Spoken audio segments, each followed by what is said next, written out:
G'day.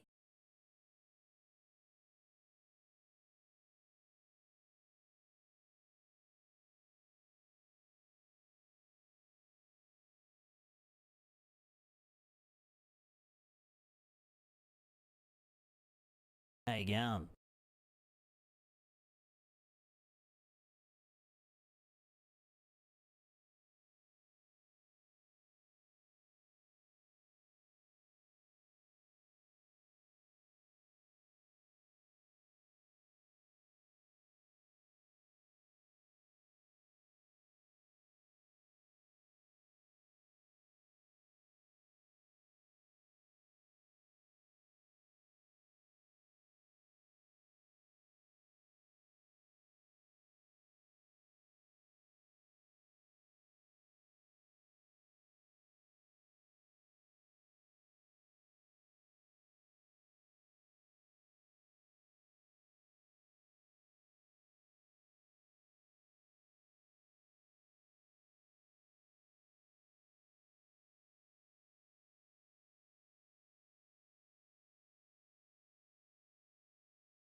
Oh yeah, no. God damn. I had this weird thing happen with my headphones. Like one of the speakers actually kind of like fell out of the headphone cup, and it was really quiet. I'm like, man, what's going on here? So I spent like 10 minutes just looking at all my sound settings. I'm like, man, this is weird. Why is the sound so much quieter in my left ear? And I was like, I opened it up and I was like, oh, the fucking speaker fell out of the cup holder. So, you know, I glued it back in, and now the left ear is louder than the right ear. And I'm like, fuck, do I need to do the same thing on the right? Just, you know, even it out? I don't know. Who cares, mate? First world problem, mate. Fucking, who gives a shit? Oh, whoops, I swore in the first 10 minutes of the live stream. Whoops. Oh, well, fuck it. Anyway. Hello, everyone. Welcome to the stream. I hope you're all doing well. Breezy, g'day, mate. Long time no see. Bada bing, bada bee. It do be like that. And Porky? Dude, did that not go through?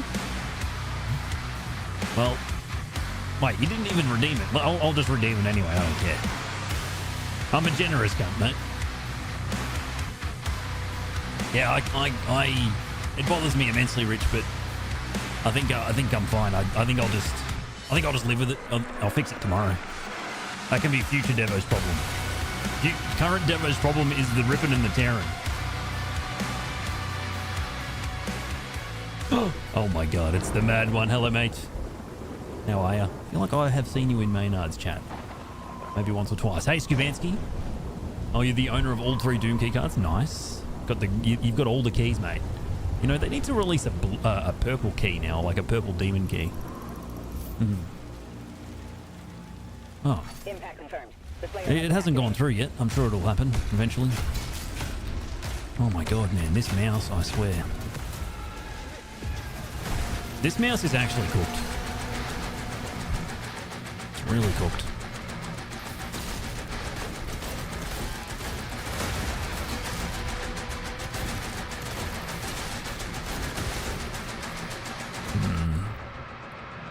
I think it's time to whip out the pink one. Yeah, okay, so I really like the Zowie FK1B. It's an awesome mouse, but for some reason, this one, it's very temperamental.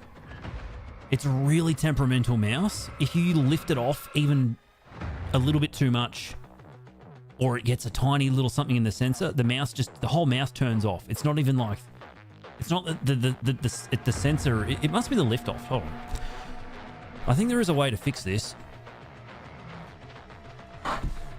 I'm pretty sure there is, actually. Let's ask Google. Let's ask Google, guys.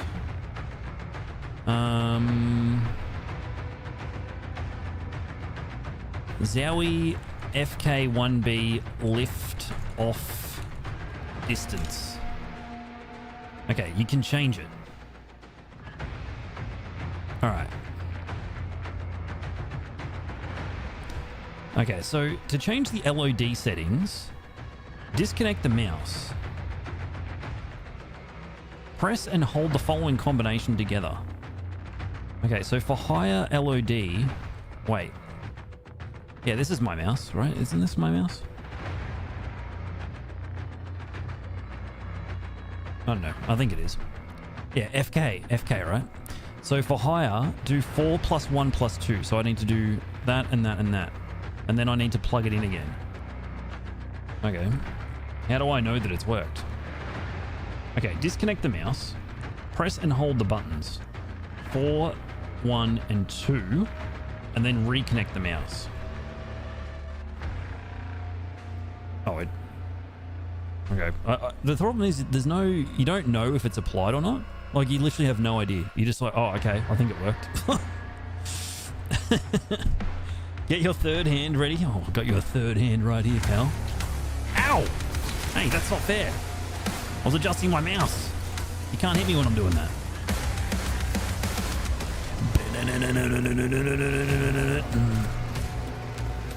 Oh, well, hopefully that ameliorates the problem. I guess we'll find out. I don't even feel like I'm really lifting it off that much.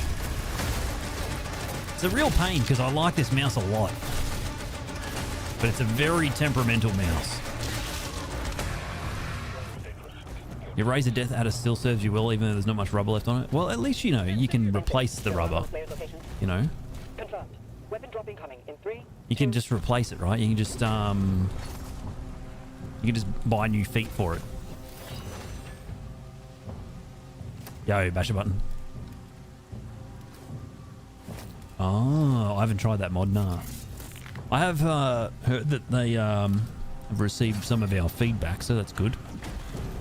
During the live stream today, they mentioned a few things, so that's good. I mean, the mods are good, but you know, in the long term, you want to know what the developers are thinking, what direction they're thinking about going in.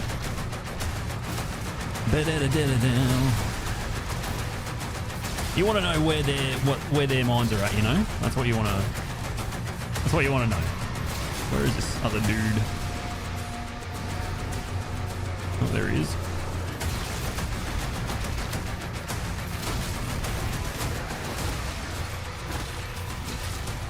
Are we done here? Apparently not.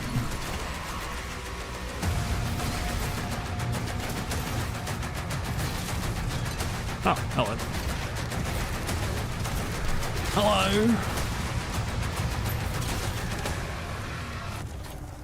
The main gate is under lockdown. Oh, they did a hotfix for the super shotgun. Yeah, they did one of the tunables. They released a tunable change which fixed up the super shotgun. Yo, Torpy, what's going on, mate? Have to be up in 4 hours? Oh, dude, get some sleep, mate. Especially if you've got something to do tomorrow or today, whatever the case may be. Hey, Morix.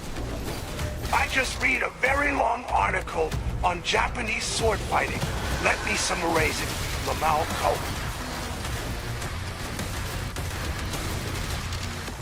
Lamal Coke. Hey, Martin.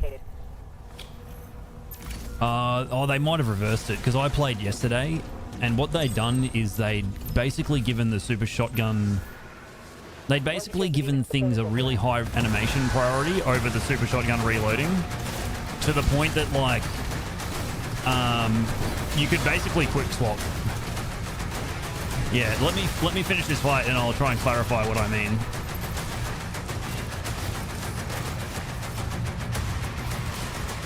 So what they did was they released a tunable change that seemed to alter the animation priorities. So it made the super shotgun reload animation a really low priority, and so you could basically weapon swap cancel out of the reloading animation of the super shotgun, which basically meant you could quick swap away from the super shotgun to any other gun, which, you know, that definitely fixed the blocking problem, but it made it so you could quick swap to any other gun from the super shotgun. So, you know, players would be able to super shotgun, quick swap to the impaler, shoot the impaler, wait for the impaler to rechamber, swap to the super shotgun, shoot the super shotgun, quick swap back to the impaler. So it was pretty strong. I honestly just like thought that they had done a hotfix as a quick way to fix the problem with the super shotty, but it sounds like that was not intended. I assumed it wasn't intended, but man, I don't know. I'll get the super shotty later and I'll find out, I guess, if they reverted it. Again, it wouldn't surprise me if they did.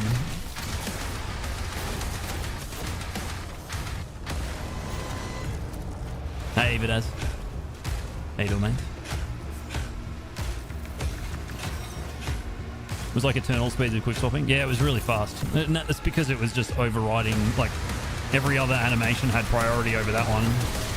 So it was basically instant. Which is not, you know, that's definitely not the intention, I think. Like, that's not the direction that they're trying to go in. I think it's just that they decided to do it as a tunable hotfix, which, you know, sometimes when you do something like that as a software developer, you know, like, there are good reasons to do it.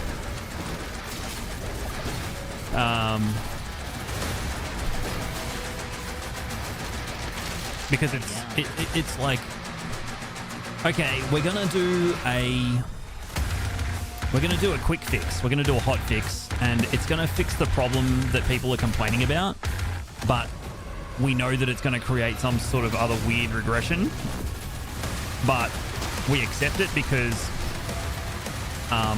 you know, we can just fix it later, like do a proper fix when we've got more time. For now, we just want to, like, address what people are kind of having an issue with primarily, which is totally valid.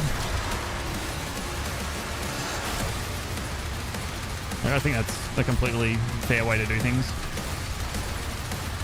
Just get something out a bit quicker, which has a little side effect in it, which addresses people's bigger concern. Like, if the side effect is less deleterious to your experience as a player than the fix, then it's a good trade-off. A Titan has been summoned. It's all shade, hey, mate. Oh, yeah. The whole Creed Maker thing with the plasma rifle is, I don't know, it's just really weird because that mechanic is not anywhere else in this game. And then it's just introduced out of nowhere.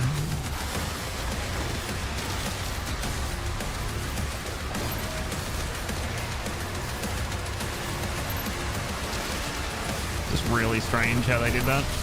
But whatever.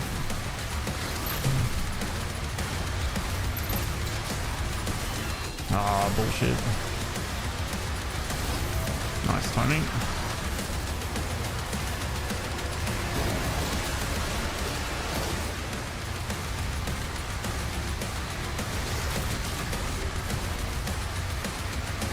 Hey, Vidaz, have you played some Witchfire, mate? Have you fired up the Witch Mort? Hey, Kakada. Alright, Mort. Also, for those watching on YouTube, hello. How are you doing? Hey, Geordie. You were playing earlier and the SSG reload caused you to unable to block. So they have reverted that change. Okay. Do you guys like having infinite javelins that are instant? I do. I think it's really good. Yeah, I think it's great. I love it. This is fantastic. Just beautiful. Guys, this is a mod, don't you worry. That's a mod. No, it's not Kybe's mod, it's Prote's streamlined campaign. It just makes the turret section really, really quick, which I prefer.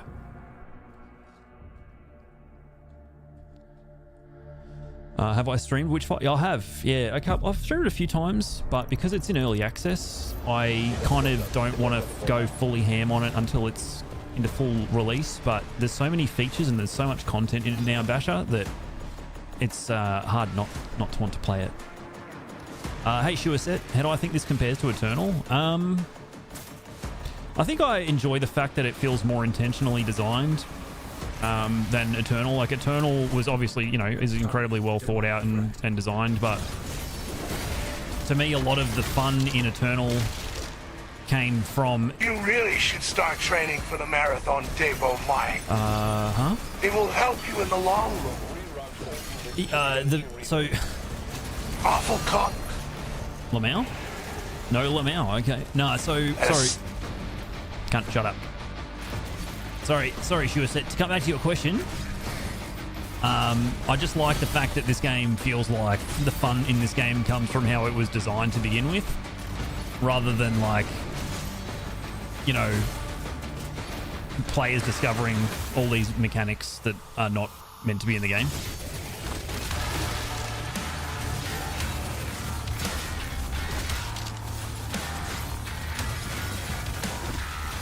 I also feel like there is definitely strengths and weaknesses. I think that this game has far worse pacing. I just feel like this game is too long and some levels are too big. Like Spire of Nirathul feels like too big a level to me. And I'm not like, I enjoyed the Atlan sections from, you know, the first sort of like 3 or 4 weeks of the game being out, but after a while I just got really like just sort of over them.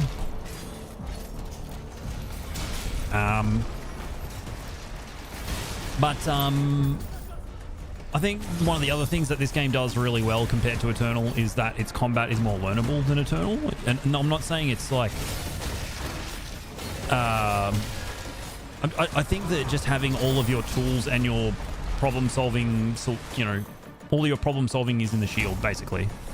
Which, in Eternal, your problem solving was spread out on a bunch of different things. And I think that that's just inherently harder for new players to learn. So, yeah, I think in some respects I feel like this game is better designed than Eternal. Oh my god, you need to stop. But I think Eternal, the ceiling in that game was just much higher. I felt like players could just take that game so much further in terms of the skill ceiling than this game.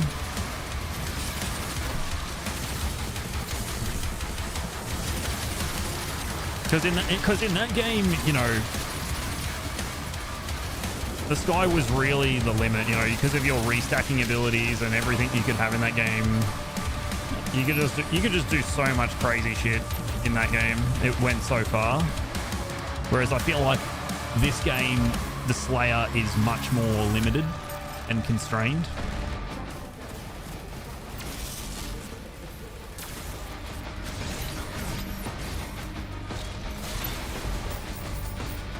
What makes the skill ceiling lower? Oh, there's just less things to learn, honestly. But a lot of the things that you learnt in Eternal were things that players came up with, you know? Like, the way that the precision bolt functioned in that game and the ways that players found out how to use it was really, honestly, pretty insane. Like, PB Rocket, you know? Like, PB Rocket is cracked in Doom Eternal. Players discovered that, right? Yeet hooking, pretty insane mobility. Players discovered that. Punch cancelling the super shotgun, ridiculous damage. Players discovered that. Sylar lock-on burst, amazing damage potential. Really difficult to learn the muscle memory to pull it off in all kinds of situations. Insane damage potential, you know. So, like, Doom Eternal is a really incredible sandbox, combat sandbox, but a lot of the most insane things in it were discovered by players rather than being an intentional design element. Whereas Doom the Dark Ages, yeah, like there's, you know, not as much to master in it, I don't feel, but what there is there to master is plenty, and all of it's designed by id Software. Where'd that Hell Knight go? Oh, he must have died. Okay, whatever. What would make the skill ceiling lower in this game? Well, the things that can make the skill ceiling go higher can also make it go lower, right? So it just depends on how it's tuned and how it functions in the context of the rest of the game, right? Like, for example, if you brought in Flame Belch into this game, that would make this game, the skill ceiling go down, in my view. Whereas if you made it a part of some other mechanic of the game, then potentially the skill ceiling would go higher. And it would have to be tuned appropriately. Like, if something makes the game dead easy, then obviously that reduces the skill ceiling. I don't know. I just don't think that, like, the nature of a mechanic influences the skill ceiling as much as just how well it's tuned, you know?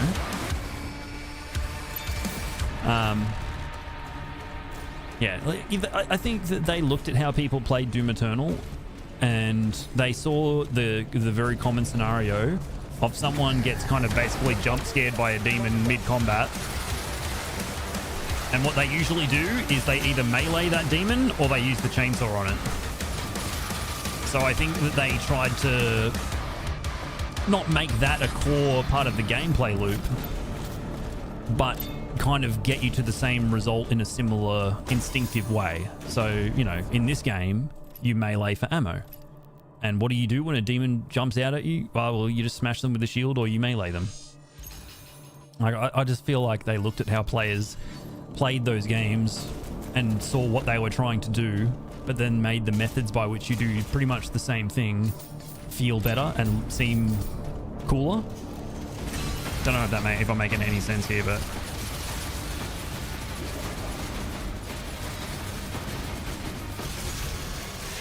I really don't know if it's making any sense what I'm saying, but the game, compared to Doom Eternal, this game just feels like it was more considered in how it was designed fundamentally.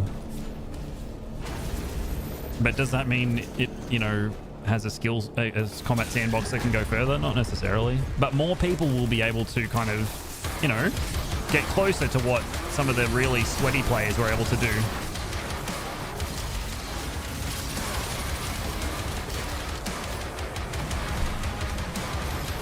Do I like the new update? Yeah, I do. I think there's, like, definitely some learnings for them in terms of how they're doing some of the updates, but overall, like, it's a net positive for me.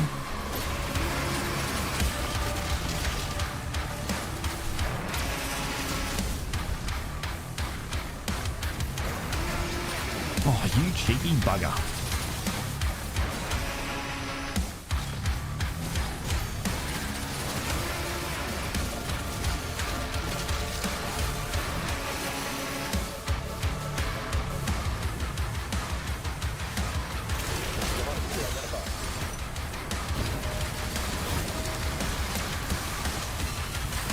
Damn, dude.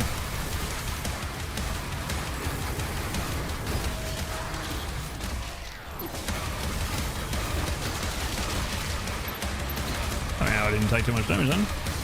No, shouldn't complain, but... Oh my god, dude, die already. Holy shit. Yo, gangster. Yo, Mezagon.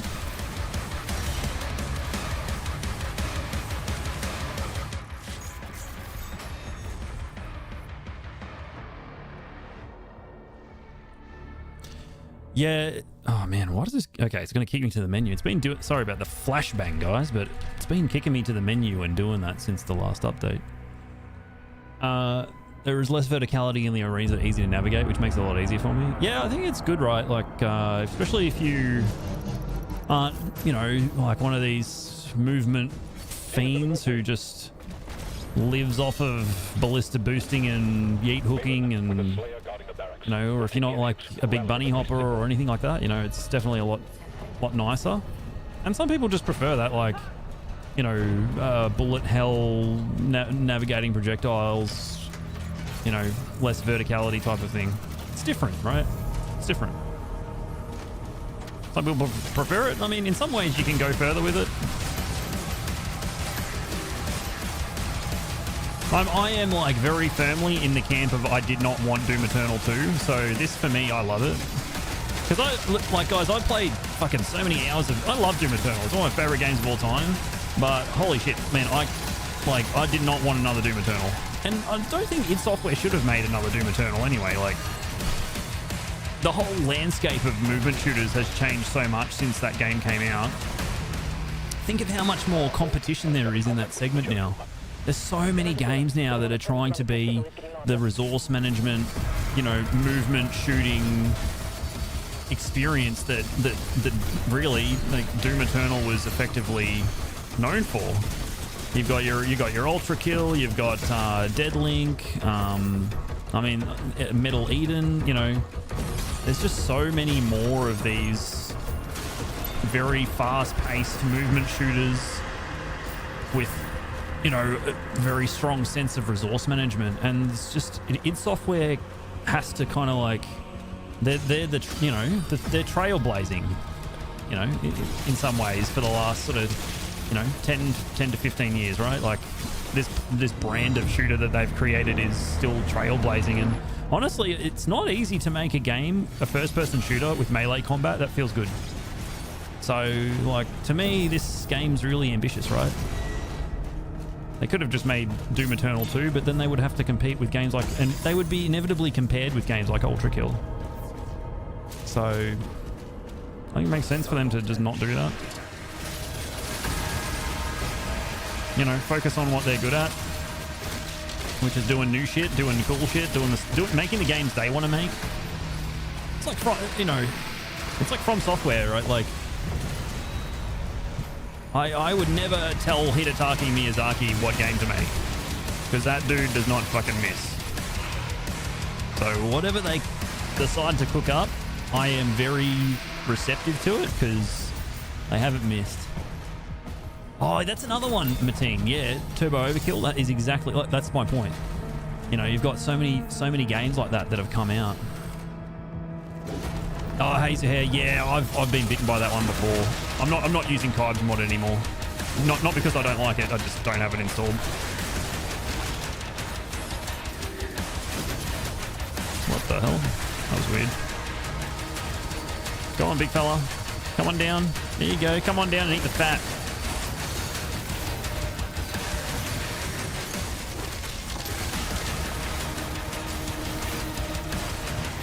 Nice, dude. Yo, TW.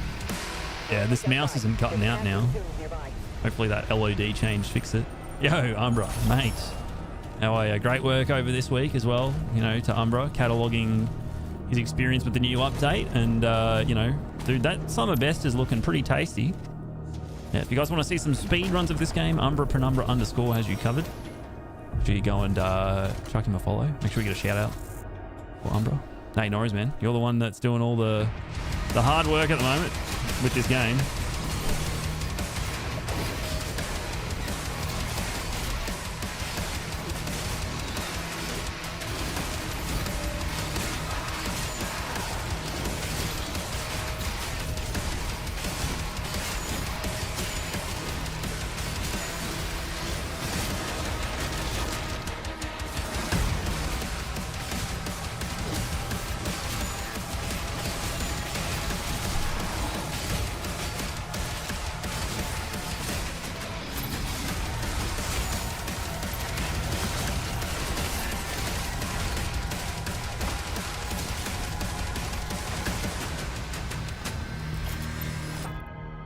Yeah, I just feel like, you know, I was saying this earlier, Umbra, I think that for the campaign, the systems are appropriate, they're tuned appropriately, but for the DLC, they are going to need to really give players some more options in terms of resource management, and especially for armor.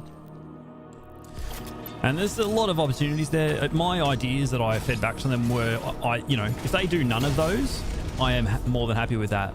But if they're able to sort of synthesize the feedback into some other thing that's what they want to do, like, that's also good. I just think that Like, the game can only go so far with the way that things are set up at the moment. Like, just look at the Riptorium, you know. The Riptorium is cool, but I don't particularly enjoy the very dense combat at the moment. It just doesn't really feel like I'm playing a modern Doom game anymore, and I don't like it. So yeah, just like if they can do anything to kind of give players more ways to basically just get armor back, that would be awesome.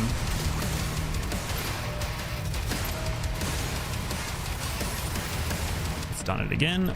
Man, this bug is really cooked.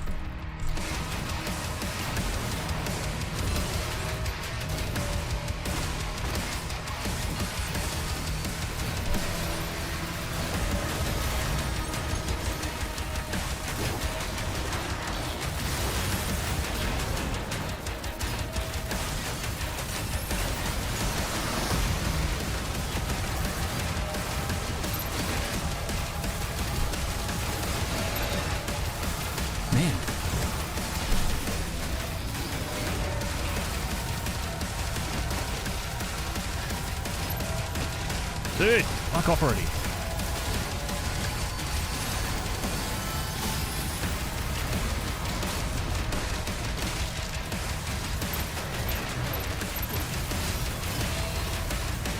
Oh, yeah, I just got the parry, but I didn't get my shield back.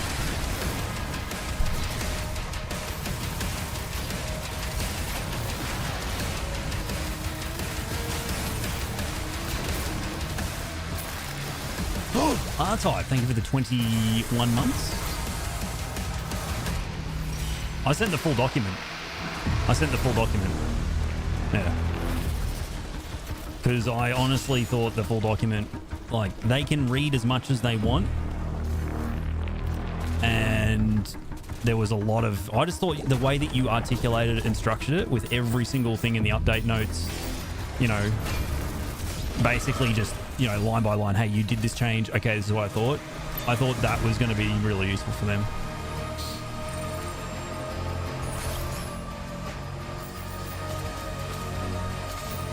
Yeah, I know they don't want that.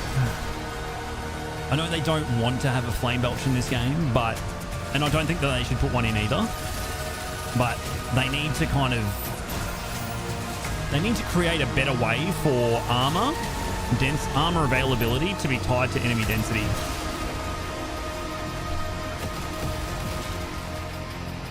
Hey, Beglor. How you doing? Orok, g'day.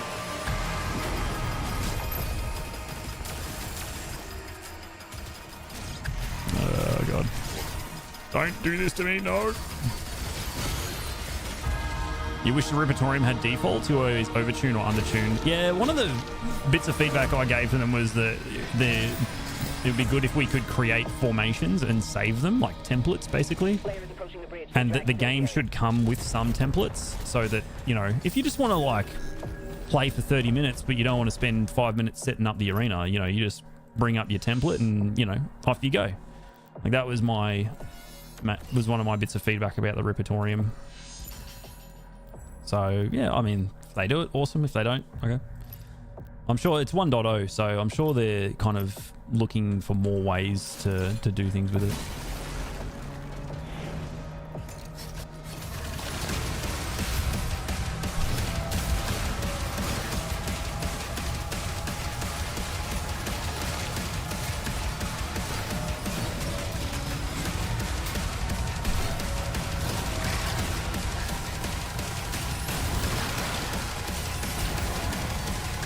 Why you gotta do me like that for, bro?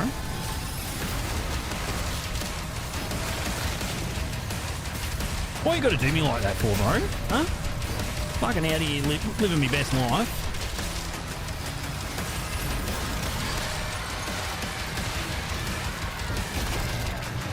Oh my god.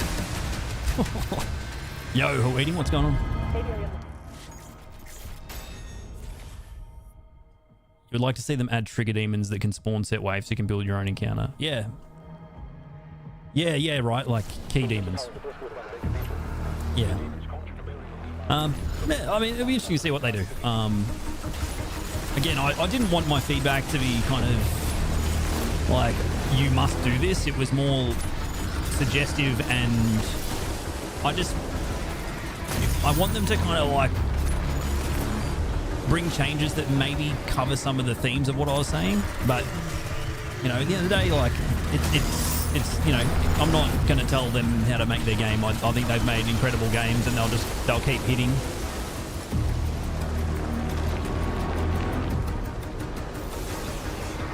They're thinking of removing the extra demon support in Vagary and Agadon boss fight. Oh yeah, I know what you mean.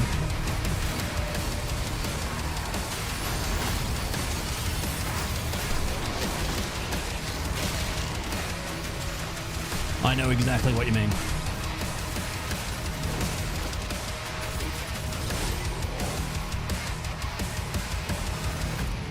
Yeah, I just think some people, like, when you introduce an enemy for the first time, it would be ideal if it was just you versus that enemy, especially if that enemy is a big enemy.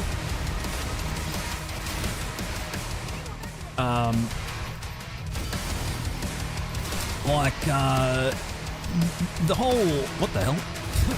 Oh god. All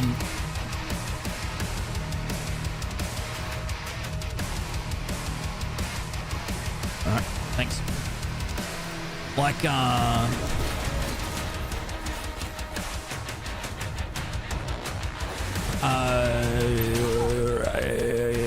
give me a second. I can't do this in big at the same time. Sorry, I'm a Pentium 1 processor, guys, and I'm running in turbo mode, which means I'm running way higher than my clock frequencies really should be running.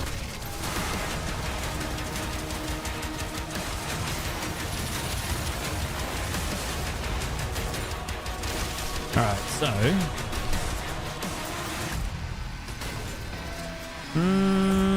I don't think they nerfed it.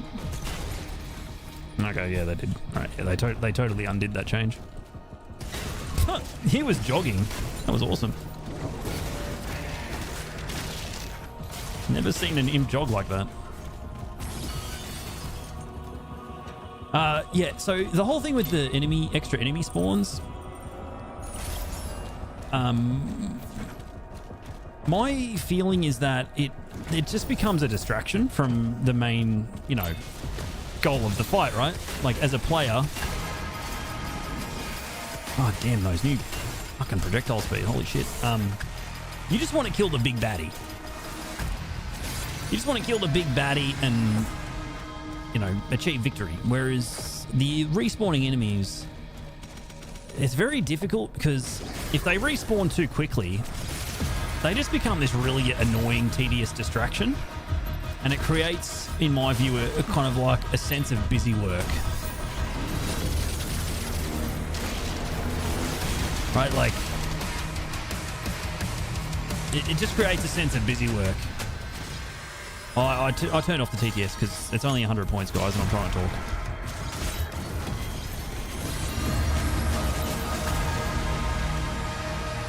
So as my feedback is, it's not, you know, if you're going to do that, you've got to be really careful with it, because if they respawn too quickly, it's just annoying. And with the Vagary fight, I basically said the addition of the Mancubus was good because it fixed up the resource management of the fight.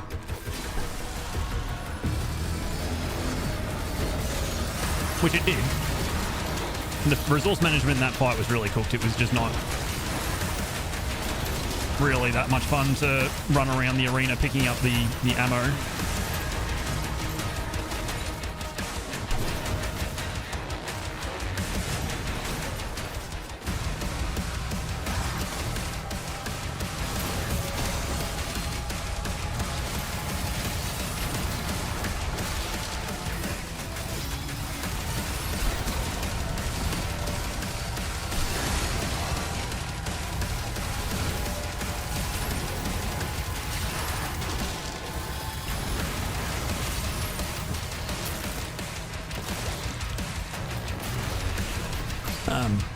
So yeah, like, it definitely, and also having that Mancubus there, that Mancubus in the Vagary fight is really good because it means that you can use Ricochet to do damage to the back of the Vagary. So, you know, the addition of the respawning Mancubus was actually really good. Like, it was a net positive for the fight. It made the fight better. The problem was that they put 2 of them and they respawn really fast. So it just becomes a distraction and an annoying one. And so I told them, it's in that instance, in that scenario with that boss fight, it was a good change. But you need to be careful because players will get disenfranchised and they'll disengage if they have to do things that are, you know, repetitive or feel like busy work. You know, there's a fine line between creating something that adds more depth and something that just feels like busy work. But the Agadon Hunter, I think the first time that enemy gets introduced, it really should be a 1v1. Because it's, you know, and I understand a lot of these changes are, you know, at this point, right, how many new players are they going to get? I don't know. But they've probably got as many new players as they're ever going to get. And at this point, they're really thinking about long-term engagement, returning players. But it just doesn't make any sense to introduce an enemy like that, a super heavy like that, in a game like this and have them have ads. It doesn't make any sense. In Doom Eternal, it would work, but in this game, I don't think it really does. Yo, Banjo. Thanks for the GL, mate. Hope you are going well.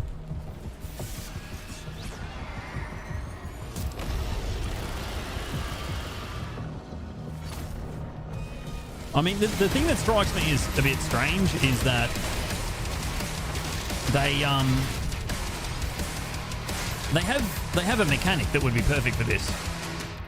If they wanted to make the respawning enemies better, they should use more leader demons, right? Like, instead of having a respawning Arachnotron, why don't you have a Hell Knight that's the leader demon, and he has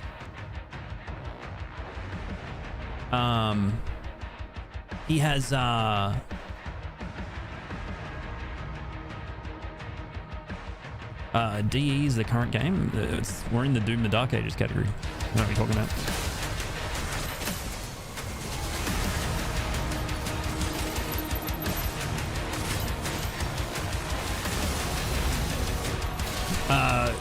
You know, just have a respawning ad with the leader Hell Knight, and then once you kill the Hell Knight, it's all good.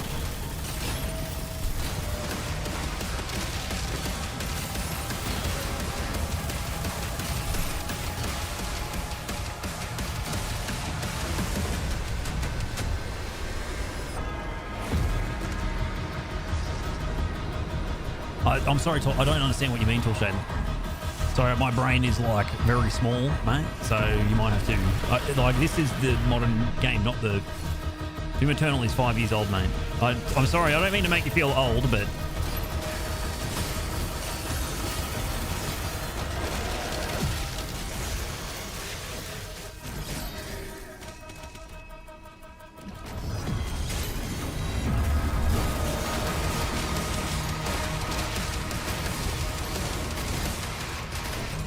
Maynard. 50 months. 50 years even. Jesus Christ. You got more years subscribed on this channel than you are old, mate. That's crazy. Yeah, I can't handle it. Makes me too old. I'm getting old, guys. Yep. Everyone kneel down in front of our Lord, Maynard. Bathe in his glory. His unimpeded, engorged glory. Amazing. 10 years before I was born. Jesus. I feel so blessed. Truly. Oh my gosh. That is a pleasure to have you here, mate.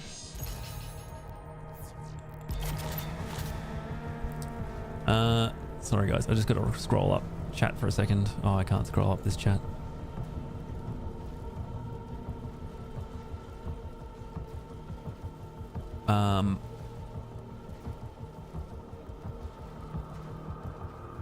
In Eternal, Sama boss was peak of design. The bosses have side kicks which need to be focused.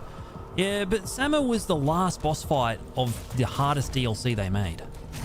right?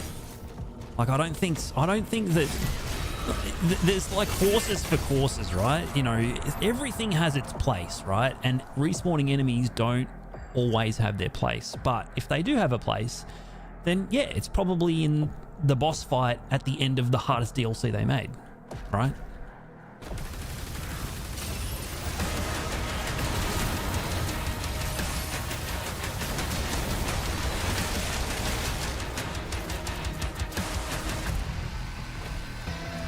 You're enjoying the Robo Run more? Oh, RoboCop? Yeah, it's a good game.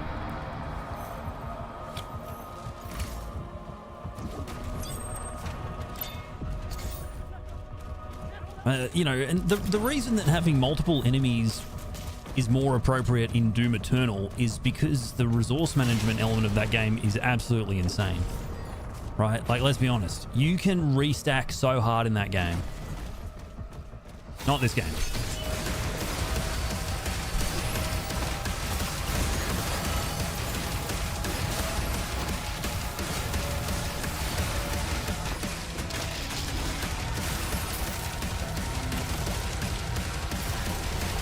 You know it, Mesogon.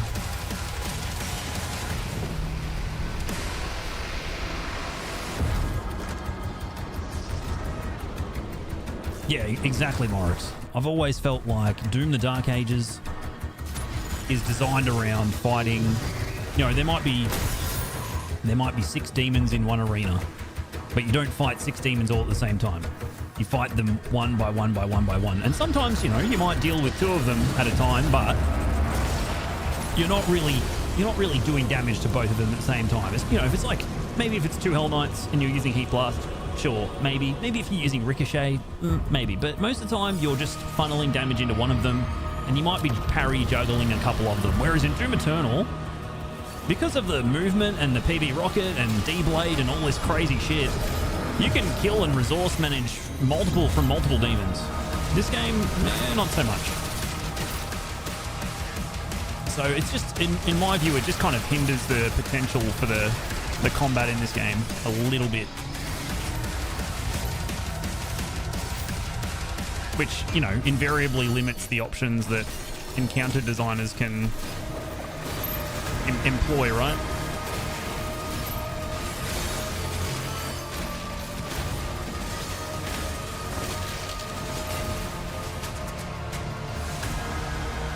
Oh, yeah, true, Orok. Yeah, the tag once, the Slayer Gate in the Halt was...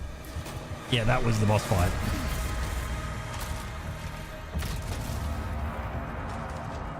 Yeah.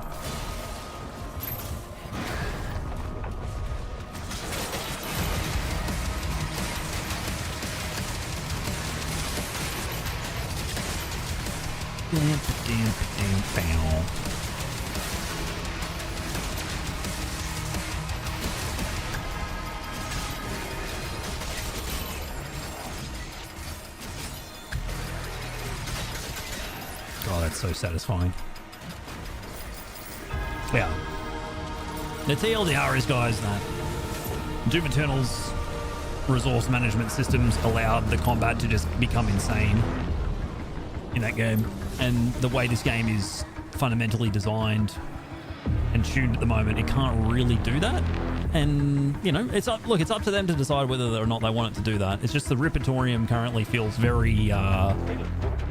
there's potential for it to be great, but it doesn't have enough depth in its, you know, optionality, right? As far as enemy arrangements go and whatnot. It's a little bit limited there, I think.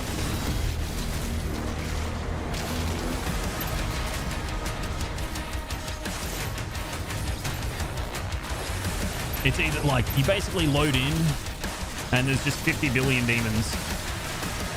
50 billion demons all at the same time.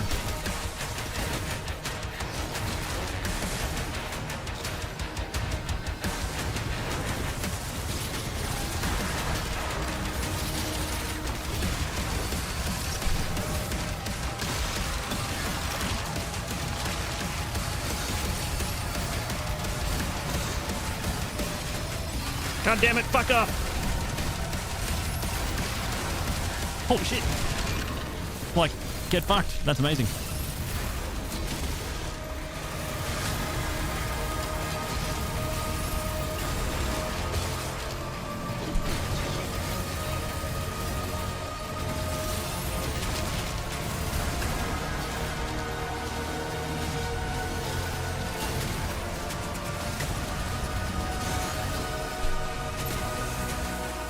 Yeah, that was pretty hot. Yeah, exactly. Bash a button. You load into the Riptorium and it's just everything.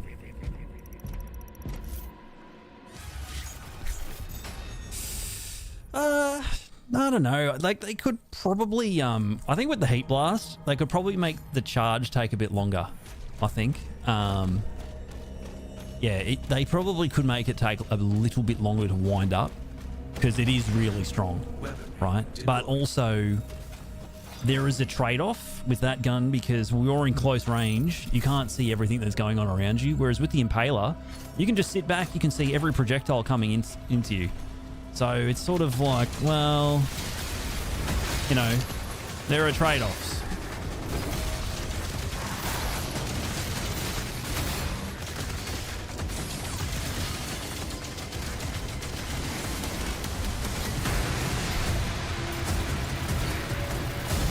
Damn it. Damn it. No.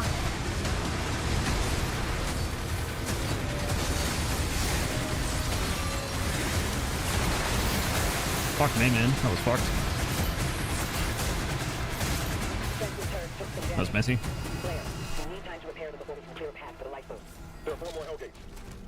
They said we can do better. This is Proteus Horde mode. Oh, yeah. I don't know. I think it's my honest impression is that they knew QuakeCon was like around the corner and they needed to create a minimum viable experience. So the Riptorium in its current form is that, oh shit, QuakeCon, we need to have something ready to go content wise. What do we do? All right, we've got this thing. It's sort of, you know, kind of there-ish. It works. Let's, you know, ship it.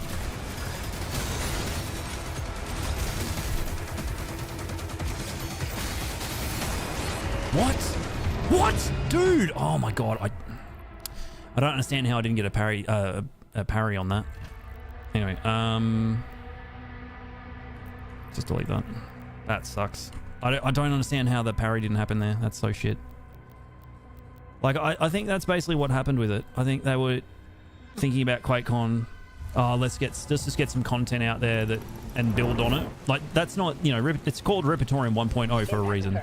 Because they sort of looked at that and went, this is an MVP. This is an MVP. Just get it out there for QuakeCon. Lionhead, hello. Oh shit, Cutting Crew, thank you so much for the raid. Thank you, thank you. Hope your stream was good.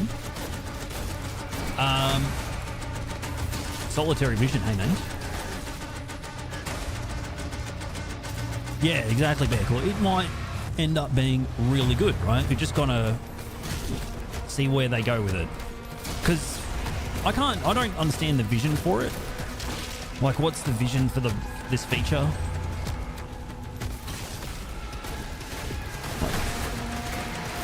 Is it literally just you can design your own combat encounters and that's it? Or is it meant to be a more expansive end game for the game, right? Because right now it doesn't feel like... The way I heard it, it sounded like it was meant to be the end game. It's not really an end game at the moment. It's just kind of, you know, you choose your enemies and you play. It doesn't feel like... There's no progression system. There's nothing attached to it that, you know... There's no kind of... You know, the campaign is full of collecting currencies and upgrading and stuff like that, but that is not a feature of the Riptorium at all, whereas I feel like it should be. I'm just comparing it to other similar things like Trepang 2's combat simulator, right? The combat simulator in Trepang 2 is basically like, it's very similar to the Riptorium, but it just has way more features. So my impression is basically that, you know, they're not they've got a vision for it. They just couldn't execute it in time for QuakeCon.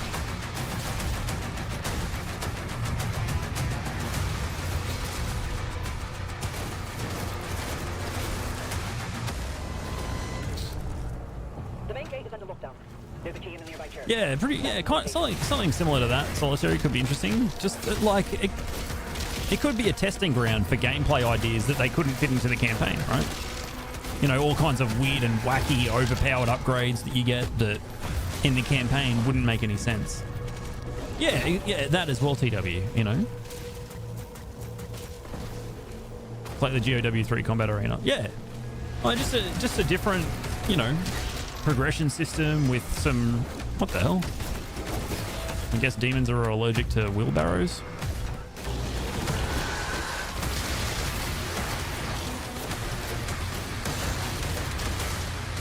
Do I think this can surpass the legacy of Eternal? I don't really like question. I just don't like care about that sort of shit. I really don't. You know.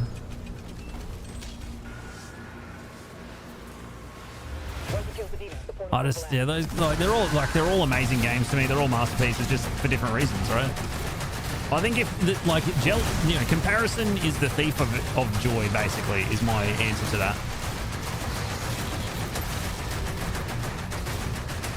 If you are always comparing things to one another and you're really robbing yourself of the ability to enjoy something on its own terms, like if you come into this game and go, this needs to be like Doom Eternal, well, you'll be disappointed. Whereas if you go into it like, oh, I want something different. I want whatever the developers have done, like what's their vision? Okay, did they execute their vision? You know, shouldn't be judging a game so harshly based on something that's, you know, come before it and is entirely different, you know. I only mentioned the combat simulator in Trepang 2 because I look at that and go, that's what they did as an expansion of that idea, right? And because it's a very similar feature, right?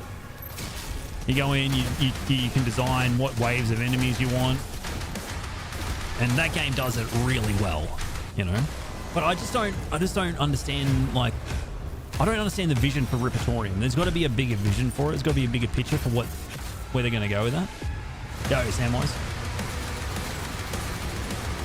Yeah, dude, the Riptorium in its current form that's an MVP to me. That's like, I'm not like saying that it's insubstantial. I'm saying that they put something together that works and is ready for QuakeCon. Like that. Unfortunately, that's a lot of what happens sometimes with these kinds of things. It's like, oh, we need to make this available. We need to have something ready to go. But that's fine. Sometimes it's good to do that. That's the reason you do that, is so that you can get feedback sooner. Right? It's better to kind of go halfway down a path and then get feedback that says, oh, this isn't good, and rather than over-invest in it. Like, I think it's got potential. They just need to continue to invest in it based on feedback from players and their own intuition, right?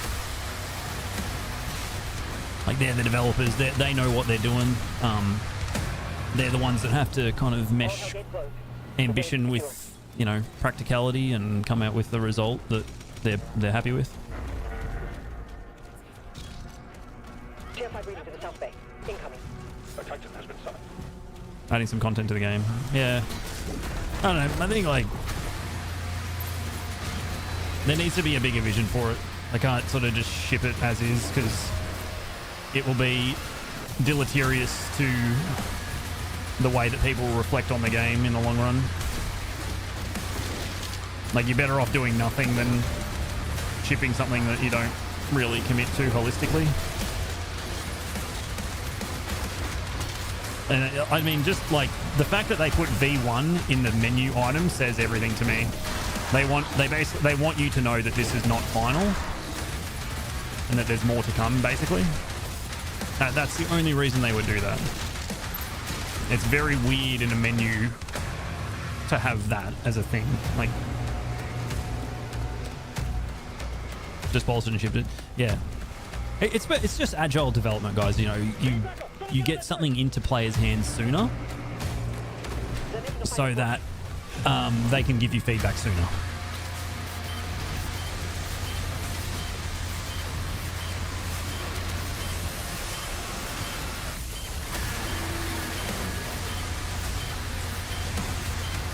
That's all that is. It's just, it's better to get it in your hands so you can tell them whether what they're doing is any good sooner rather than later. I think that's where people kind of like grind their gears a bit with early access, and I kind of understand that. You know, you're spending money for a product that's not finished, but you know, you get to have a say, and that's, you know, the only reason you would do early access is to hear back from people sooner. It's better to get better to get change direction early rather than spend 6 months, 12 months, 2 years, 5 years on something and then realize it's dog shit. And instead, someone could have told you 4 years ago, oh, this is bad, don't do this, and then save you a bunch of money and time. So yeah, you're paying for their game and you're saving them time and money, right? Oh, that's even worse. I don't want to save them any money. They should just make the game that's good and stuff without knowing what to make and just doing it. And yeah, you know, they've got to have their own intuition. Good developers are good developers for a reason, because they have an intuition and ability to get feedback and synthesize it and be like, okay, this is generally what people want. What do we do there? And come up with a solution. They shouldn't be told by players what to make, but players should be able to tell them what they want. It's just product engineering 101. Damn straight, Zenny. You know, look, some people have... Look at Cruelty Squad, you know? I mean... Oh, God. I couldn't shoot for some reason. That was awkward. Cruelty Squad was pretty awful on purpose, but it was good.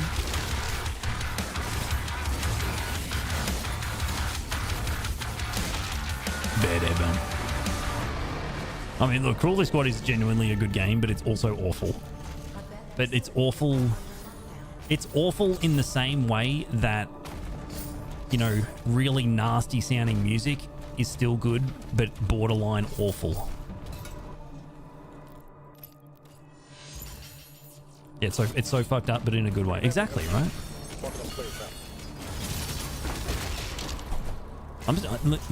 Let's just see what happens with Witchfire. If that game comes out, if Witchfire comes out of early access and there's all these people like, fuck man, this game's amazing, you know, more developers should just make video games like this, without realizing that that game has been designed by players over 4 or 5 years since it went into early access. No, Amprofel. Oh god. Well, look, I'm just glad you're here. I'm just glad you're here, you know? I'm just happy for you and everything that, you know, you do. Oh, God. That's not what I wanted to do, but okay.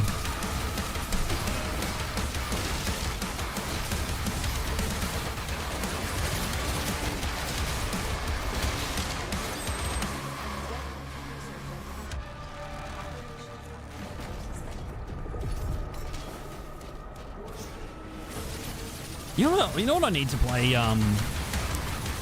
Oh god, what's it called? It's like a sniper game. It's made by it's published by Puppet Combo, but it's like a sniper game. A Sniper Killer, I think it's called. Maxi Lobes streamed it once. I was like, oh man, that looks cool. Should be some kind of power sword that has infinite durability and usage. Durability and usage. It should be a power sword that... Isn't that just basically like Warhammer? At that point? No, it's not Sniper Elite. I think it's actually... I know Sniper Elite and it's not that. It's like... It's this intentionally very jank horror game where you're a sniper that gets paid to assassinate people and there's different missions. I need to get it. It looks cool. Yeah, it's a puppet combo game. It's a puppet combo game. What the hell? Why'd that guy die so fast? Okay, whatever. Hitman? Not Hitman. It's a first-person game. You've seen a playthrough of it? Yeah. I saw Maxi play it and I thought, damn, this looks fun. GoldenEye? No. No, there's no big head mode. See ya. Bye-bye. Places to go. Yeah, that's what I thought. I'm pretty sure it's called Sniper Killer. It's the most ridiculous name ever. Sniper Killer, Cruelty Squad. Cruelty Squad, that's a cool game. I don't really understand it as a game, honestly. Like, I'm not a big immersive sim dude, but that game was really fun when I played it. You amen. U-A-A-A-A-A-A-A-A would thou.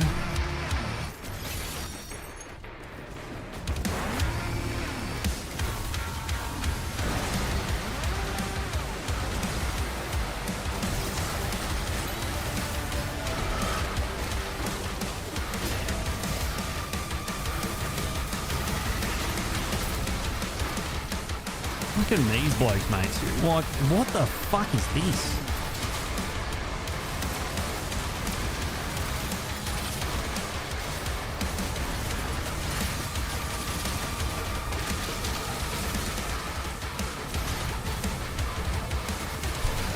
Excuse me. You should be dead. Nah, stone imps haven't been buffed. They've just always been super resilient to melee hits. You have to shield bash them to do anything to them. There's a teleporter nearby. Mark it for us.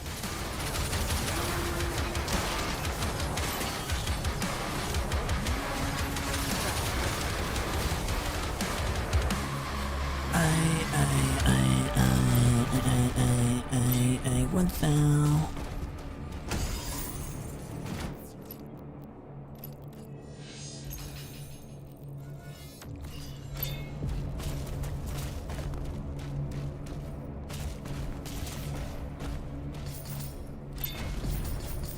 Yeah, true, UA man. And also, why can't I just why can't I just carry one of the turrets with me and just shoot infinite javelins at everything? Bloody video games, mate. Why does everything have to be balanced, mate? It's redonkulous. Why does this little remind me of Mars Core? Oh, because it's, I'm pretty sure this is on fucking Mars or something, isn't it? I'm pretty sure this is meant to be Mars, right?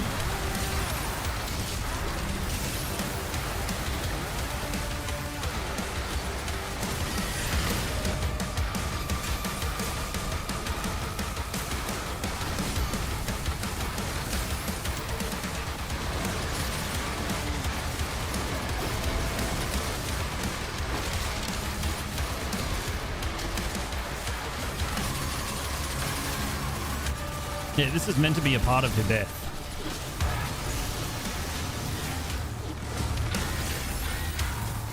God, every time that I hear it wind up, I think that I've actually got Heat Blast because I had the upgrade not long ago. But then I remember that I died, and I'm like, oh, okay. Yeah, the lost city of Bethesda, man.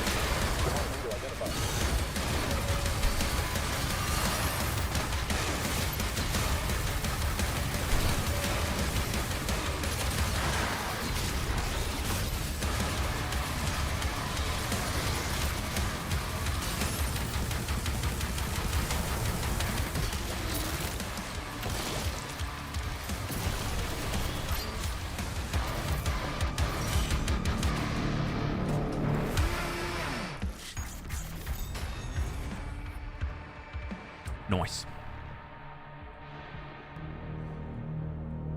Yeah, I think it was the city that you go to in Doom Eternal was founded before the events of this game and presumably lost before the events of this game. That's the only way that that dialogue in Doom Eternal would make sense, right? And that city that we just went to is a much more recent city.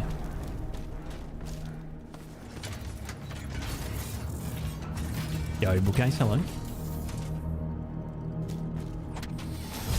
Yeah, it's like far less, you know, kind of I don't know what the right term would be to describe it, but it feels less like technology, I don't know, scientific-y, space-based installation vibes.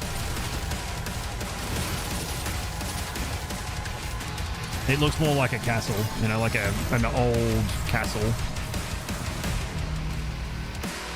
The one in Doom Eternal that you go to. Commander Zero, the demonic presence around the priest signal is getting larger. I love how they put a shieldman right there because they know that that's where every fucking player goes and stands. It's really cringe.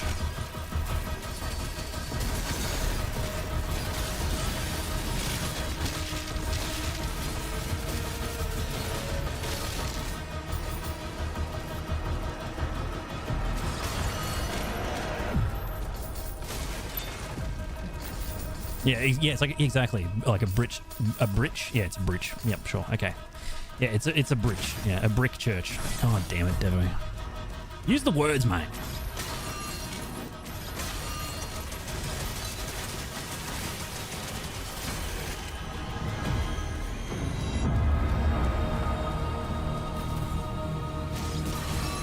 Yes, Prody Streamline campaign lets you skip the Atlan levels. Just skips them completely.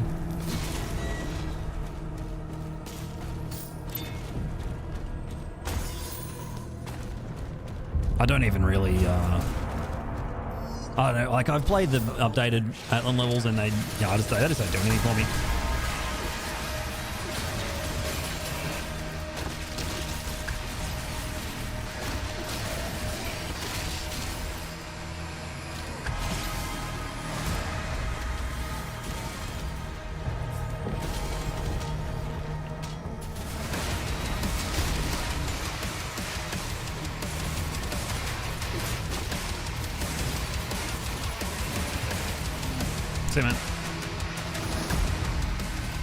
Bridges moment, Kojima mentioned.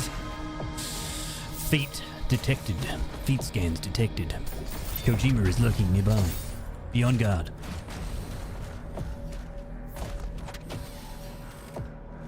Yeah, I just can't. I can't play them hundreds of times. Sorry. It's just not something that I want to do more than a dozen times in my life playing the game.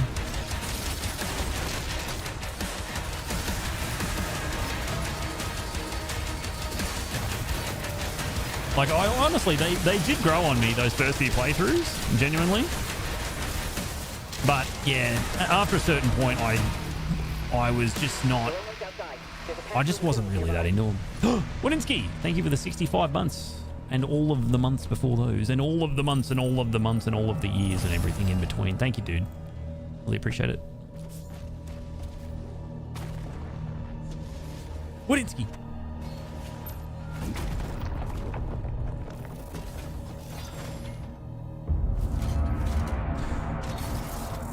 All right, let's go.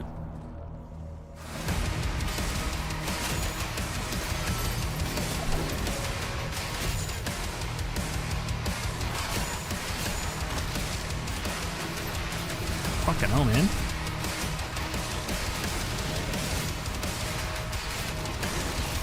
Fuck me, dude. Stop. Fucking hell. These fucking Hell Knights like, oh yeah, dude, just let me absolutely tongue punch your fart box.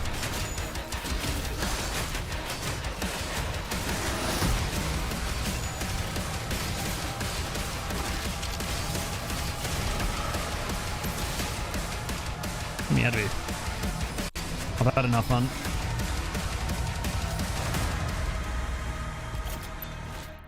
I've had enough fun with your silly games, Doom. Good, it selected the right upgrade. What you love to see.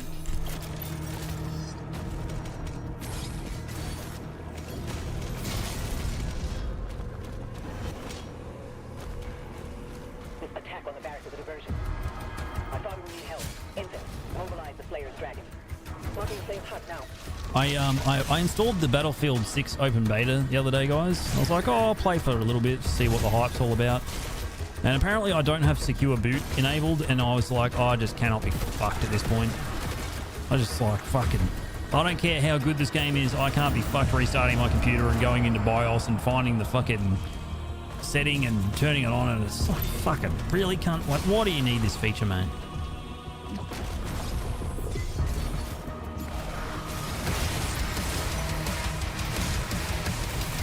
I didn't mean to do that or whatever, it's fine. Ow! What the fuck?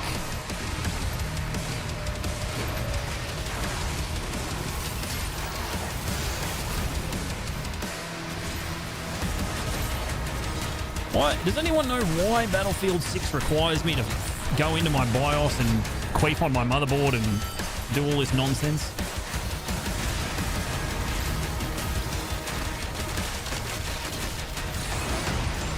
I hate this game.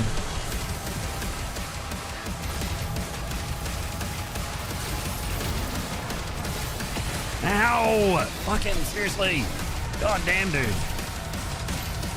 Getting hit by every single thing in the game right now.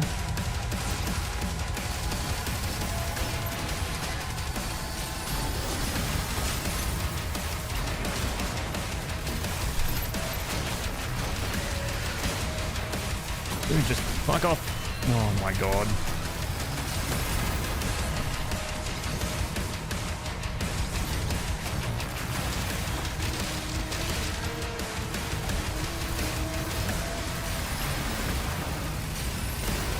Thank you. God damn, dude. It's part of the kernel anti-cheat. Kernel anti-cheat, man.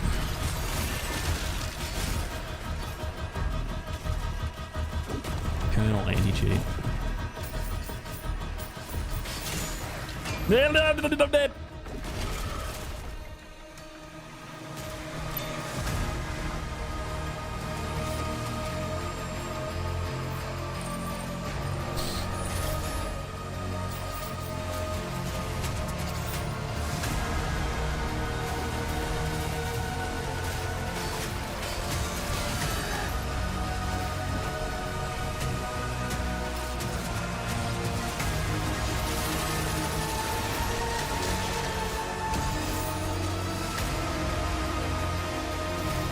Is there a nanny in the chat?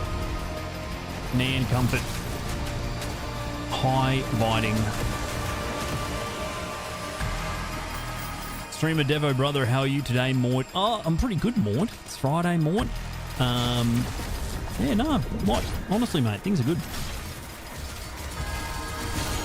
Just trying to contemplate Haweeding's most recent advice about how to change the position of the armor and health in this game, and really trying to come up with a way to articulate to him that I could not give a fuck about his advice and that I don't care.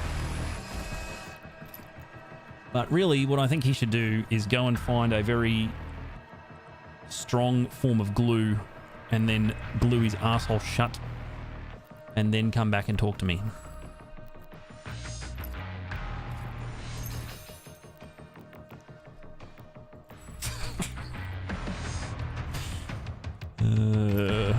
What do I want to do?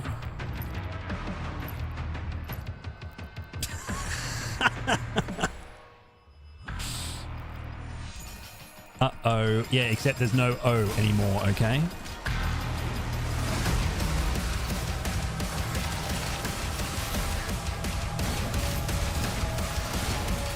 Man, the parry windows in this game are really generous, eh? Luke!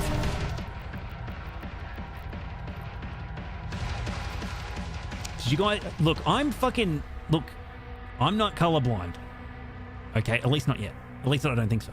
But when I looked at that fucking bar, there was about 0.5% of that bar left to go before that cunt was stunned. God. Can I be bothered doing this today? I don't know. Maybe we'll just play some Witchfire, mate. Fire up the witch, mate. The parry windows are very generous in this game. Even on small parry window.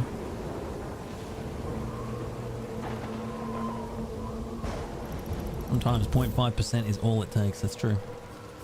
Impact confirmed. When I tell myself every day. Just a little bit more every day, you know.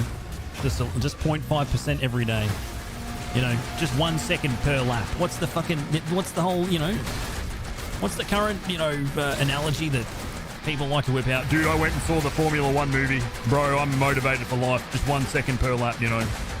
1 second per lap, bro. That's all it takes, and I'll be driving Bugattis and selling houses and living the high life. Just 1 second per lap every day, bro. My cunt, it's a fucking movie, all right?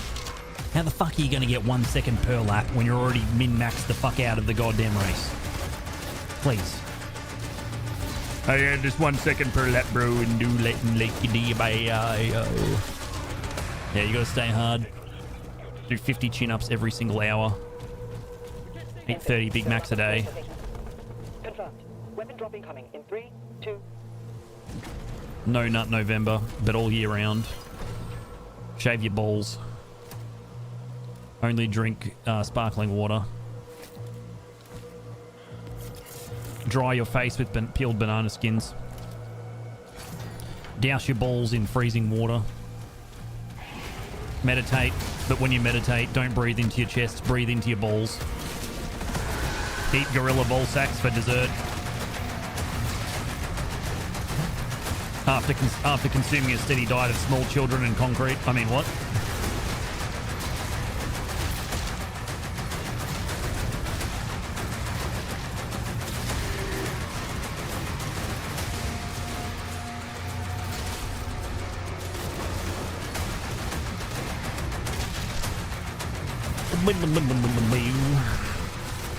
Hey, you're waiting. How much are you just waiting for Witchfire, mate? You're just like, oh, I just want you to die again. Can you just hurry up and reset so we can watch a game that isn't this? I don't know about that, Hawaii. Hello, Kano. How is Diablo 2 going, sir? I mean, if I was you, I would breathe into my balls every day. Every day I have to, like, speedrun a game, I would just be like, all right, breathe deep into your balls. That's how you become one with nature, you know? It's about opening up, you know? Opening up. Be a man, drink VB and piss fire. That's right. How are you going to get any bitches unless you drink VB and piss fire? And sell 10 houses in the morning and drive a Bugatti. Points. Smoke cigarettes but never exhale. Damn straight. What other scams are there? Oh yeah, eat the liver. Dude, did you guys watch that Netflix documentary that fucking dude did? The fucking Liver King Netflix documentary? That guy is actually fucked, man. Like, I'm pretty sure that he's no longer the Liver King. He's just like the Meth King. And the dude just inhales meth by the bucket. There's like a scene. There's a scene where he takes his family into this paddock. They go into this fucking paddock, right? And they pay this farmer to sacrifice an entire fucking cow for them. Literally, they kill this cow. It's a perfect cow, beautiful cow, right? They go into the fucking paddock and they kill the cow. They kill the fucking cow, right? And the fucking boys, the two sons and the wife, they're all standing around this cow and they start fucking pulling they open it up and they start pulling the fucking organs out of it and shit. Just in the middle of this field. It's like a perfectly good fucking cow. All for a publicity stunt. I'm like, dude, that cow could have been, you know, sold off. You know, they could have taken it to the abattoir, cut all the meat off of it, sold it all off, and you fucking used it for a fucking social media stunt. And you want to talk about being in touch and respecting nature and shit? You just used a fucking whole animal to satisfy your giant personality on the internet. And it was fucking wet and raining and cold, and this cunt's standing there in his shorts with no shoes on in the fucking paddock, man. Fucking hell. Yeah, no, I'm one with nature, bro. Right. Make sure you buy my products, okay? Buy my products, I'm one with nature.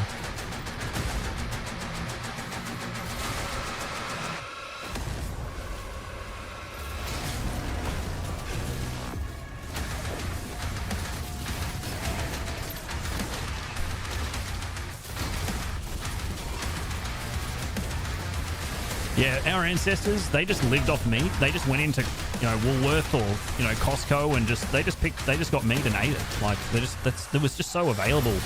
The meat was just the bioavailability of the meat was just, you know, crazy. It was, you could just literally inhale it back in the day. That's how our ancestors evolved.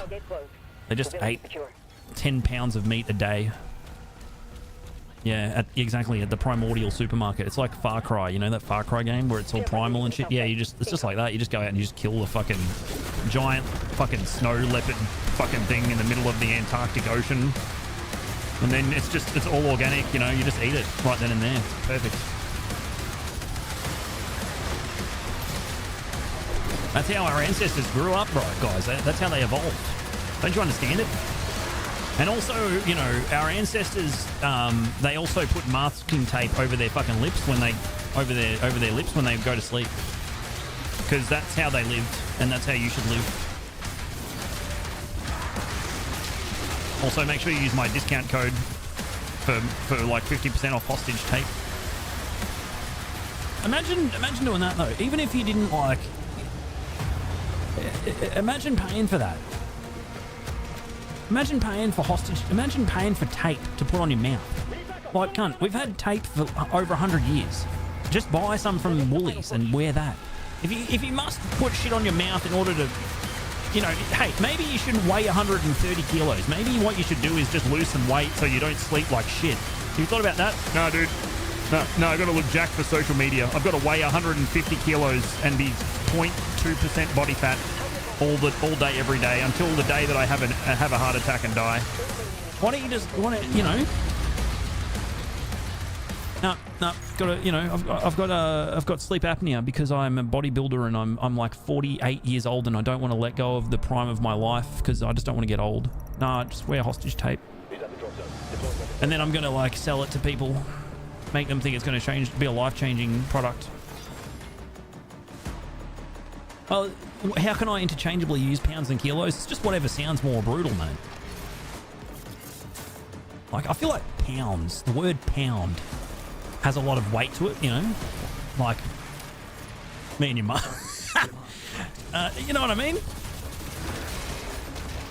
You know what I mean? Like, the word pound. I pound your mum and 50,000 pounds, you know? It just works together.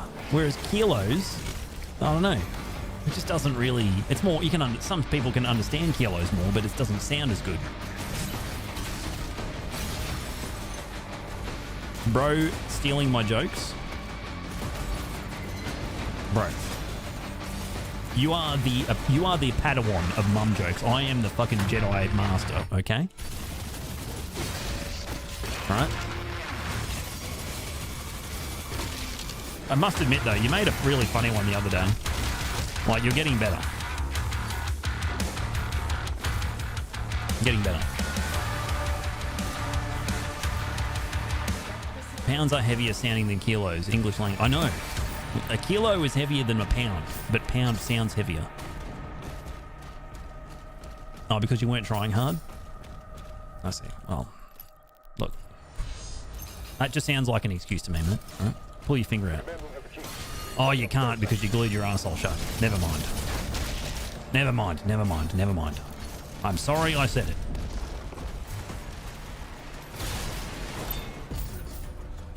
You know, I shouldn't joke about it. You know, if I had like a nurse or a paramedic in chat, they'd be like, dude, you shouldn't joke about people gluing their arsehole shut. I've had to deal with like 3 people this week that have done that. I don't know why they keep doing it. They just keep doing it.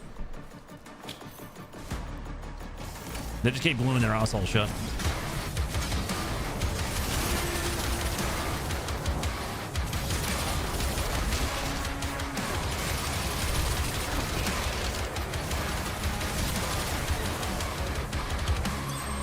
I tried so hard and got so hard, but in the end I wasn't even hard.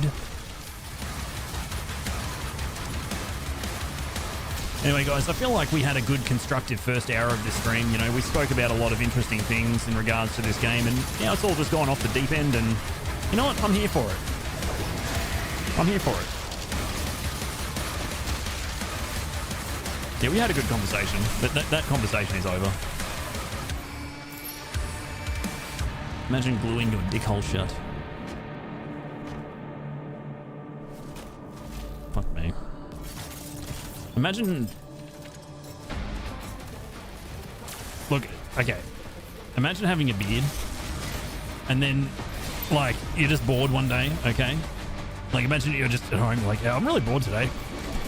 and you've got a beard, you know what I might do? I might tie my beard into my pubes. Right? Imagine that's just like, oh yeah, I'm just really bored. I'm just gonna fucking tie a knot in between my beard and my pubes. Like, can you imagine someone doing that? That'd be really fucking funny if they did that. Oh shit.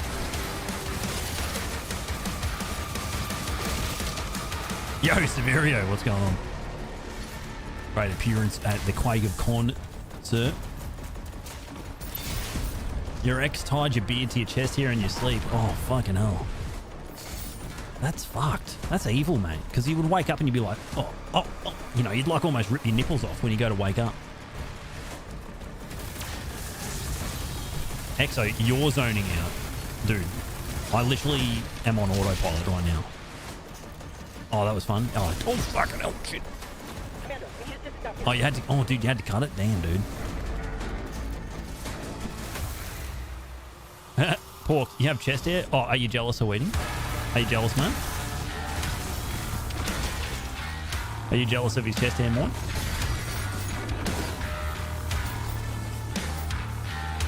No. Hey, come on now. Don't be bashful. Don't be bashful, mate. If you're jealous of his chest hair, it's okay, mate. It's all right. Look, one day you might get some chest hairs too, more. And also, your balls might drop. All right? I know you're still waiting, but it's coming, man. Is that a lupus in the chat? Oh, my gosh. Oh, my God.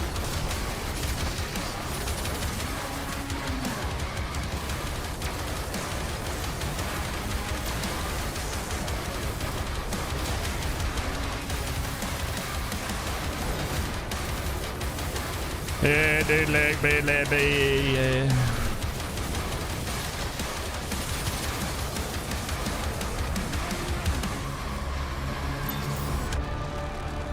The more hair you have, the bigger chance you tried gorilla balls.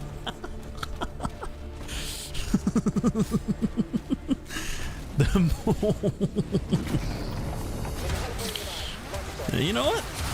There might be some truth to that. I don't know. I don't know. I'm not a scientist, mate.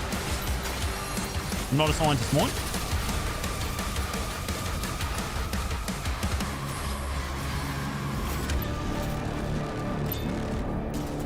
I don't know how many of you guys know this, but to be honest, I'm kind of running out of stupid things to say, so I'm just going to bring this one back up. A long time ago, over a year ago, Haweeding sent me an article about a French no, was he an Austrian?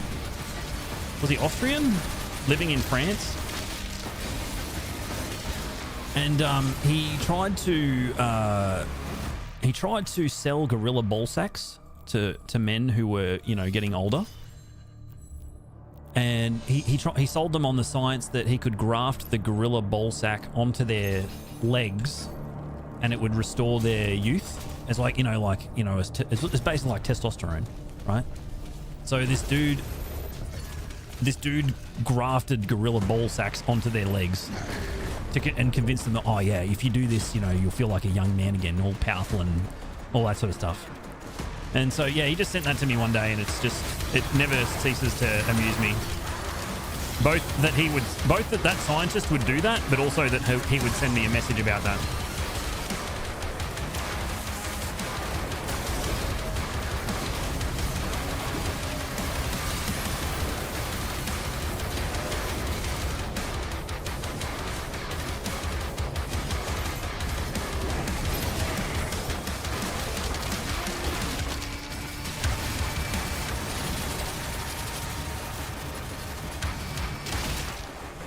Where's that? Oh, all right.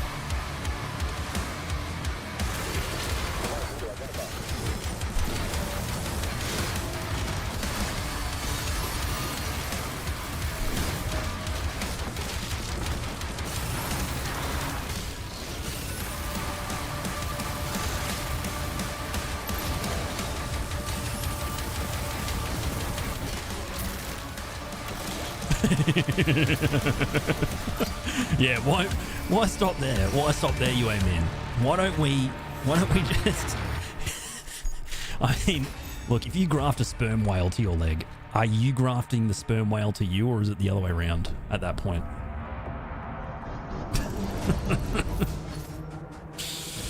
Oh, God. Demons in the North Wing. Yeah, well, I mean, I don't know if he tried to sell the gorilla ball sack. You know, maybe, I don't know, maybe that's how the process works, Severio. You go into his office, he's like, please, sir, take a seat. Let me walk you through the options we have currently. Look, let me show you what stock we have available currently. And he'd kind of just show you that he'd pull out these jars with all these preserved gorilla balls. He's like, well, this one's, you know, this is from the year 1872. It was actually harvested from a gorilla in Rwanda, of all places. Now, if you would like this one, it comes with a finance offer. We can finance this gorilla ball sack for you, like a real salesman, you know, real salesman type of approach. I think that would be quite refreshing, actually. Sometimes it's good, you know, to be sold to, you know.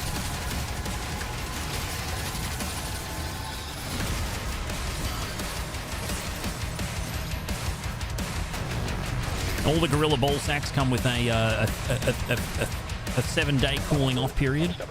If you're not really happy with your current gorilla ball sack, you know, you can always get a different one.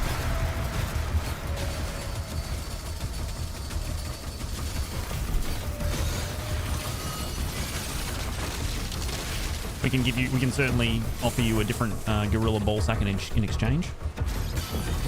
Oh yeah, dude. Yeah, if you can't make the repayments on your gorilla ball sack loan package, we will have to repossess the gorilla ball sack. Yes, that's right.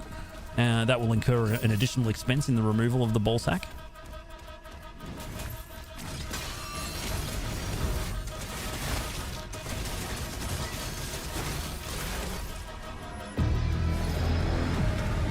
Since 1998. Bixby double fisting in the YouTube. Thank you, man. We do have a YouTube live stream, guys, in 1440p if you want to watch there.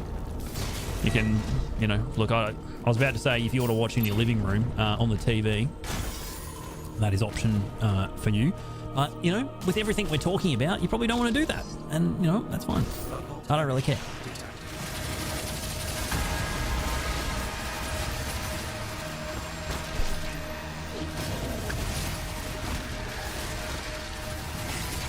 Fucking messy. Hey, Sapphire. Hello. How you doing?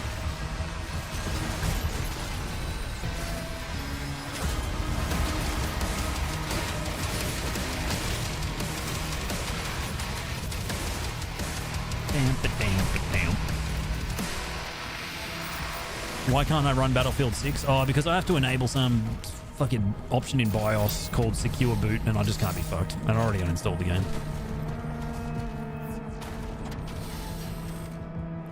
It was it. Look, maybe I could reinstall it and try it tomorrow, but I was like, it's been a big day. You know, I just got the little man to bed. I'm like, oh, why don't I play a game for a bit? You know, something I've never, some game I haven't played before. Why don't I do that? And the game's like, yeah, no, you got to fucking put this stupid secure boot bullshit on. I'm like, I can't be fucked. I'm too old for this shit, man.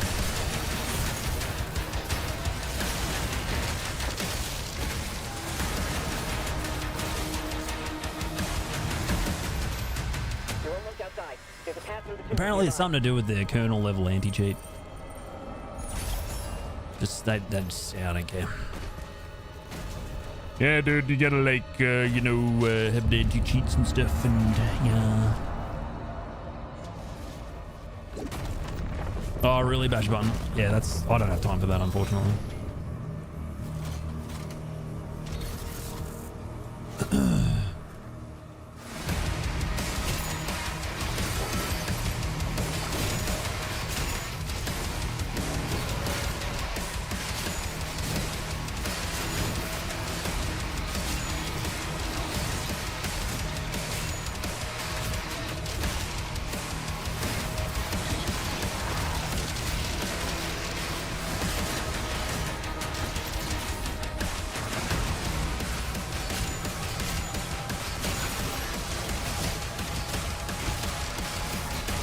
Hey guys, do you reckon they should just buff the Impaler again? I don't know, like, do you reckon it's just not good enough? I think they need to, you probably end up having to flash the BIOS. Man, far out, dude. That's fucked. Yeah, I'd definitely, oh shit, I shouldn't have done that now, it's fine. It's all good, I'll just get it later. I was meant to pick up the heat blast, but doesn't matter. This gun is shit. It's so bad. Don't. Please, guys. in software, if you're listening, just keep buffing it. It's not good enough. It needs to be nerfed into the... It needs to be buffed. It needs to be buffed. Don't nerf it. It's so good. It's so bad. I don't even know what I'm saying anymore. Parry, help me, please. I don't even know what I'm doing. No, they're gonna nerf it. Gonna nerf it more. You know what I mean? That's my explanation.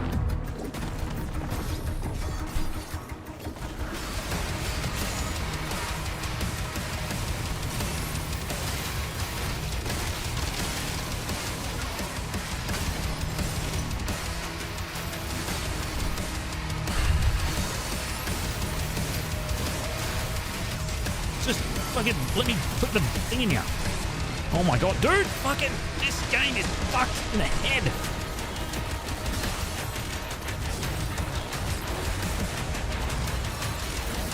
Oh my god.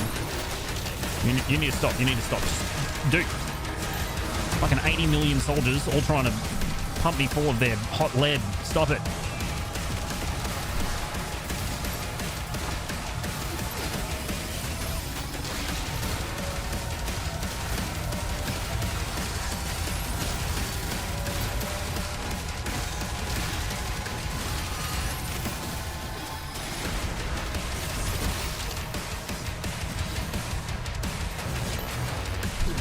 What?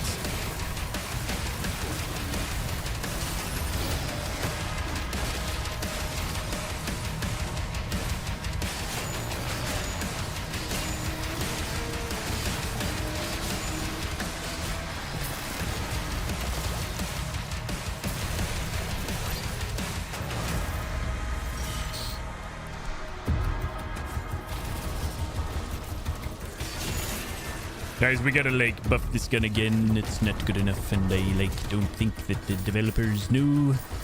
They don't know what they're doing and stuff, and like this gun is weak.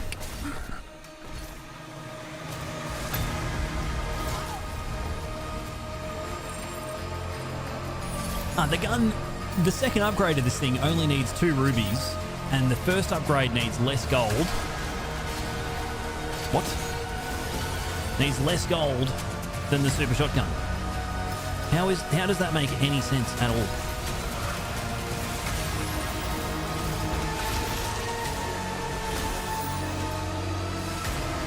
Well, you see, it's like this reason and that and these and those, and you're too bad to understand the greatness.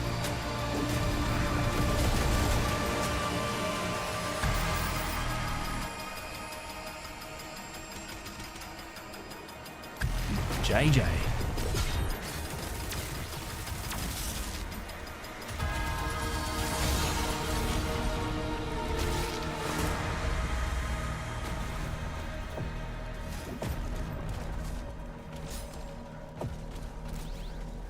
Apparently if you have the HUD face set to classic Doom guy, the face is a zombie in Harbour of Souls. Did not notice that first time around. Yeah, it's pretty awesome, right? Nice little detail they added there. Mohammed, hello. Hello, mate. Alright, let's try not to shit the bed this time, guys. What do you reckon? You reckon that's a bit of a winning strategy? I think that might be a bit of a goer, guys. I don't know, you tell me.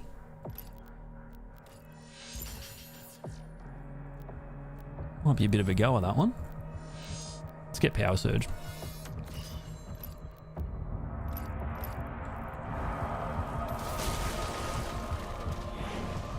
Old mate Gary Mont.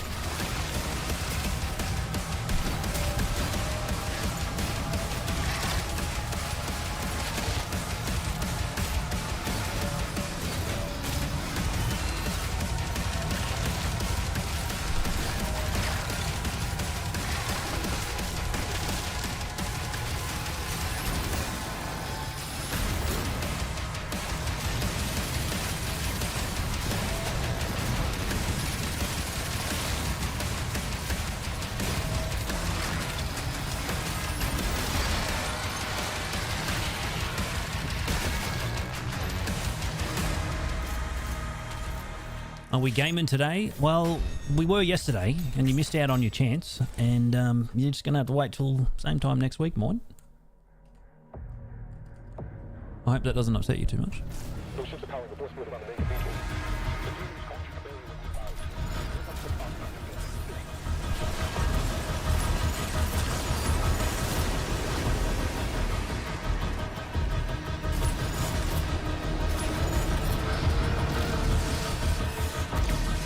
Oh my god.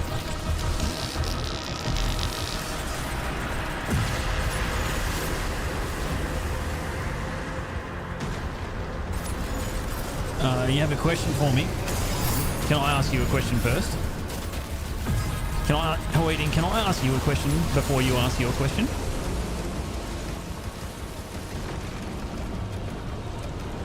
I'm waiting for your permission. Okay, thank you. All right, we were in a bit of a deadlock there. Is your question any good?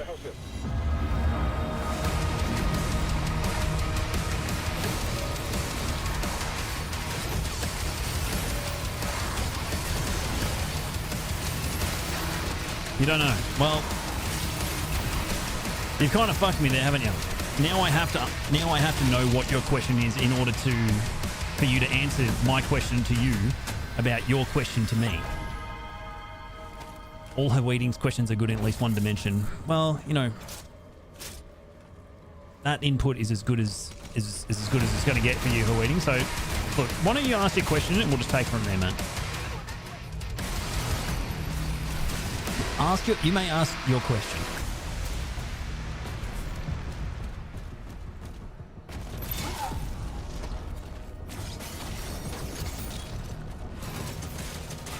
Got to cross his fingers more. He's got to cross his fingers and he's got to cross his toes and he's got to, you know, put the bros before the hose and something. I don't know where I'm going with this. Fucking vanilla ice cream or some shit. I don't know.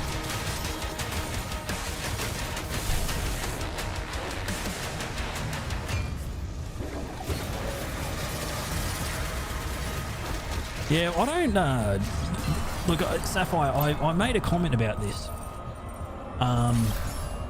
I don't know if he doesn't know that. I don't know if he doesn't know that it's not called that, if you know what I mean.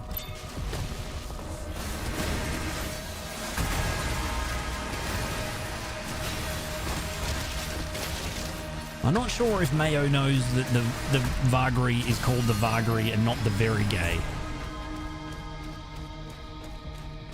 Look, he is an intelligent guy. I can only assume that he is pulling our legs. He's a smart guy, all right? He's a sophisticated kind of guy in the lake.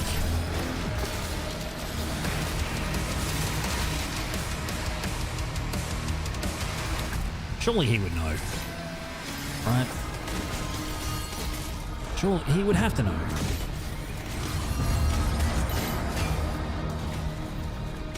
Maybe he's dyslexic. Nah, like YouTube, you know, YouTube people don't rush out videos, do they? Right? Surely not. He would take the time to cross the T's, dot the I's, you know, all that sort of stuff, right?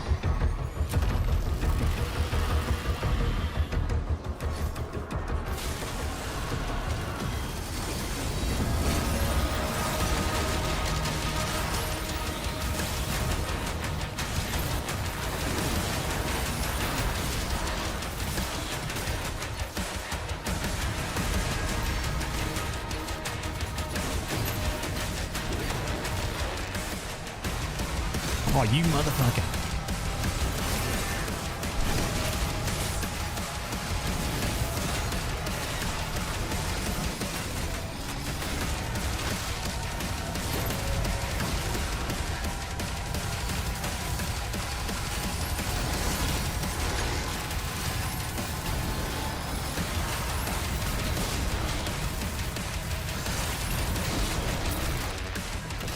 Oh, sorry, what was your question? Oh, sorry. Okay, so Huiting's question was, so for those who don't know, I am a father as of 9 months ago. And, you know, raising a child is quite a, you know, it's a lot of work, guys, right? So Huiting's question is, do your wife that you stream, so I can only assume that you mean to say, does your wife know that you're streaming? Or do you say you're on work extra? No, she knows that I'm streaming. It's about compromise, right? You know, she's got her interests and I've got mine, and we, you know, we make it work. And that's what. Where the fuck is me dink stiffing pills, Geraldine Moit? IVI things mun use them all, dear. Yeah, that's what adults do, mate. They come up with a plan and go from there. All right. Of course, there is, you know, compromise, and it's a lot of work, but that's what you do. All right? That's what you do, man. Okay, dude. No need to be fucking like, you know, you know what I mean and stuff. And like, please don't. Mr. Devo walks in a room full of gamer content and one wall is horrified. Yeah, dude. Like 16 years into a relationship, she's like, what the fuck? You're a big nerd, mate. Yep.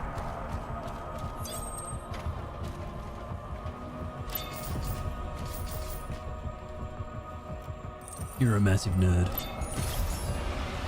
Nerd. Yeah, I got the glasses and she said, I didn't think you could get any nerdier, but here we are. And I'm like, yep, that's right. Somehow I managed it.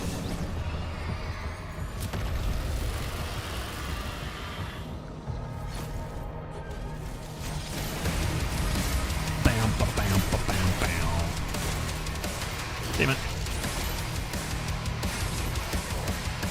Exactly, Dead Springs. Exactly, mate.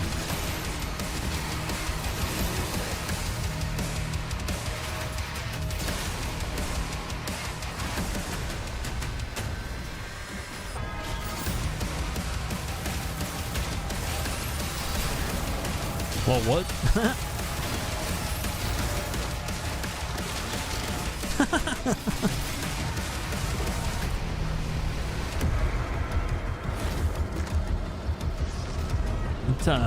That guy always dies really fast. Always.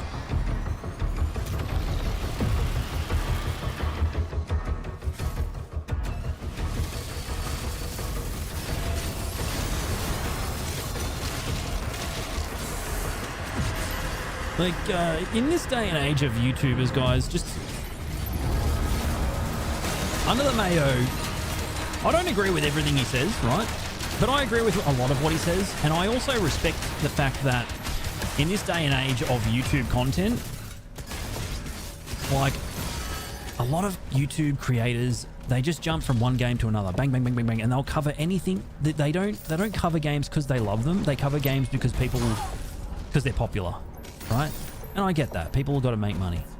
But if he plays a game and he's gonna get like a spot to cover that game, and if he doesn't like it, he won't do a video on it. I respect that. I think that don't do things because you feel like you have to, or it's gonna remunerate you or whatever. You do it because you love it. Obviously, you got to get paid, right? But you got to, you know, find the fine line between those two things. Oh, I get paid, but you know, don't do things you don't like. That's I respect him in that regard, right? Like he won't cover a game if he just doesn't enjoy it. Unless it's like everyone told me to play, right? If it's like a paid review, he won't do it. Might actually just grab Steadfast because I feel a bit squishy more.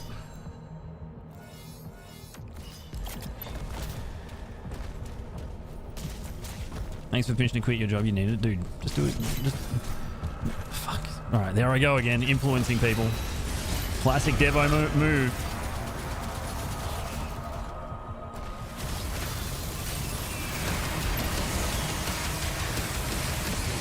Ow, I thought that guy was dead.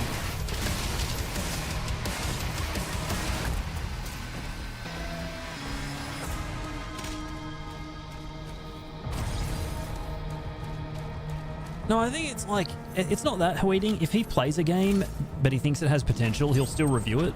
But if he plays a game and it's just not his thing, you know, it's you know, if you're not passionate about something, then why do it, you know? It's that kind of thing.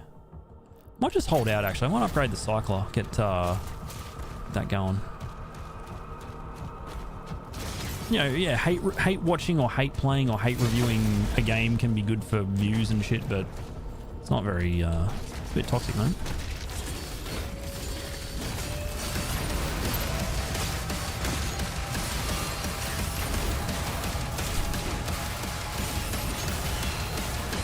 Oh my god, dude, what are you doing?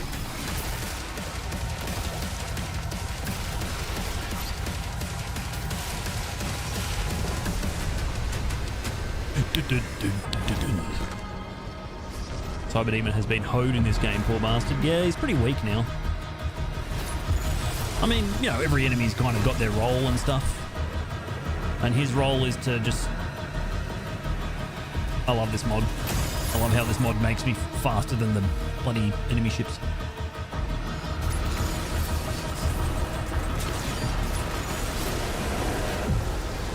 Pork has angry video gamer nerd tattoo on his shoulder.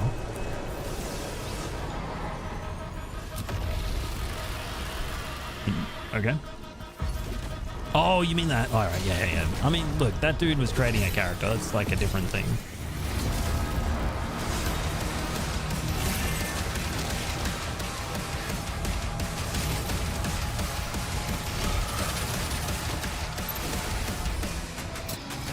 AVGN is a character, right? Like,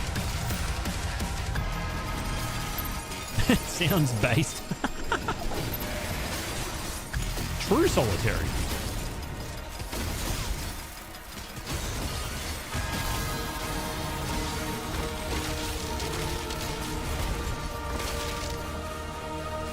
Oni, hey mate. How is Battlefield 6? Battle of the Field.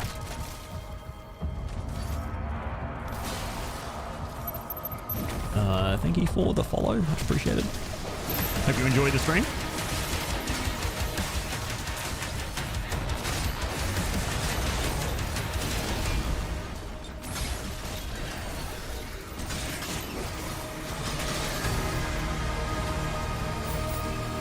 It is good. I would have played it, except I don't have secure boot enabled in BIOS, and I couldn't be fucked turning it on. So I installed it, and then it wouldn't launch. I'm like, and I just got my son to bed, and I was like, at the end of my tether, I just couldn't be fucked. Like, I can't be bothered. But I am glad you're enjoying it. Yeah, that was pretty much my expression. It was just KW, and then I was fucking tired. I just turned my computer off and went to bed. I was so fucked. That's how I like my women.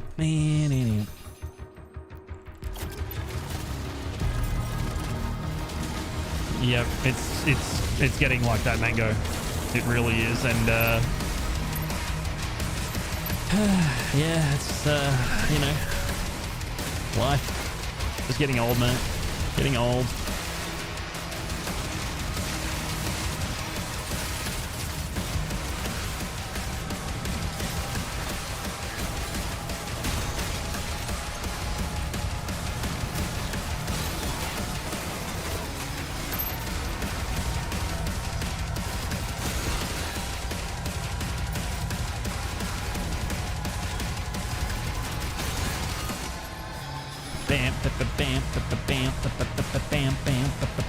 Where you going?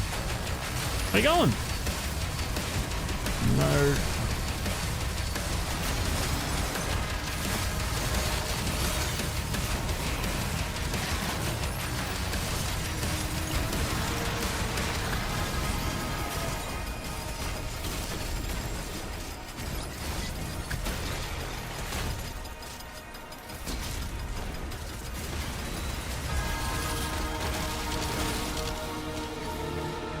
If you're playing the latest update, JJ, I can totally understand that. Latest update is a bit harder. Well, I mean, BF6 is going to have a lot of Call of Duty DNA, right? Because Vince Zampella is in charge of Battlefield 6, right? R-Type, we're on exactly the same wavelength, dude. I just... like, oh, man. Imagine aging. Nanny, you never age. Just look at your hair, bro. It's like beautiful. It's beautiful. Feels like it. All the maps you're very close quarters. Right.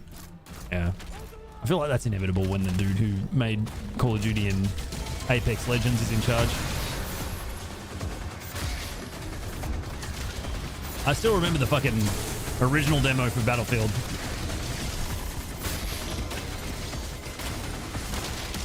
I feel like I'm really showing my age, but I had the demo disc for the very first Battlefield game. It was one map. It was in like the desert somewhere. Like, I feel like old.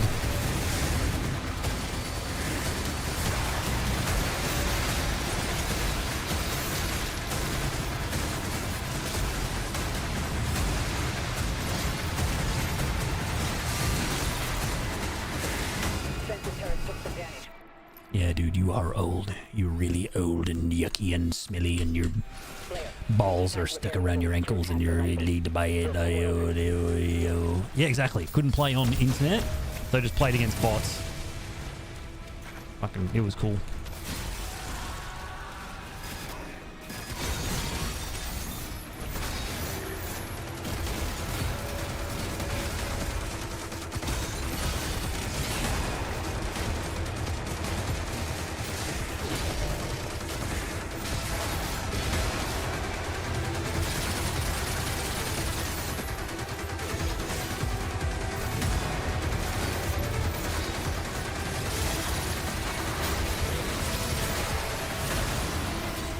Isn't there an Arachnotron after this wave now?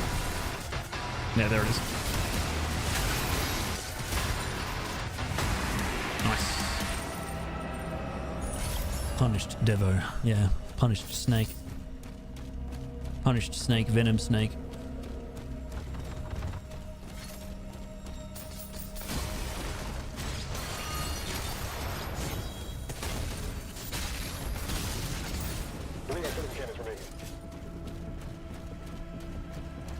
But have a dude, I don't have a six-pack. I have a power belly, alright? That's how it works. Power belly.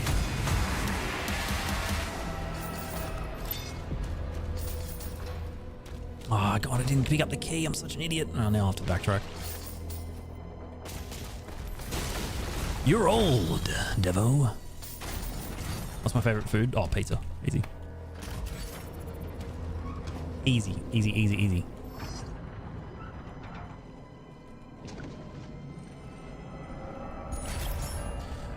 Yep, you put pineapple on pizza. Absolutely.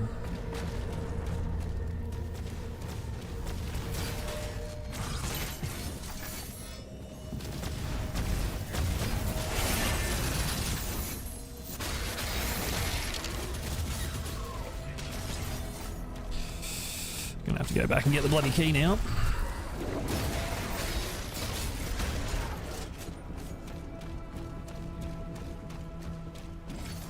Wow, dude, I thought you were a better person and you put pineapple on pizza? I don't know what to believe anymore. I'm disgusted. That's it. I'm just disgusted.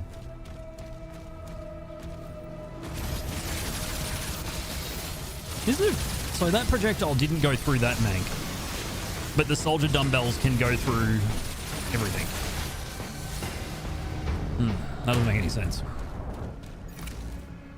Look, I can appreciate...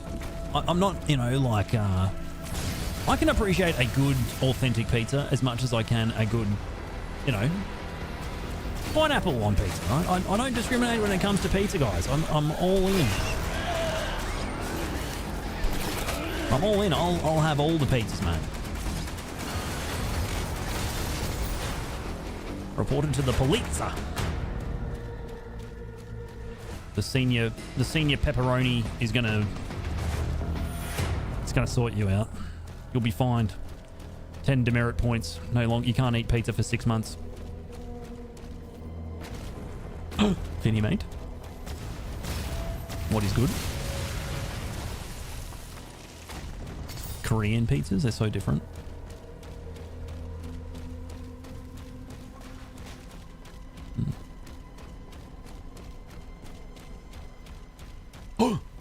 Finny. Damn straight. Thanks for the gifted sub. Have truer words ever been spoken? Kebabs over abs. Love it. Man, I haven't heard that saying for a while. But it's true. It's true. You know, in this world of post-truth and generative AI, guys. Oh, look, here he goes. He's getting into the fucking politics again. This fucking guy. God damn it. I just want to fucking video game and fucking control fucking name that gun. Where the fuck? Dude, this game is fucking stupid. Don't fucking fart on me either. Fucking asshole.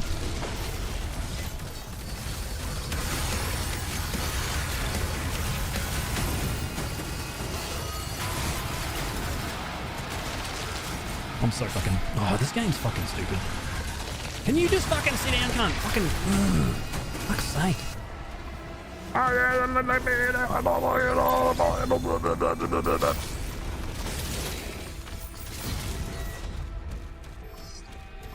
There you go.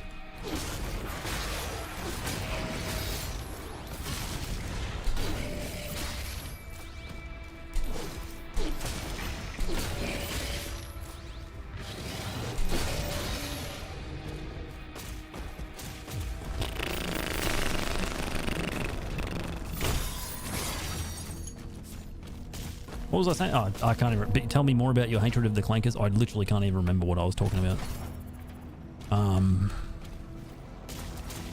Nah, it's gone. No, fucking in one ear and out the other. I don't even know what I'm upgrading anymore. You know what I mean? It doesn't even matter.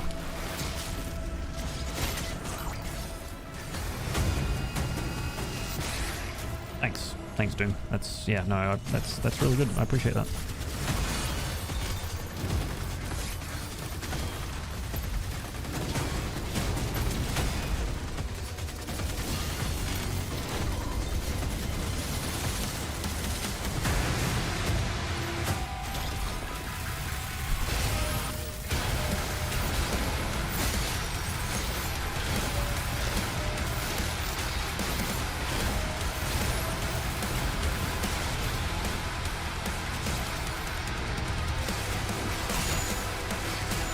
Yeah, we need to buff this gun and, like, you know, like, it's just so bad right now and, yeah.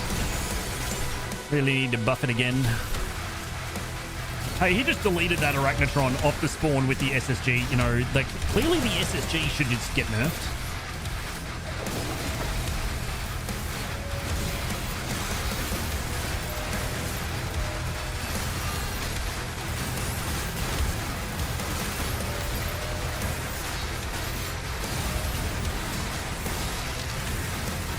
Can you just die already? Fuck. Wait, what are clankers again? It's something to do with AI, isn't it? Something to do with AI. Oh yeah, thanks Chasm. Yeah, yeah.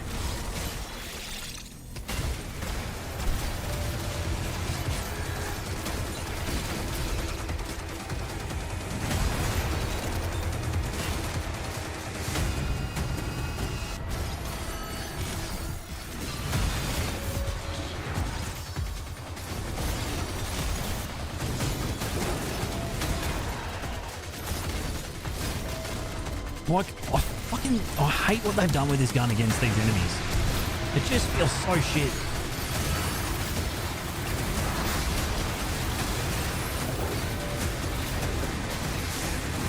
It's so bad.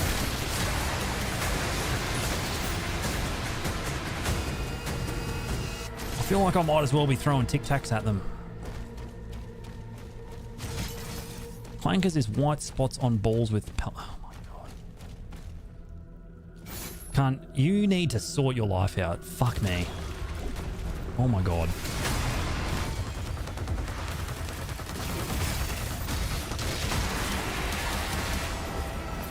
Like...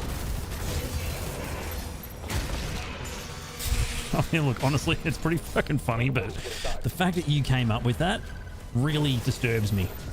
Like, that really it disturbs me as much as it concerns me. You said post-truth is 2016 words. You know what? You should go and ask fucking ChatGPT what you should do about that. Oh, waiting. If you wake up in the morning and you have white spots on your balls with calcium that you can pop, you need some advice. And the best advice right now is obviously from an AI. Okay, that's the real fucking qualified medical advice that you need at the moment. Dear ChatGPT, I wake up in the morning and there's big fucking white pustules on my scrotum, and when I pop them, there's just calcium coming out. What should I do about that? And then it'll give you like a fucking recipe for mashed potatoes or something. And it's like, okay, what you need to do is take your balls and put them in the pot with the boiled potatoes, and then pop the pustules of calcium into the potato mash and mix it up. You don't need milk for this recipe. You've got your own. It's a BYO recipe. Visit doctor. Google symptoms. Yeah, you have cancer, and we estimate you have 3 days to live.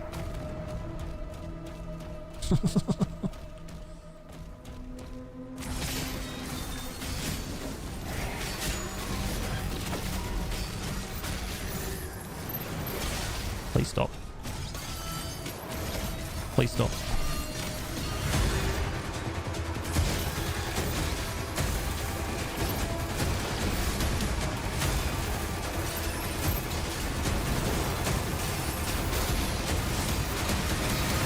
Oh, I need to farm some parry charges, actually. Oh, shit.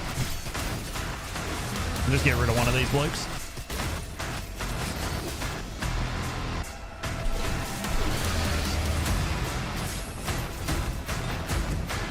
Oh my god, stop fucking doing that. God damn it.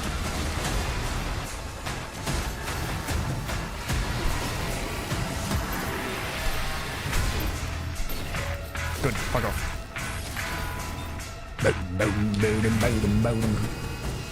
That bass line. So good. Sorry, fish. Sorry, man. I didn't mean to do that to you. Please. I think Hawaii owes you an apology too for saying such insanely funny things. Are you just going to get really fucked up? Yeah, me too, probably. Look, I've literally never smoked a single thing in my life, not even a cigarette. And if someone told me I had bowel cancer and I had like 3 days left to live, I would fucking try everything. I'd be like, all right, fucking, I'm fucked anyway. Might as well just. Oh no, I'm gonna swap to the hoo-hoo dilly. Thank you, Jordy. I'm too busy talking about how much I'd fuck myself up on drugs if I was given 3 days left to live, rather than paying attention to this video game, which I'm about to get deleted in anyway.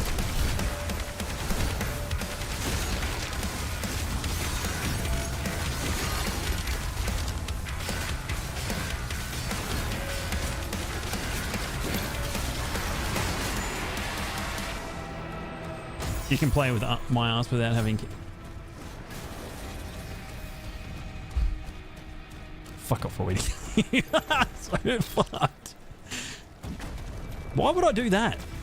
Okay, look, I would do a lot of things if I had 3 days left to live for weeding, but that would not be on my fucking list of things to do.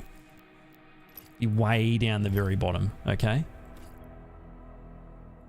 You just... A 60-year-old man's quest to replace table salt guided by ChatGPT's suggestion of sodium bromide led to a severe case of bromism, a condition not seen since the Vicodin era. He experienced hallucinations and paranoia, requiring hospitalization. I shouldn't. Okay, we shouldn't laugh. That's not very nice. Okay, Devo, that was bad. Don't laugh. What a fucking idiot. Oh my god.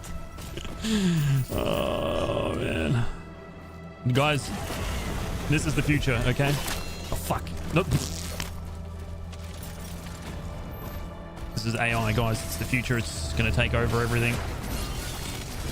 This is going to guide us through the next stage of humanity.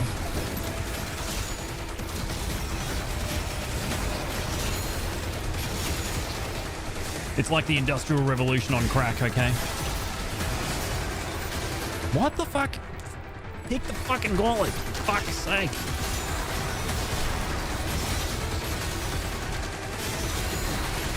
Oh, this gun is fucking busted as shit. What the fuck were they thinking with this shit?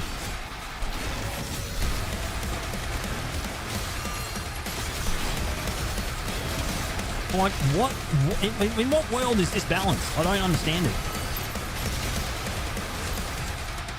Fucking mouse.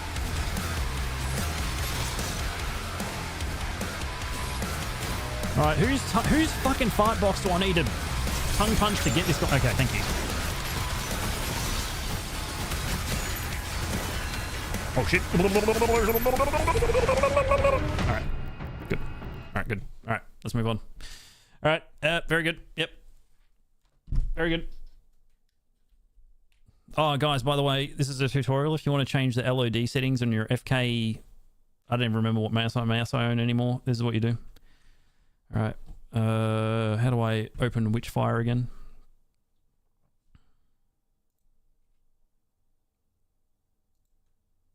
Formative, thanks. You don't have to ask AI. I've got the information for you. Oh, all right, good. Look, I honestly sat in that pack and just asked the game to like literally fart on my balls. So I had it coming. I had it coming.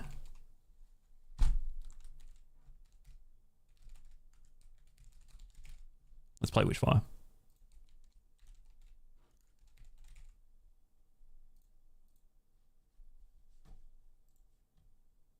Which is updating.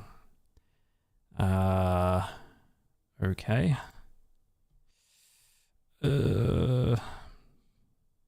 Damn, dude, I played 60 hours of Witchfire. That's not bad. It's not bad at all. Hey, Sword and Sorcerer. Yeah.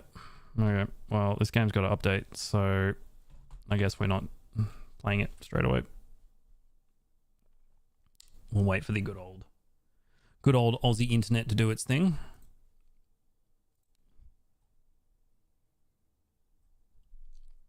Ah, yep. Ah.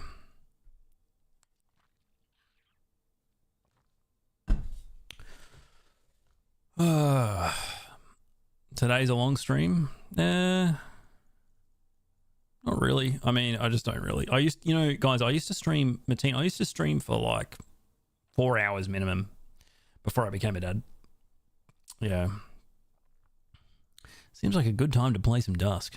60 hours in Witchfire, and you can't still make pumpkin brew. You can't make pumpkin brew either. And you've got... You can't do it. You can't do it. Is Aussie internet bad? Nah, it's not that bad. Nowadays it isn't. Back in the day though, 10, 15 years ago, Aussie internet was pretty terrible. Yeah, the 8-hour Doom Eternal streams back in the day, those were the times. Yeah, I had so much free time. It was insane. I had so much free time back then, it was honestly kind of cracked how much free time I had. Took it for granted. Did I refer to Mayo's faltering guide for this run or in general? Look, I'm be honest, I barely have enough time to play the game myself, let alone watch a lot of other people talk about the game. Like, I'll watch, people live stream it every now and then. I'll just drop it in, say g'day, and watch them play it. But I don't, like, the only time I play this game is when I stream it. Yeah. You guys been watching me so much back in 2020, but you weren't called for days. Oh, shit. No way. Yeah, those were the days. Those were the days. I could just reset in Doom Eternal endlessly, over and over and over and over. But nowadays, I can't do that.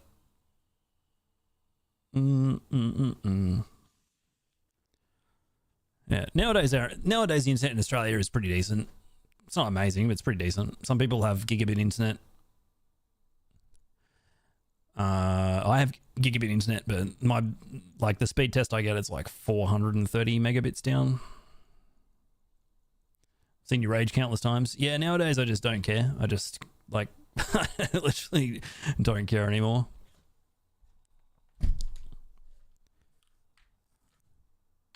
I just close the game and move on. Because I can't be bothered.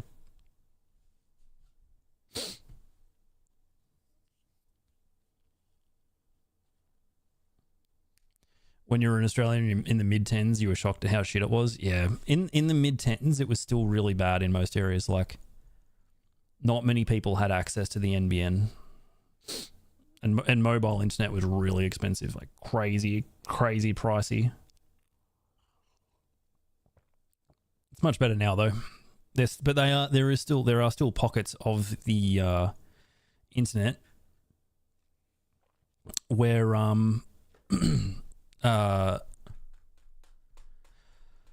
people are still on copper. You have a gigabit. Yeah, I mean, I'm on a gigabit, but it's HFC.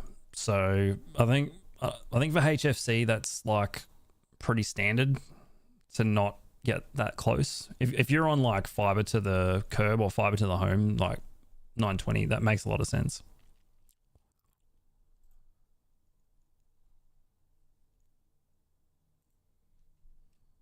rich people had 24 megabits down. Yeah. If you were really lucky, you had ADSL2 and you lived within a few hundred meters of the exchange and you had 24 megabit down, that was considered a luxury. Isn't it true that Aussies didn't prioritize internet? What happened was the Liberal Party did what they always do, which is completely fragment and try to privatize everything, and it just completely fucked it for years, because the Labor government came in and said, we're going to do fiber everywhere, except for really remote areas where we're going to do satellite, or, you know, like a base tower type of situation, wireless. And then the Liberals got in and they just said, nah, what we're going to do is we're actually going to just buy the old copper network from Telstra, who used to be a state-owned telecommunications company, but we privatized them many decades ago. And actually now what we're going to do is, let me get the game up. What we're going to do is we're going to give that company that the state used to own, we're going to give them billions of dollars to buy the old copper from them that we used to own because we used to own Telstra. Oh shit, we bought it and now it's useless. Yeah, it's completely fucked. It's old and it's just rooted. But here's what we'll do is we'll run fiber, but we'll run fiber only most of the way to your home, and then it can use the old copper. So you have fiber running to these nodes that then turns to copper. What? Totally fucked it and just set us all back 10 years. And it wasn't until I mean, eventually, like, they, you know, started to roll out more fiber, but what really saved it in a lot of metropolitan areas was the HFC network got upgraded, so that was like a cable TV network. And that kind of helped them quite a bit, but it wasn't until Labor got in and then they started investing in the NBN again and did what should have been done in the first place, which was fiber to the curb, and, you know, then provide an upgrade path for homeowners to do fiber into their home. Yeah, Rupert Murdoch got involved. You guys know Rupert Murdoch if you're in the US. He owns Fox Media. And he owned a lot of the HFC assets. And, you know, obviously the internet is how media is distributed now, and it's not in his interests to have high-speed internet everywhere. Otherwise people will be able to consume content too easily. So, yeah, he got his foot in the fucking door with the Liberal Party, and they completely fucked it. They totally fucked it. Imagine if the Liberals... imagine if the NBN didn't get rolled out to the extent that it did in time for COVID in Australia. Like, imagine if they just kept pushing it back and pushing it back. It would have been fucked. Like, no one would have been able to work from home in Australia because there was no NBN. It would have been fucking insane. Am I conservative? No, I'm more like of a left-leaning voter. Some might argue I'm a centrist, but I like to think I'm not. The problem with centrism in Australia is it's like not very helpful. So, yeah, dude, you're a lefty. You voted for the Labor government. That's basically communists, and you're bad and stuff, and you don't like, you know, Western democratic society. You're a communist. I just want, you know, I just think that people should bring forth their best intentions to look after the people around them, and that leaning takes me where it takes me. Oh, yeah, thank you, Mango. Yeah, the Liberal Party in Australia is the Conservative Party.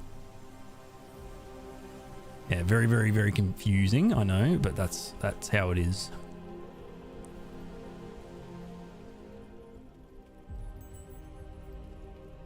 Post-truth words. Damn it. So close. I think we can just go, right? Maybe activate incense and then we'll go. It's very interesting, as Australia usually was the country starting revolution in devices like banning and providing new standards. Well, I mean,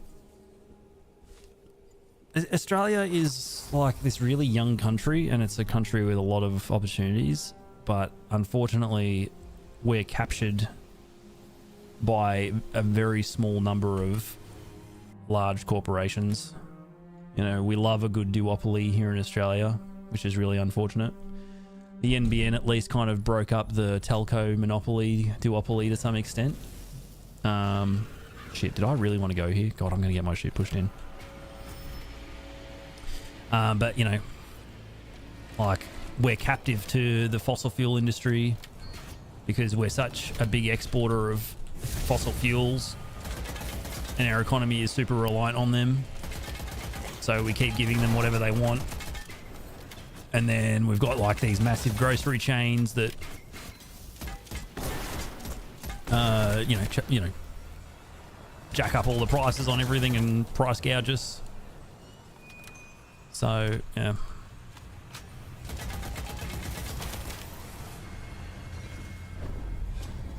So I think it will go melee heavier combat the next game. I mean, I don't know. I'd like to see them go further in that direction. I don't know.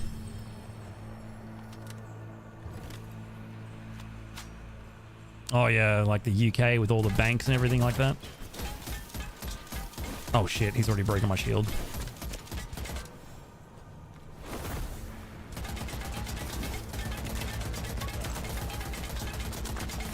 Look, my hope for Australia is that we fix our housing market and then we move into green energy, like renewable energy as an exportable thing, like green hydrogen. The whole sun cable project thing is super cool. If that ever gets off the ground, if that gets enough money, that would be amazing. Because, you know, right now the Australian economy is basically homes and holes in the ground, like mines. And I just don't... The whole thing with housing is we've put 80% of the wealth in this country is in property. And that's really bad. Pretty fucked up. It's not in like intellectual property or in, you know, developing new technologies, which is kind of funny because Australia, we developed a lot of really important technologies, but, you know, didn't really like, you know, like Wi-Fi was developed in Australia. That's where it came from. Fucking the original technology of Google Maps that was, you know, Google Maps was based on, that was developed in Australia. Fucking like all this crazy stuff. I think even solar technologies, you know, started in Australia. Photovoltaics. But, oh my god, she just hit me through a fucking trailer. Oh shit. Break the shield. Don't break me though. How do you profit when people don't have disposable income though? That is the crazy question. How do you profit when people don't have disposable income? Well, they don't have disposable income because, like, you know, you've sucked all the money out of them by overvaluing or overpricing all your products.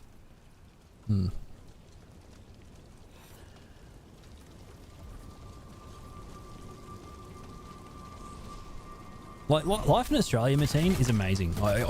You honestly, you couldn't really ask to be born in a better country. Like, we're super lucky to have what we have. It's insane. Like, the quality of life in Australia is very, very high, but the cost of living here is ridiculous, and it's high for all the wrong reasons. It's high because the cost of houses and cost of buying and owning a house in this country is ridiculously high. And the reason that's the case is because like the Conservative Party in the 90s, the Liberal Party with John Howard, introduced all these tax breaks to property investors that all it did was make the price of property go higher and higher and higher. Oh, what is this game? Oh, it's Witchfire. It's a really fucking cool game. You should play it. Oh god, it's the fucking warden. I don't want to fight this bloke right now. Break the shield, Blake, break it. Nice. Honestly, this map is fucking hard, guys. It's really hard because what they do in this map is they drop you in the hardest part at the very beginning. They've got a boss here. They've got a really extremely dangerous area right here. They've got the warden here. This map is hard. You don't have... It's not a very upgrade heavy map. You drop in and there's not really, you know... By the end of this map, you don't feel that powerful, and it's a challenging map.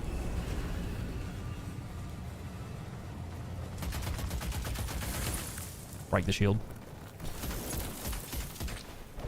Oh shit. Oh god. Maybe not such a good idea to try and bait shield breaks here. So when these dudes break the shield, it makes the fire rate of this weapon go down, but the damage goes up heaps.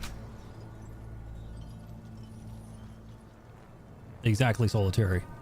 That's exactly what's happening right now. The Reserve Bank's going to drop the interest rate another 50 basis points. All that's going to do is mean everyone else can borrow more, and the property price just goes up. I think you probably can get to the other side. There's all these doors that you can unlock in this level, and I think once you unlock them, it makes it a lot easier. Yeah. Yeah, like... I hate to... Like, I'm not... You know me, guys, I don't really like to demography people as a way to kind of, like, attribute blame to groups of people really easily. But... the baby boom has really fucked up the housing market in this country, big time. They kept voting for governments that would just make the value of their property go up and up and up and up, and it's just completely fucked it.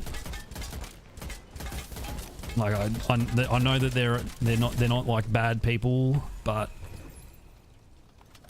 you know, they're probably, you know, not all, you know, it's not like, you know, absolutes are bad, right? But man, the way that the policy settings that they voted for in the 90s really fucking stooged the housing market for everyone else.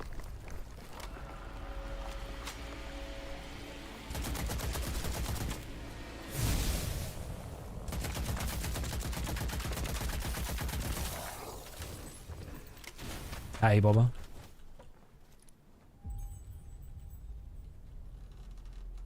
Yeah, well, like they grew up in a look. If there's any baby boomers in the chat, I don't think this channel has anyone in, you know, that of that age watching, but like they grew up post-war in a time when, you know, a lot of the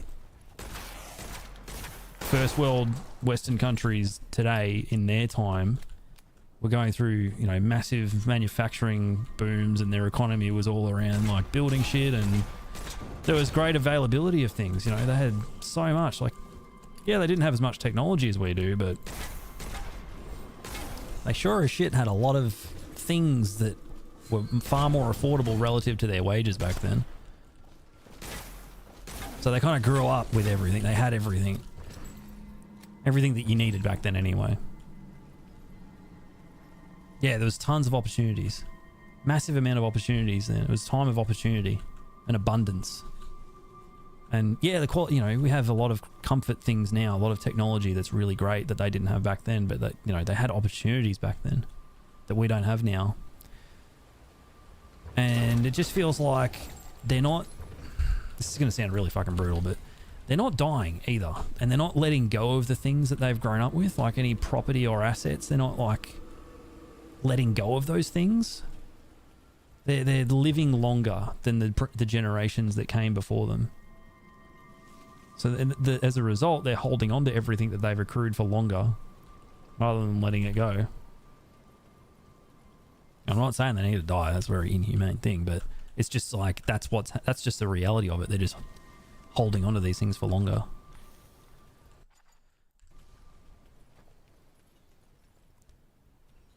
Your parents were literally gifted their first house by our state's government and then voted for the people who took that program away.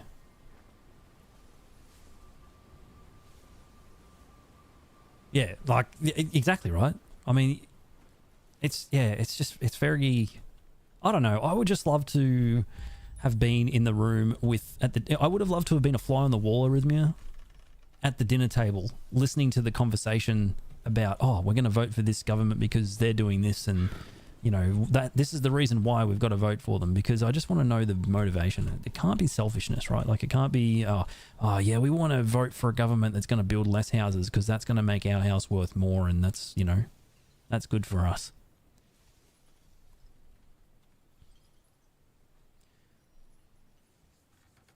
Why does this game feel so empty and barren?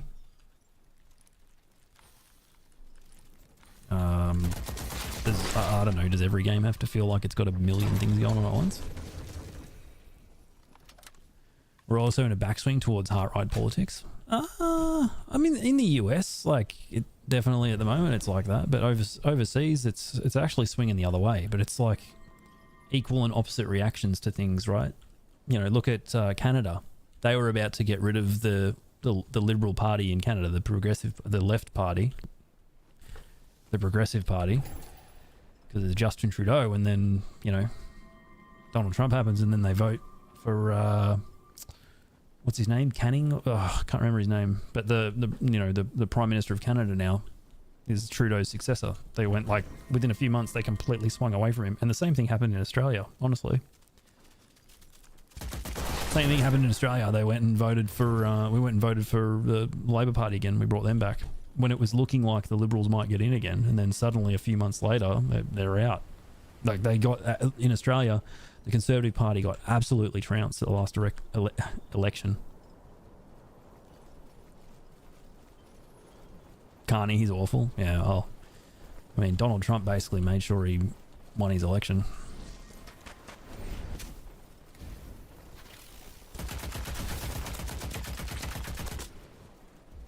I did tweeting, yeah. At least you're paying attention, mate.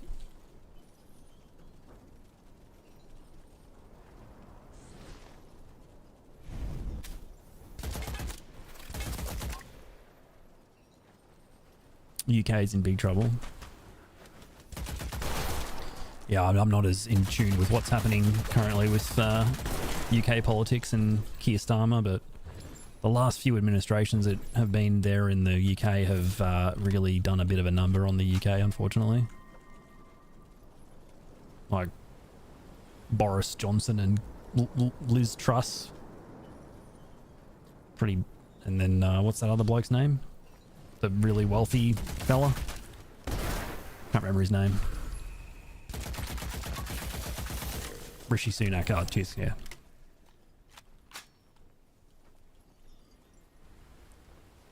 Americans would never unite against a common threat. They are too divided by foreign intelligence forces and poor education.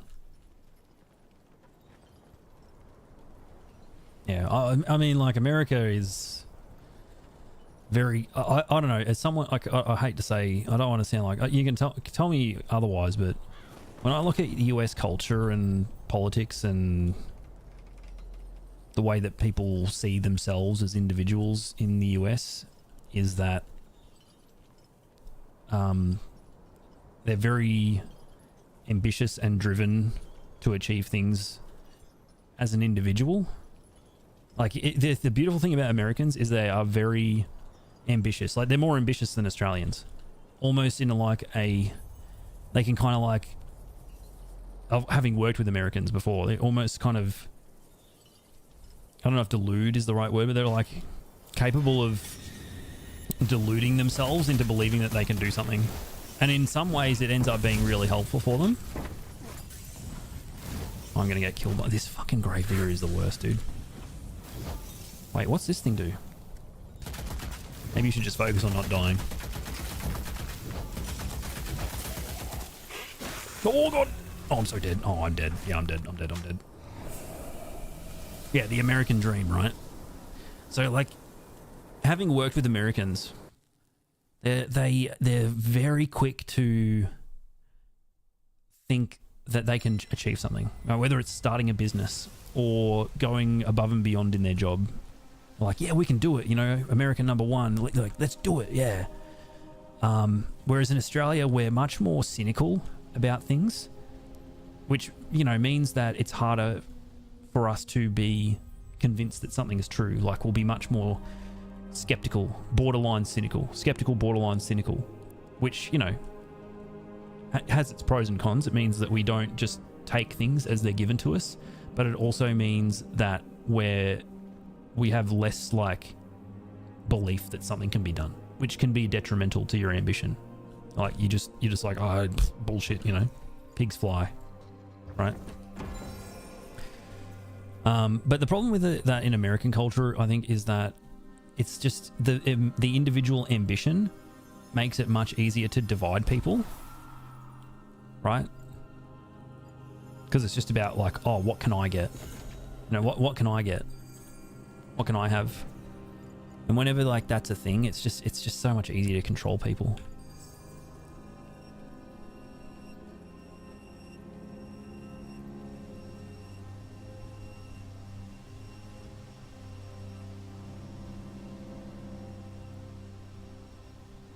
This is just my personal experience. It in no way reflects the group as a whole. Many boomers are often stuck up because of this mentality. They grew up in a small bubble of prosperity and they are stuck in it, completely blind to how things have changed around them.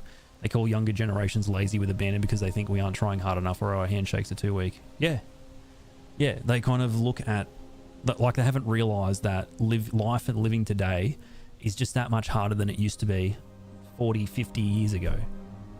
They haven't realised that, and they just think you're not getting what I got because you're not working hard. But their definition of hard is like totally skewed.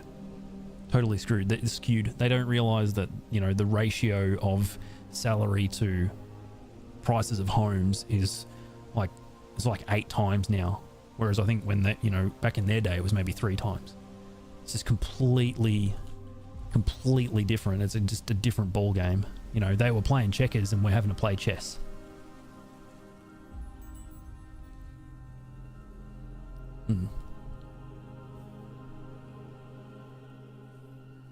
House prices in Netherlands are fucked also. Your house is 2.5 times price that it was 12 years ago. Yeah, like... So, like I have a... about 10 years ago, we bought a unit.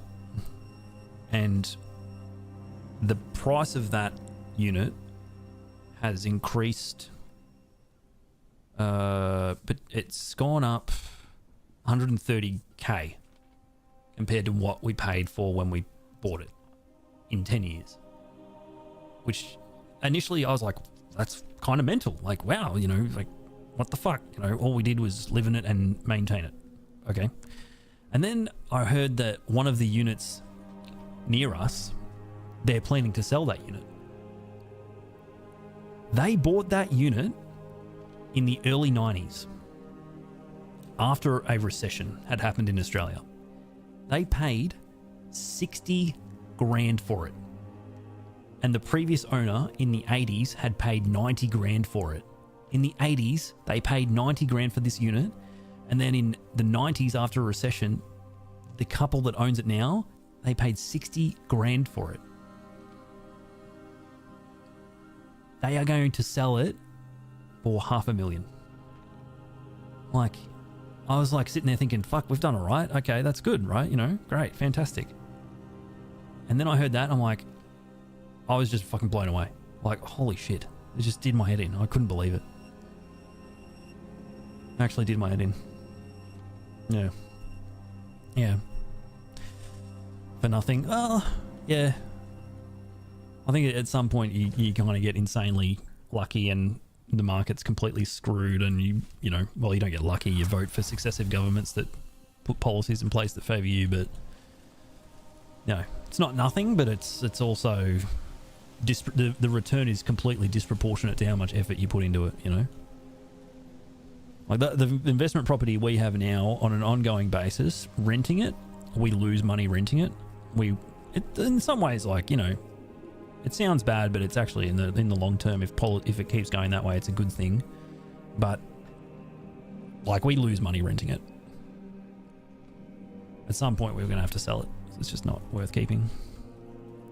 The house your grandpa bought in the 70s, 80s, he added onto about 45k in total. It's worth 400. Yeah, it's bad. It's honestly the worst thing about it, Manarino, is that money that should be getting invested into creating value, like creating new inventions and products and things that make people's lives easier, like, you know, companies taking that money that's in your property and putting it into research and development, that's just going into nothing. It's going into houses.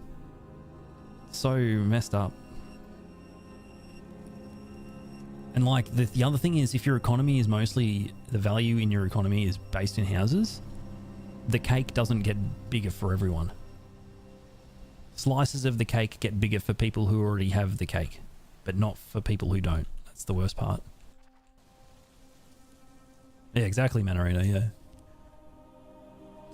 And when companies create products that people want, then the cake gets bigger for everyone.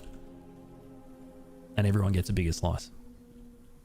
But no, we got to keep voting for governments that incentivize investing in property, because that's what we do. All right. I'm just trying to figure if I should. I guess I know I can use better weapons. These weapons aren't that good, but the problem I have with this game is I never fully max out the weapons and I never realize their potential. So before I move on to another gun, I kind of want to get these guys dialed in. Your parents bought their house in 82 just before you were born, paid 40 something, which was about 1.5 times your dad's salary. Now it's worth about 600, which is 15 times what I was earning before I was made redundant. The balance is, yeah, it's fucked. It's completely cooked. It's just going to take a lot of courage from a government in all those countries to make unpopular decisions. You know, in Australia, as a concrete example, what they should be doing is, so here in Australia, we have two policy settings that encourage the increase of house prices. One is the capital gains tax discount. So, and also there's no capital gains tax on the owner-occupier home. So like here in Australia, when you sell a property, if it's an investment property, you have to pay a thing called capital gains tax. But the Howard government in the 90s put a discount on it. So you pay basically half of what you should. And that policy has been there forever. And they need to just fucking get rid of it. Because all it's doing is you sell your house, you pay half of your capital gains tax that you're meant to. That extra money you pocket, that goes towards your next property. So, okay, suddenly everyone's just got more money to spend on a house, which makes the price go up. And then the negative gearing one, people really like throw negative gearing around like it's going to fix the housing market. It won't. But it should be limited to one investment property. And I don't know if you guys have negative gearing where you live, but in Australia, what it means is that, let's say you have income and you pay tax on your income. Well, what you can do is if you have an investment property, any losses on that investment property, you can claim that against your income tax to reduce your income tax. And I think it's a good thing if you're like a mum and dad investor and you have like one investment property. Like, we have it's like borderline negatively geared because it loses its money, but it doesn't lose that much money. So it's negatively geared. But then you have the investors who have, 10, 20, 30 properties and they're all negatively geared. That's where it's bad. Like, it should be limited to one property. But the biggest problem in Australia is like, we're just not building enough homes. Literally just not building enough homes. Got my vote. I just want the Labor government to be brave and just do something. They've got such a massive majority in Australia. They've got the biggest majority they've ever had, and they've just got to do something with it. Do something for once. Like, don't pussyfoot around. We've given you so many seats. Do something. Stop trying to be bipartisan and centrist. Just do something. Get rid of the capital gains tax discount. I mean, shit, if I sold my house, the investment property, and they were like, yeah, we're getting rid of it, I'd be like, all right, great. I'm happy to pay the tax that I should be paying. Like, yeah. You turn 27 back in April, and a lot of people my age are still living with their parents because it's ridiculously hard to afford a one-bedroom apartment in a decent low-crime area. I'm starting to think the move is buying a cheap bit of land and getting one of those modular prefabs. Definitely. That's like an industry that needs to get subsidies here in Australia, is the modular prefab stuff, because that's how you get more houses built and that's what drives price down. Can you predict what's happening to the housing system if you get 3 million Taiwan refugees? There's going to be a lot of granny flats and 3-bedroom bungalows getting installed in people's backyards, Haweeding. That's what's going to happen. But yeah, like Bloodbeard, I've got neighbours who I don't know them really well, but I look at one of them and they're an older family. The dad looks like he's getting towards 60 and their son still lives with them. And I just look at that and I look at that and I go, that's not embarrassing. That's practical. Like, that's pragmatism. Because who can be in their early 20s or not even 30 and afford a house? You just can't. You have to live with your parents if you want to have any hope of building a savings. It's cooked. Completely cooked. We're building homes with the raw mansions, big brained. Yeah, it's going to be like, you know, what Chinese property investors did in Rwanda. In Rwanda, they built all of these homes, but no one can afford them. Like, no one can afford to live in those homes in Rwanda. It's cooked. They just need to give advantages specifically to first home buyers that investors don't have. Yeah, well, if you exactly, Finny, if you go and you are trying to buy a home, there should be, you know, first home buyers and first home buyers, not first home buyers and investors. Yeah. I finally upgraded your CPU from an old i5 10 to a... Finally can play Doom TD. Nice, dude. Nice. I'm glad you can finally play the game.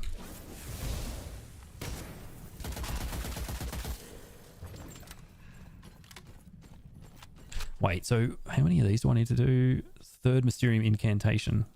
So the way that this game works is to level up a weapon, you need to kill enemies with it, and you need to do actions with it. So second Mysterium, and what that means is I need to do the second upgrade. So whenever I block with this gun, then shoot with it, it gives me a tick towards that. So that will do that. 23, yeah. I believe it took me 60 hours to work that out. Yeah, well, like, living with parents is really normal unless you're an Anglo-Australian. Then it is not normal. Like, I think more Anglo-Australians should do it. But it's in, you know, Asian cultures, it's far more normal to live with your parents for an extended period of time. And I think it's honestly a good thing because, you know, like I moved away from where my parents live, and I wish that I could have, it was more normal for me to spend more time with them as I was growing up. Yeah.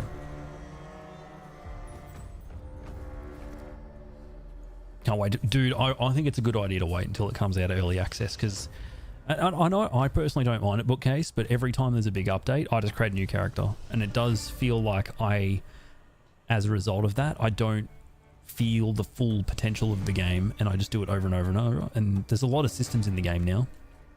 So there's a lot to do and a lot to see. But yeah, I reckon wait until it's, yeah, out of early access. It's such a good game though, like it's genuinely brilliant. Love this game.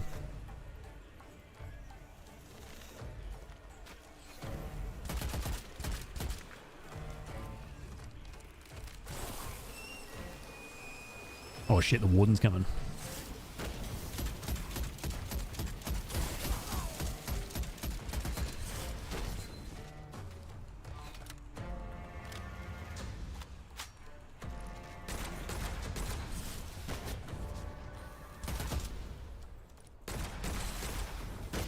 Fuck.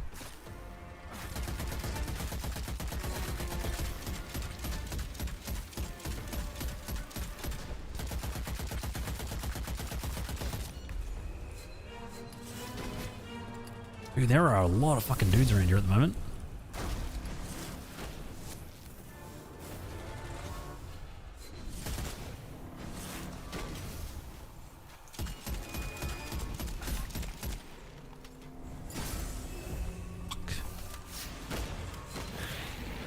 Oh, dude, this is fucked. Oh my god. This is actually fucked. Every time they release an update for this game, they find a way to make it even more challenging, which, you know, I'm all for.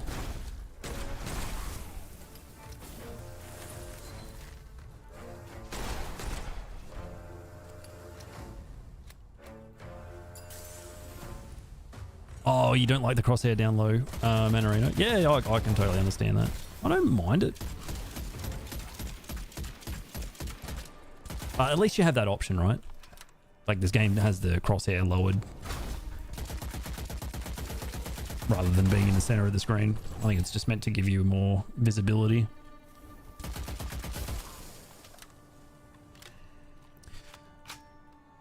Plan as of now is to save a huge sum of money living with mum so I can pay off the house so she can actually retire at a decent age. That is very thoughtful of you. That is very thoughtful of you, Manarino. Because, you know, that's how they make a shitload of money off of you, is you let the home loan, let the mortgage run the full term, and Like if you sit down and you crunch the numbers on, you know, how much interest you're going to pay on a home loan, because, you know, a lot of people get a home loan and a mortgage based on what they can afford every month, as you probably well know. But the second you start making extra repayments on it, the difference in savings is insane. We're talking, you know, if it's $1 million mortgage, it's oh god, no, that's right. If it's $1 million mortgage, you're talking hundreds of thousands of dollars if you start making extra repayments, depending on how much you put in. Shaving a few years off of it, saving yourself a few, you know, maybe 100 grand or a couple hundred grand. It's a big deal. Yeah. Yeah, I don't know what your heritage is, Manarino, but yeah, if it's like, I don't know, I just feel like, you know, Anglo-Saxon culture, it's just, yeah, we fly the coop really early, and then I don't know why it is, but yeah, it's just something we do. It's bizarre. You can also make the argument the expectation to move out on your own so early really fragments and breaks up family. Yeah, it does. Yeah, it does. I mean, I still have a lot to do. I've got like a good relationship with both my parents, but I live, you know, pretty far away from them, and I don't get to spend a lot of time with them, and they don't get to see their grandson as much as I wish they could. Celine? Hello?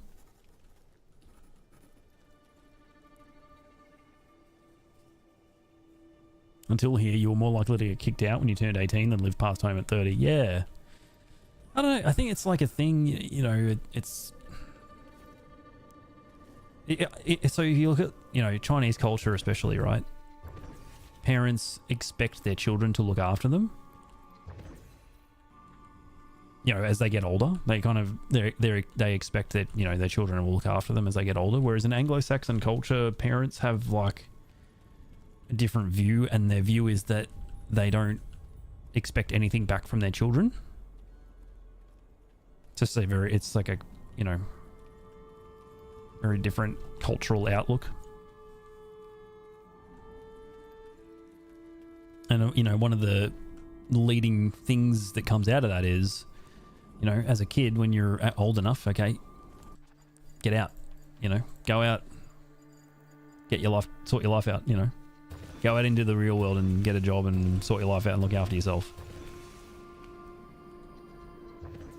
But also, I won't expect you to look after me, you know, when I get old. You know, obviously, like, you know, look after them somewhat, but they don't need you to be there holding their hand. It's just like a different thing.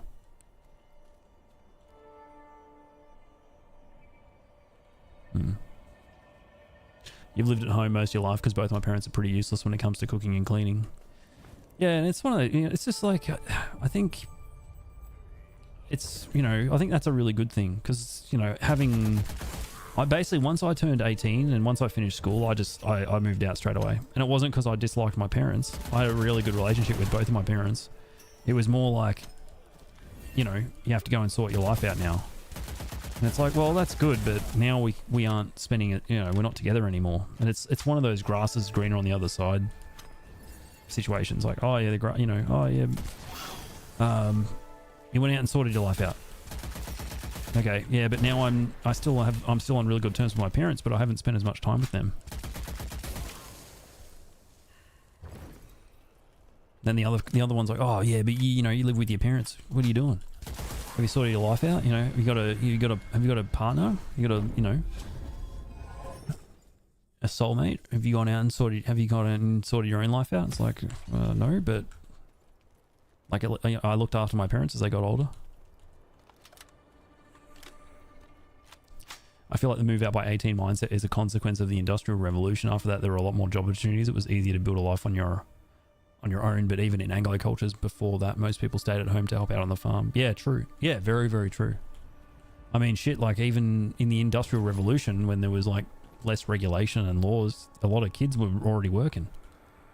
You know, maybe it's a result of that. Or, you know, youth employment, illegal and, you know, unethical employment of young people gave this mentality of, oh, well, you know, I'm already working, I'm independent. I'll just move out.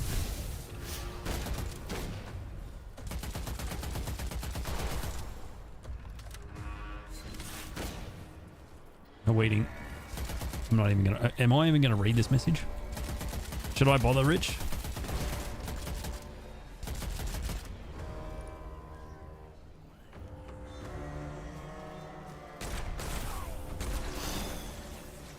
Devo...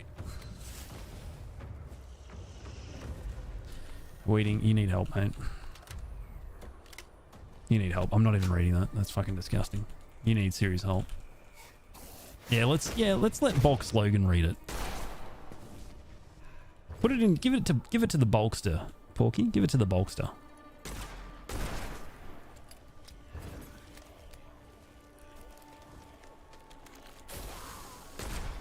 Ah, I need to let these dudes break the shield more often.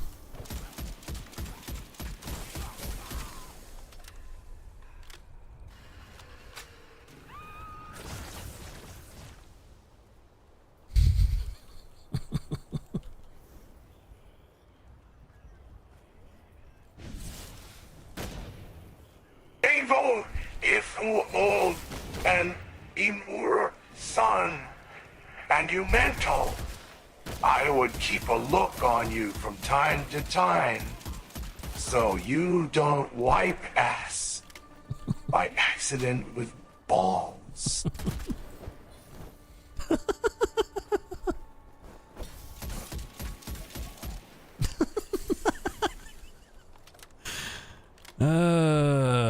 Waiting. You are just such an engorged penile brainstem, mate.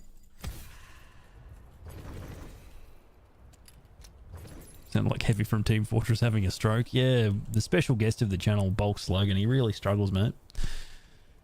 It's like he only breathes once per day and then waits for his moment to say something, and the build up of carbon bloody monoxide or whatever the hell it is, the byproduct of breathing, exhaling, comes out.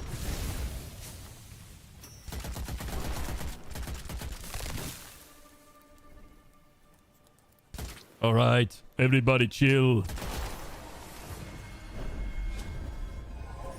For fuck's sake, people are cooked in this chat, include me.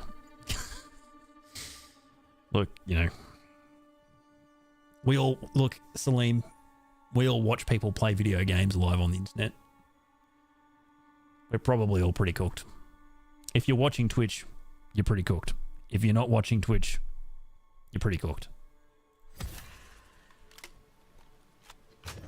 Yeah, just Mike, yeah, exactly like Mike Nolan with his cigarettes, more.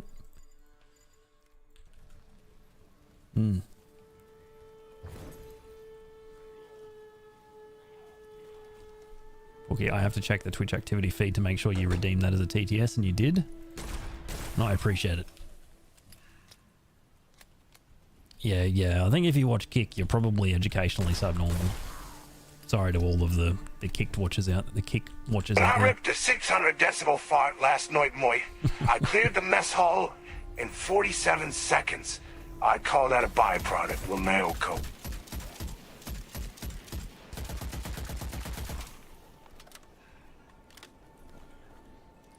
Waiting. By the way, mate, it's the year 2025 and you can't use that word anymore. So what I'm going to do is I'm going to give you an alternative. Instead of saying that word, what you say is educationally subnormal. You could also say sniffs glue. Or, you know, another really good option is shoves chalk up their ass. Or shoves crayons up their ass.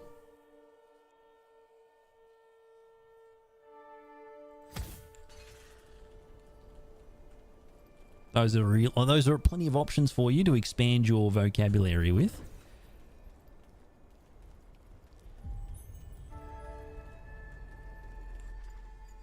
Let's do the dangerous encounter.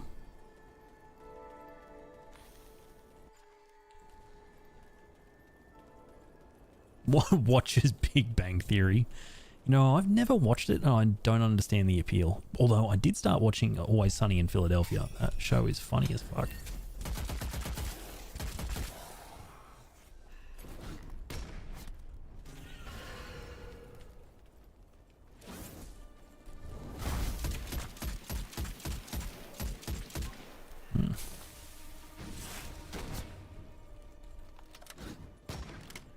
Neurotically stunned individuals.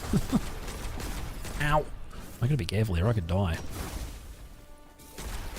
Especially if I'm gonna run out of bloody stamina.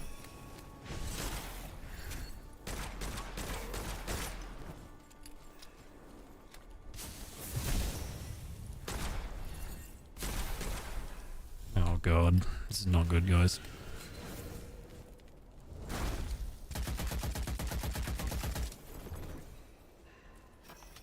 Why would one shove crayons up one's arse, Moit? That's disgusting, Moity. Well, Use something harder, Moit. That's why you can use that word synonymously with this other very unsavory term that Hawaiian used earlier. Because why would you do that? It's educationally subnormal.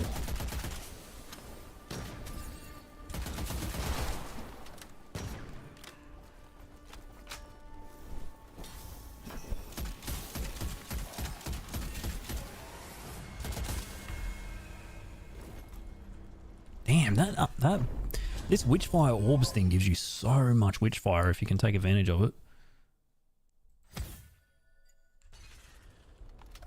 Are there only 2 guns in this game? Nah, there's probably like 20 guns in this game at this point. But you can only have 2 every time. Oh, well, you can technically have 3 if you have the super weapon. Yeah. Need a helmet to tie their shoes. Yeah.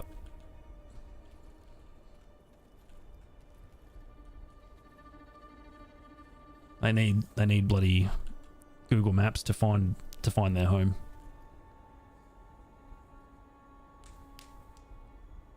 I ripped a Big Bang Theory in your pillowcase. It was an absolute delight. It blew up like a hot air balloon. Oh, that's great.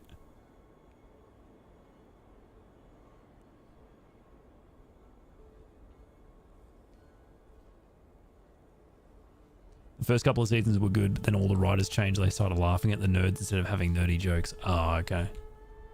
Yeah, that's not great. People say it all the time. All British streamers and many USA ones. Yeah, that doesn't make it a good thing, though. Pork, you still say you bang my mum. Yeah, but that's funny. Yeah, big difference.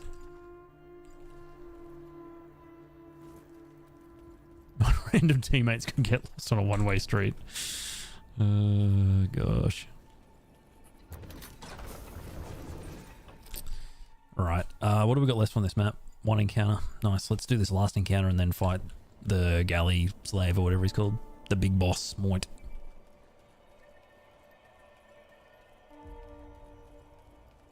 He can't do... Waiting. We've been over this. Okay. Do I have to pull you up on this again? Okay. When someone makes a mum joke, all right, it's a hypothetical, okay? But it's also there to test your friendship, okay? If you can't sledge one another and laugh about it, then the friendship is tenuous at best. There is a big difference between that and then making an insinuation that you would accept money in order for someone to have sex with your mother. Right? There's a big difference. There is a lot of enemies around here right now.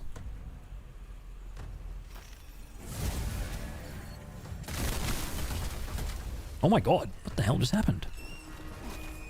Oh, I just stepped in my own fire. That was a bit silly.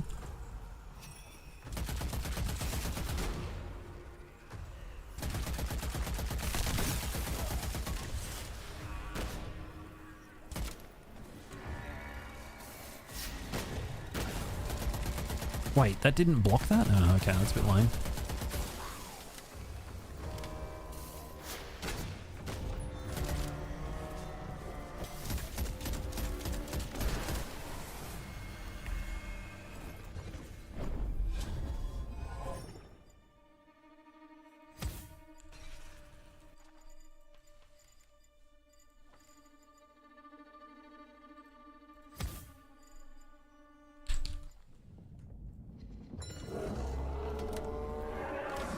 If you want to make jokes, you need to pay for opportunity using them. It's like royalty.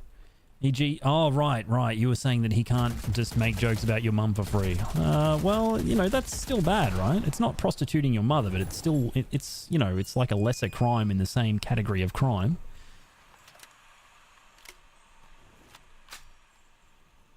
Dude, I could go a pizza right now.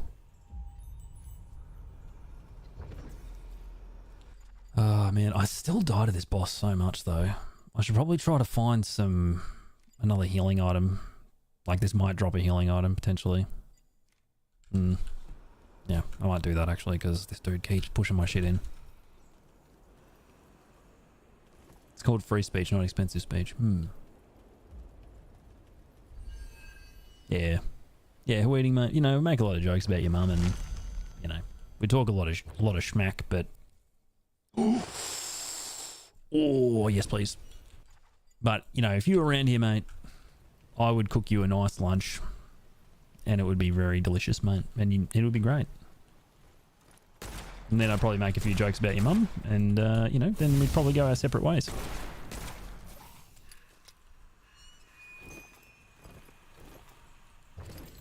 What the fuck?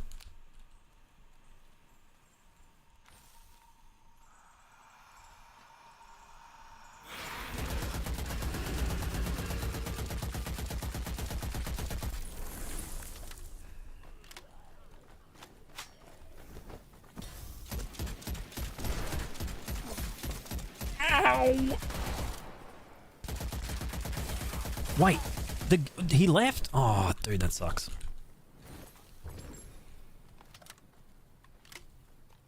How was that? Oh, dude, the shepherd's pie was pretty good. I don't know, is it cheating? I melted butter, right, with the shepherd's pie. The reason it was so good was because right before I put it in the oven, I melted down about nearly 100 grams of butter, and then I poured the butter all the way over the top of it, and then I put the parmesan on top of the butter. And it crusted up beautifully. It was golden. It was wonderful. But is using butter just cheating? It's like a cheat code for... Oh, God. Okay, wait. Where is the calamity? Shit. Okay, there it is. Okay. Oh, my God. No, it's the fucking ship. Oh, fuck. Okay, fuck. Shit. I'm so dead. Oh, no. Oh, God.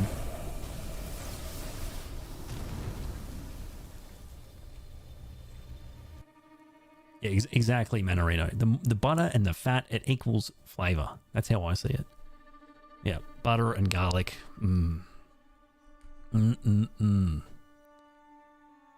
Yeah, so now, with an update, Rob, what they did was, they made it so that there is a chance that a ship will just appear in the sky and just rain hell down upon you. So instead of there being a tornado, sometimes it's a ship, and you have to chase the ship around. It's really fucking crazy. But that ship deleted me then. I don't think I've been deleted that hard by the ship before. You should see how much butter I put on my toast. Dude, how good is butter on toast? I had this banh mi today, and I ordered it, and they brought out my missus' lunch. And then I'm sitting there, I'm like, oh, just taking a while. So I waited like 5 minutes. And then I went up to the desk, I'm like, oh, is there a banh mi coming? And he was like, oh, sorry, bro. And then to make up for it, he like loaded it. And I was like, damn, this is really good. There's so much butter in it. Fuck, it was good. How do you fight it? Oh, it's got these like skulls that are weak points, and you shoot the skulls and it destroys the ship. It's the same as the Calamity Tornado. It's surrounded by red skulls. Yeah. That thing just fucked me.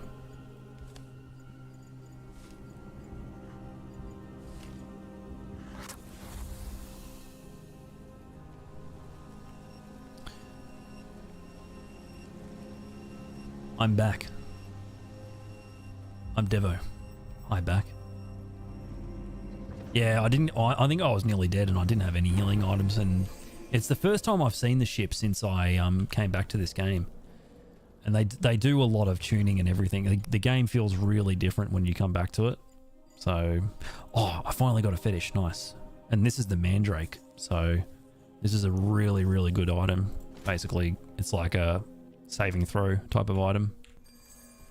Is this Witchfire? Yes, it is. Yeah, it's an amazing game. I have a fetish. And surprisingly, it doesn't involve super glue. So, how about that? Is dairy cheap in Australia? Yeah. I don't know. I've never bought milk overseas. But we do, you know, we've got a pretty healthy dairy industry in Australia.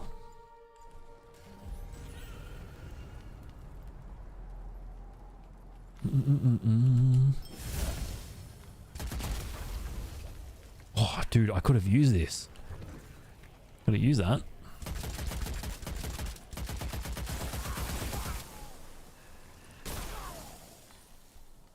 Would I care for some milk imported from Texas? Look, I'd be open to trying it, but I'd probably stick with the local article, I imagine. Not because it's, you know, not because I'm snobby or anything. It's just, you know, probably buy Australian if the option's there.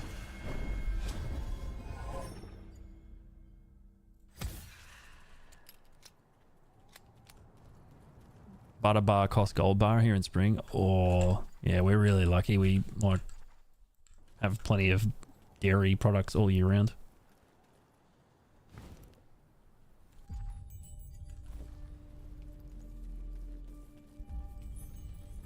It'll make you root your toot. I don't know if you know this, Manarino, but the word root in Australia has a very maybe a different meaning. I don't know.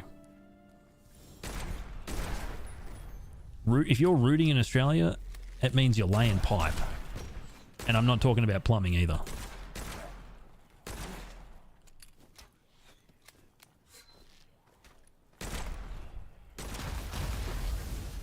Even better. Yeah, true. Okay, yeah, I can't argue with that logic. That's why I always like... Okay, so if you're from the UK, if you're talking about the internet router... No, they always talk about routers. Like, oh, I've got to restart my internet router. Every time an Australian hears a British person speak like that, it's always really funny. Dude, I could have used all of these. I've had 3 healing elixirs drop so far already in this run. What is going on?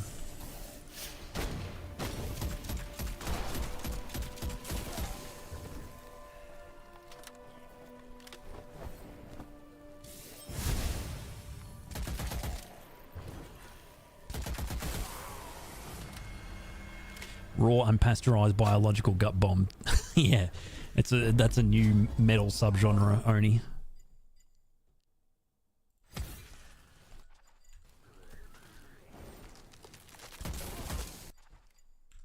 Oh my god, what the fuck? This game is... So what this game does is... I don't know if it's based on where you've died, whether they congregate around your remains, but...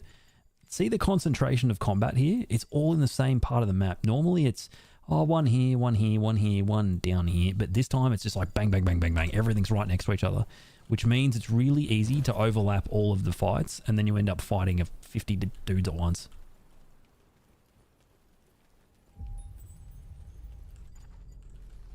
It's all upstairs. Fair enough. Yeah.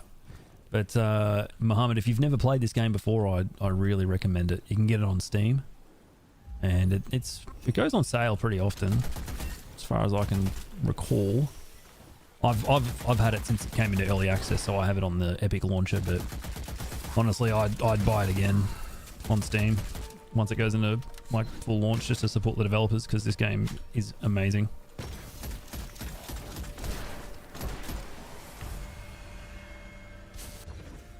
Nah, Preds. You're gonna fucking laugh at this, Preds, but Battlefield 6, I installed it yesterday. G'day. I was absolutely knackered because I'd been up since 5:30 in the morning, and I just got the little man down to bed. Look! Devo! What the fuck, mate? I just ate 39 servings of soy sauce macastador, and now the explosion of taste is coming out my ass in every color on the spectrum.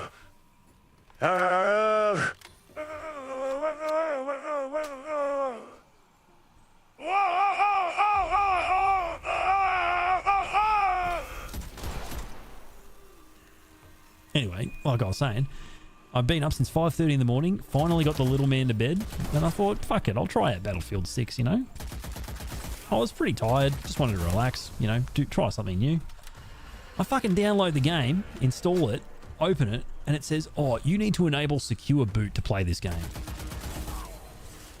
And I just couldn't be fucked. I was just disgusted, so I uninstalled it. I'm not gonna be fucked. I'm not about to fucking go into my BIOS and finger bash my asshole for another 15 minutes. I just fucking sat down after a full day of work, got the little man to bed. I just want to relax and play a game. Nah, you've got to enable this fucking thing so that our kernel level anti-cheat works. Nah, I get fucked. So I just played this instead. Nah. That's the same as when you got rid of it, life's faded. I just can't be bothered, man. Yeah, exactly right. I just want to play a game. I sound old, but when you've like finally, as a parent, got, you know, 40 minutes to play a game for a bit, I'm like, nah, not doing that.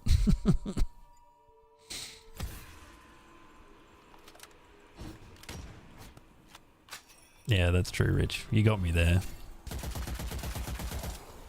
Man, I need a gun that does a bit more damage if I want to kill the warden. I was annoyed at that too. Not the worst thing to have a decent anti-cheat. Yeah, that's true. It's very easy to become quite jaded when you think you're getting killed by cheaters. So I can get behind it. But I was definitely not in the mood at that time. Maybe I should try kill this dude. I don't know.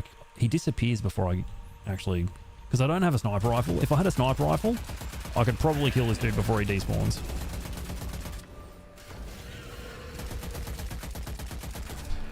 And he's out of there.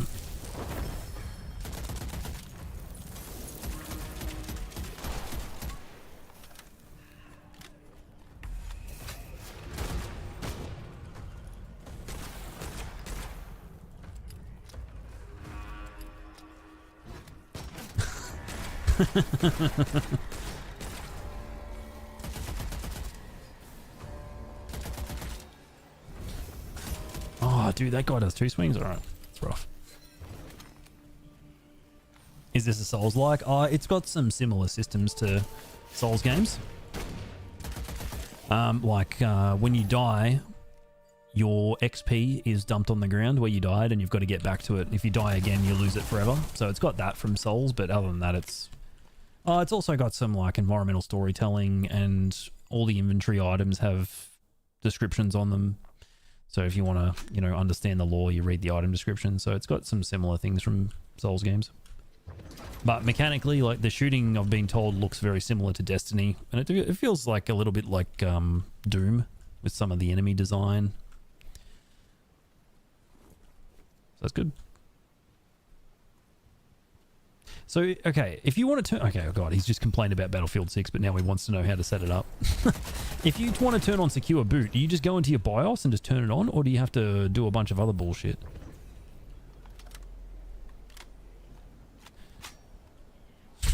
Yeah, BIOS. Oh, okay. Pretty easy. Ah, oh, yeah, I might do it later. Maybe. I just couldn't be fucked yesterday. Like, I've never played the game, so I have no opinion. But it was just the end of the day, and I just couldn't be fucked. If your BIOS is old, you might need to update it, but that's it. Okay, my BIOS is... I'm pretty sure I did a firmware update not long ago. Yeah, I did. So I should be sweet.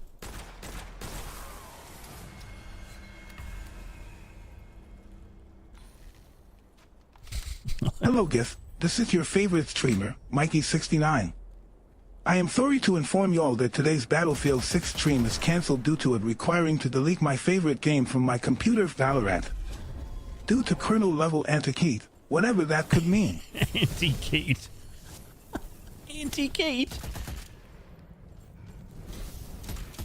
Oh, this machine was a Windows 10 machine until fucking Microsoft installed Windows 11 on me.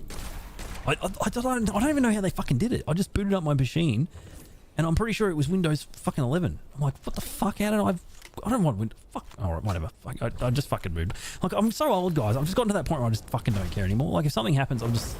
if it's beyond the sphere of things that matter, if it's like literally on the borderline of things that don't matter, it goes from caring 100% to not giving a fuck. That's what being a parent does to you. It's like there's a circle in your life and then there's things inside of it that matter. And those things in that circle that really matter, you really care about them. And then as soon as something is on like 1 pixel outside of it, it's just, fuck, I don't care.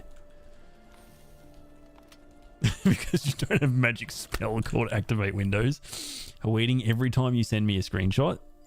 In that screenshot, if I can see the watermark text activate windows, I'm going to fucking take a screenshot of that screenshot and crop it down to the activate windows text and send it right back to you without saying anything. It's just aging same shit. Yeah, exactly. If it doesn't work, I just don't care.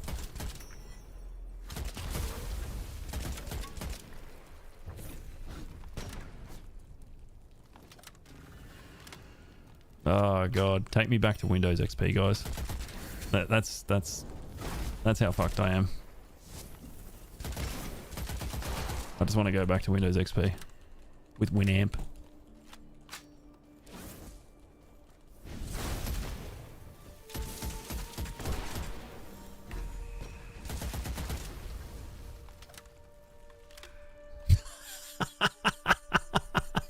You're a fucking god damn it. Porgy, you got me. You got me good. That was quite excellent, Moit. Well done.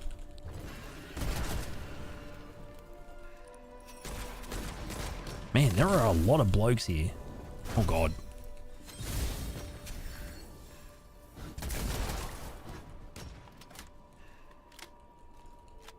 Yeah, 7 was really good. That was a good operating system.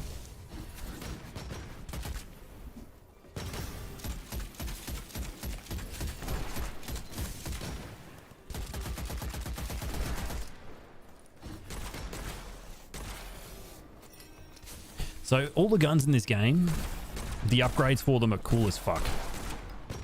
This gun, if you headshot with it, every headshot you get, when you next reload, it buffs the damage that the bullet does. So this has got 6 bullets every time you reload. So if you get 6 headshots and reload, all 6 bullets are buffed.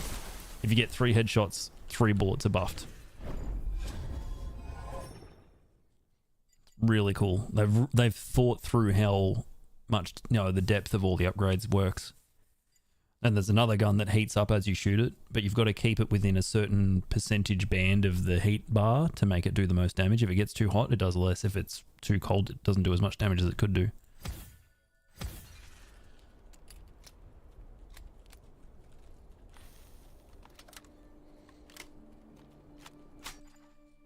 The biggest problem with 11 is just all the, like, it's peak bloatware.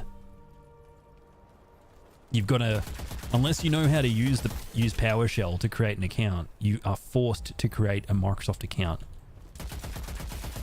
Like, oh, like, don't do that. I just want to, you know, having a local account option in the UI when you set up Windows is an absolute must-have.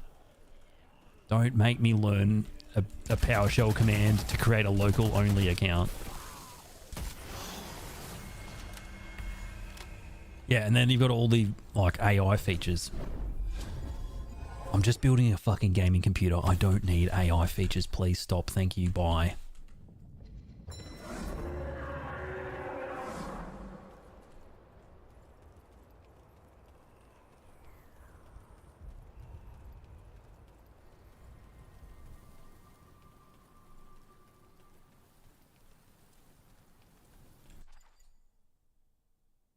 Oh, dude, I should go and collect my shit.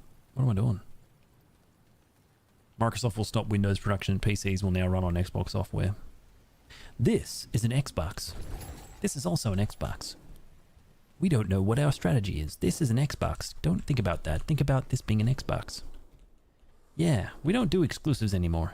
This is an Xbox. This PlayStation, it's an Xbox.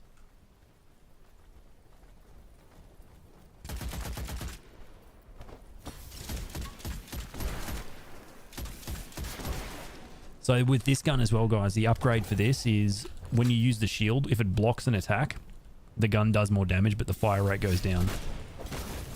It's fucking awesome. So cool. Totally worth it.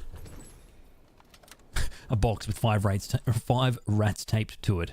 This is an Xbox. I heard Game Pass will go to PlayStation soon. What? No, surely not. What? No. Dude, what?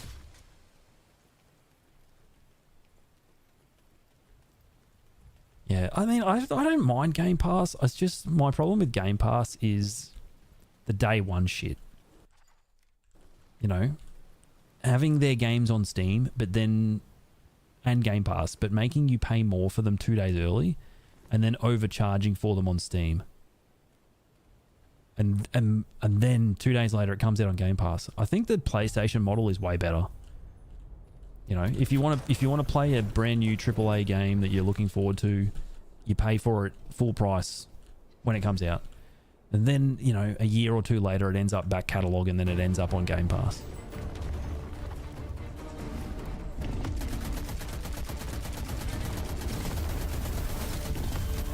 Man, the fucking... Fuck off, you... Oh shit, what the fuck? I'm fucking flying, holy shit. Oh, I'm fucking so dead. Yeah, I'm dead.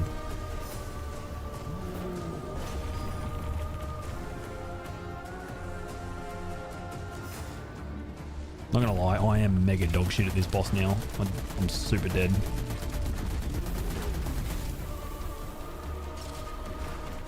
Like, this kind of annoys me so much. Oh, fuck, now the ship's coming.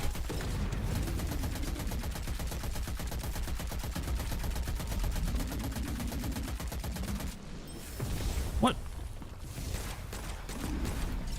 See that? Like, oh, I don't understand how you meant to dodge that. I fucking dash out of the way, and it still clips me.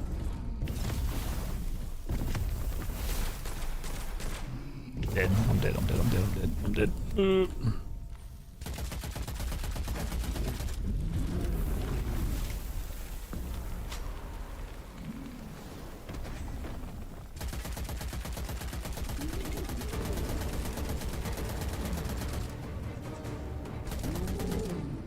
I am fucked. I'm so dead. I'm so dead.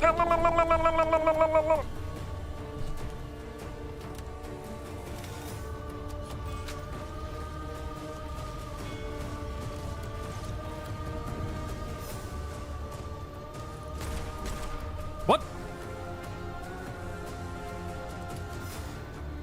Oh, oh god. Oh no. This, okay. Right, this is when I die.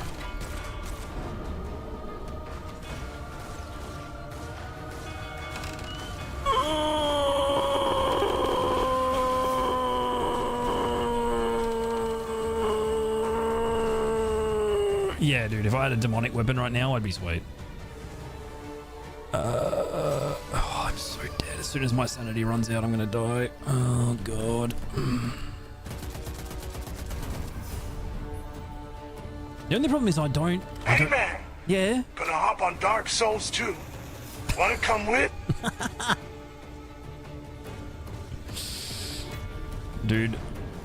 Oh my god. I really need a healing item. I'm just fucking dead. I'm so dead. Give me something, give me something, give me something. I don't even know where the fucking boat's gone. It's just done a runner. Okay.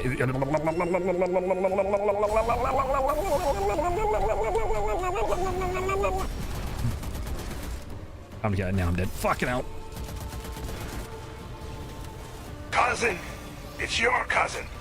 Wanted to go bowling? No, I oh my god. Man, this... Okay. Oh, fuck. There's a portal here. Okay. Fuck.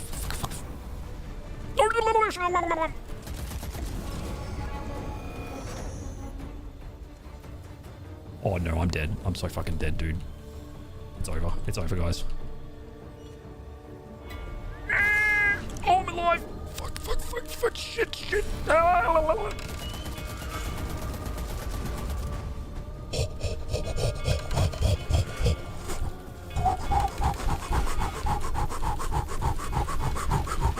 No! It was just about to... Oh, you are fucking kidding me, dude. It was literally... Oh, my God. Yeah, this game's awesome. You should get this game. It's so good, man. Oh, this game It's so good. I love it. But I am really stuck. You know, I kind of feel I want to stick with these guns until I've got them basically as well. I mean, I'm done with this gun now. I just need the item. So see with the auto rifle, right? Unlock to unknown power to unveil, you have to kill 100 enemies. You have to block with it 35 times. And then you have to get an item called an incantation. So this gun's done. That's great because I don't like this gun's all right, but I'm really handicapping myself. This one I still need to work on a bit. I still need to use it quite a bit more. Yeah, you need to get a demonic one. Have you played this game recently, Manarino? Because they've really changed how you get access to the demonic weapon. You need to go up to like Gnosis level 2 to unlock it. But if I had it, man, things would start to get really interesting. Once you kind of get a good build or like a gun that works for you, like the rifles are good. The Hailstorm, as far as I can recall, was really good. Like this gun is really nice. Fireballs, oh, nice, dude. Oh, I get an extra charge. Hell yeah. Yeah, but to get to the demonic weapon, you need to level up Gnosis. If I go back to the mirror, I will just confirm. I'm pretty sure it's Gnosis 2. Gnosis 2, Gnosis 2, Gnosis 2. Yeah, but the crossbow, amazing.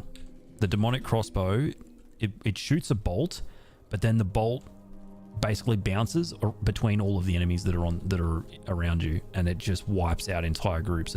You go from getting your shit kicked in to really having an up. But the thing is, right, the built Crosby, literally. But if I go to 2, everything's going to get harder. And I still feel like I can get more content done at Gnosis 1 before I go up to 2. Because if I go to 2, and I'm dying a lot, it's going to take me longer to level up the weapons. So I'm like, but it will give me access to more weapons. Just random research. Gotcha. Yeah, well, like, before this update, at the mirror, you could research almost everything right off the bat, but now it's all kind of locked behind Gnosis. I should actually start another. Okay, so that, yeah, but it's kind of good, right? Because it's sort of, as a note, yeah, once you level up Gnosis, there's 2 confirmation buttons to make sure that you're really certain that that's what you want to do. So there's no going back, basically. Yeah, but it's really cool. So the evolution of the systems in this game is really interesting because it started out, it was your character level. So when your character level went up, that's when it would reach a certain level, and then all of difficulty would go up based on your character level. But they separated it into this Gnosis thing.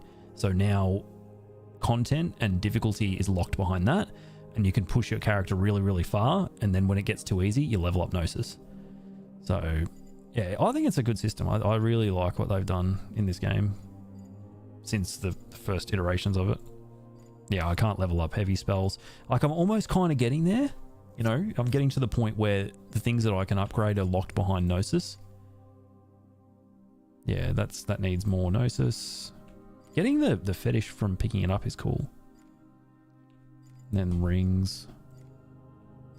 These are materials to do upgrades. Yeah, that's really cool. Yeah, exactly, Manarino. It got really hard really fast, and it was a lot of people really didn't like it. I didn't mind it, but the improvements they've made have completely have objectively improved the game such a big way. Oh, dude, I could have used this. Fuck. There's so many items in this game now.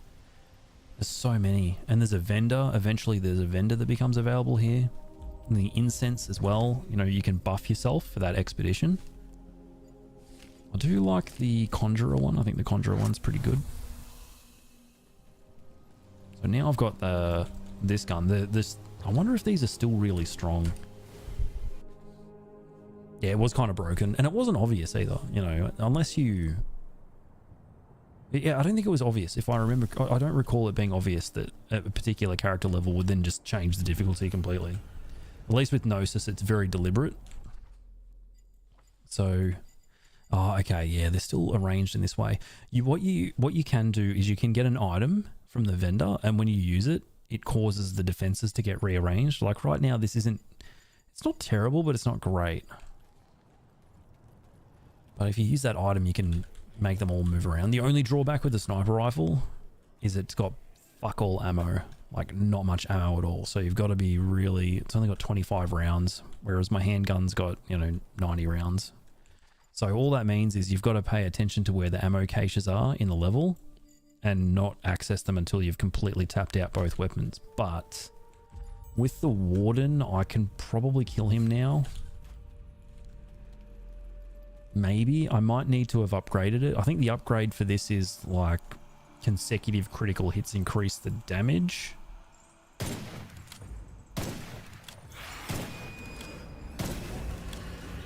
Like you see how like it's suddenly the game is, there are just elements of the game that are just drastically easier. Killing that dude should drop me some useful mats.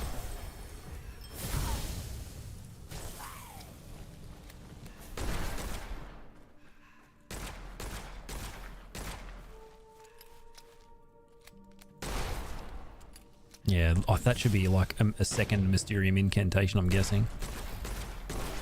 Yeah, nice. Need those to unlock the second tier upgrade on all your weapons. Am I good at this game? Oh, I don't think so. It's not like... Yeah, there is a lot of mechanics in this game, but also it's about, creating a good build. Initially, when this game came out, Mateen, it was more of a mechanical... game. Like it was more mechanically demanding. It wasn't as RPG heavy, but I think they've really pivoted this game a bit more in the RPG direction, and I think it works.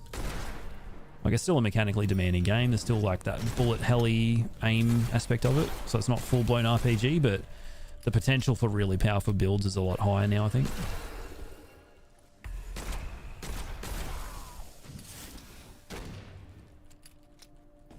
No slow-mo on Dark Ages feel, but yeah, it is better. I mean, it's like, it's hard though, because we now, like, imagine if there was no slow-mo when Dark Ages first came out. The game would be so difficult. I think a lot of people would find it really challenging. But now, because we understand the game and we know all the spawns and enemy positions and everything, it's just like, I think it came at the right time, that change. Oh guys, we are blessed to be in the company of a legend. Melon Chitado in the chat. Hope you're doing well. It is a very pretty game, and there's none of the there's a little bit of it, but one thing I really enjoy about the environment in this game is just how like all of the trees groan and lean and their branches sway in the wind. It's really, really cool. But this is the first map they made for this game as well, and it's still a really good map. But if you play the other levels, you can see the amount of detail in the environment just goes up and up and up and up. It's really impressive. I bet they didn't have slow-mo and they added in later for that exact reason. Yeah, I just think, yeah, it feels good now to have no slow-mo in the game, but we also now really understand the game. I think if there'd been no slow-mo, it would have been a really hard game. They are powerful, but if you want to win, you must be worse. Rip to death until it's done. Pergy, thank you for the 41-month resub. Legend. Thank you, dude. Oh, Pergy, I got that game that you've been playing. Sorry, We're Closed. What a fucking cool game. That is a sick game, dude. That is a really cool game. I'm going to play more of that this weekend. Oh, it's fucking cool, man. That game to me is so unique. Yeah. Super unique. Yeah. I'm doing really good. Yeah, it's Friday night. Just chilling. Just gonna do this this expedition and call it, I think. Yeah, Ghost of Tsushima. Yeah, it made the environment feel really quite wild. All the wind and the grass physics simulations and everything that was going on there. I was lurking earlier, a story about your neighbours buying their unit for 60k. Yeah, it's insane. And they bought it. The thing that really did my head in about it was not only how much like the value of it had gone up, it was also they bought it cheaper for less than the original owner. All because of the recession that happened in the 90s. That really did my head in. Couldn't wrap my head around that.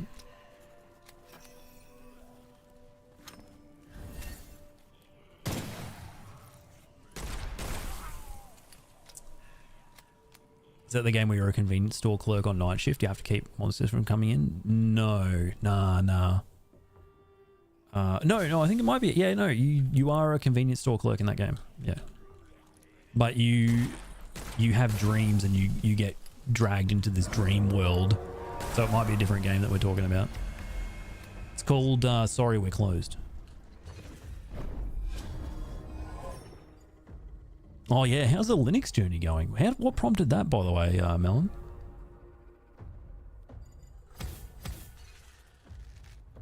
Kind of curious. Oh god. That's not good.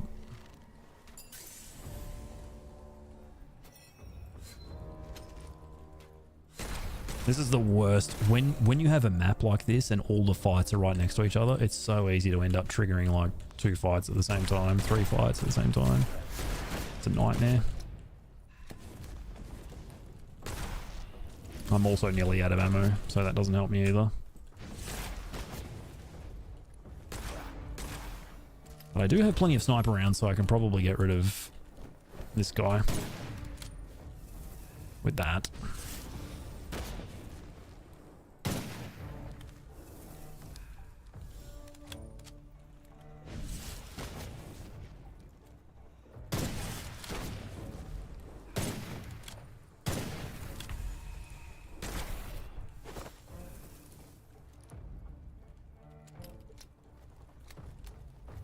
Oh shit, no way. You're gonna do some coding? Oh, that's sick.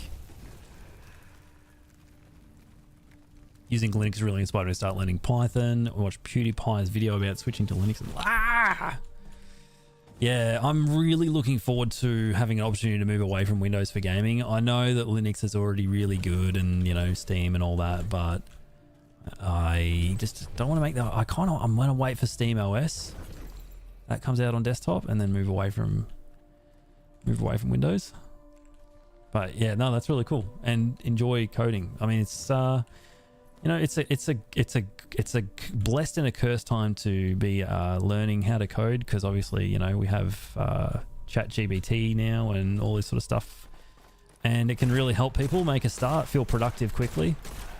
It's just, you know, it's a blessing but also a curse in that you don't, you know, learn certain things anymore. Pain's mum did some coding on me last night, Moit. Or rather, decoding. Lamo Sphere. Einen Fios. So you really refactored your bits and your bobs there, Porky? Oi, Sphere. Hey, Kent. Good evening, mate. Haven't booted up Windows in 2 weeks now. I now stream from it and game wonderful time. Oh, nice. Yeah, I remember using Ubuntu. This is like donkey days ago. I don't even know if people use Ubuntu anymore. But yeah, I use that. But yeah, I just haven't really had a reason to go back to. I mean, I used to play World of Warcraft through Wine, which was I don't even know if you still use Wine on Linux anymore, but that was how people used to game on Linux back in the day. Worked really good. And that was 15 years ago. So, I can only imagine it's gotten better and better and better. That's right. The Devastator used to be a big WoW nerd. Whoa, large Witchfire cluster? What? It's crazy. Thanks to Steam, Linux gaming is very good today. Yeah, it's good to have an alternative. You know, with Windows nowadays, you download it and it's just you can't make a local account. You've got to have a Microsoft.com account, and it's just a joke.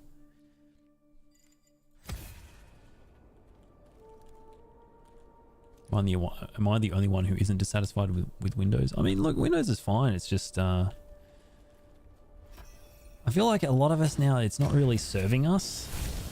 It's not for us.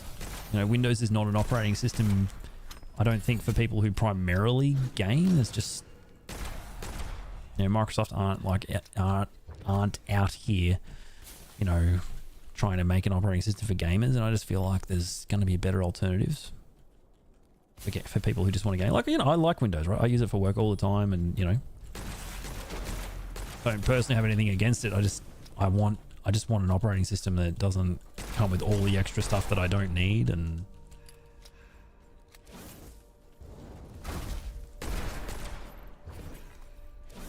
doesn't require me to create an account or have an internet connection to run it. And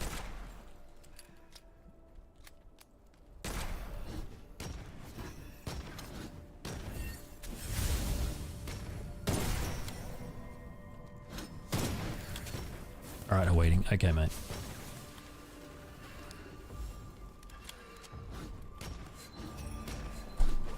Oh my god. Oh, you no scope, dude. You can't no scope with this gun. Yeah, it can't be done, man. Can't be done.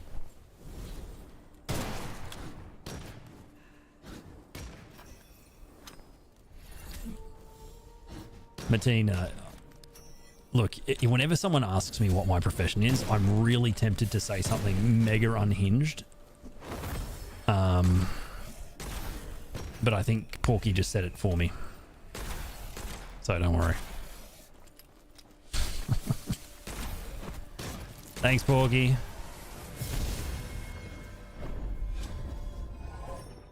Let's just turn that down a little bit.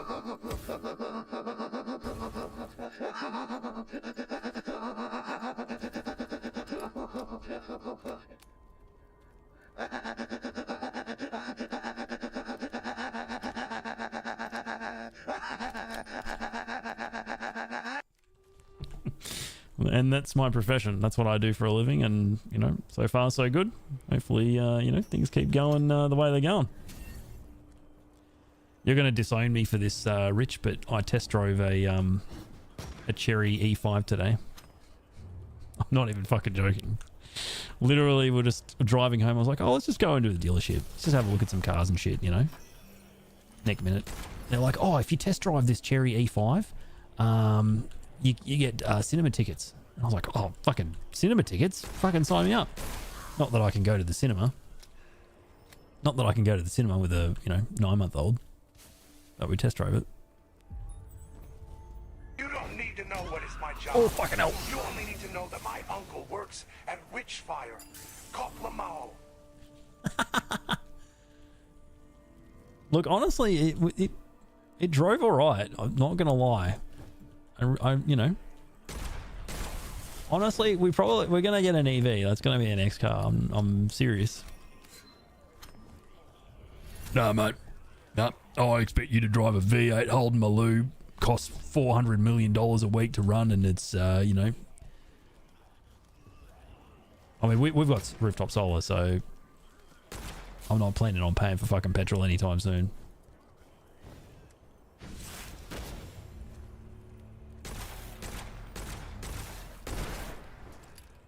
The only thing it's like really, there's nothing wrong with EVs. It's just the market is so volatile at the moment, and there's so many new entrants into the Australian market that, you know, you really have to wonder. I'm sure I'm sure there will be many of them still here in 10 years, but when there's that much of a price war. Through the jungle while hunting for his bananas and berries. Like, not all of them are gonna survive. Not all of them are going to survive, or not all these manufacturers are going to survive when there's just so much aggressive pricing. Surely some of them are going to have to, like, bite the big one.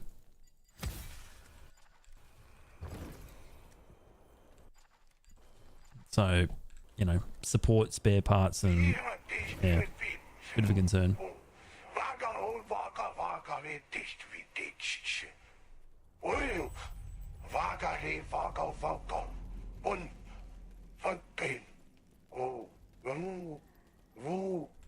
Fucking Vagari Vaga vagari. Kishti de. I'm disappointed in you, mate.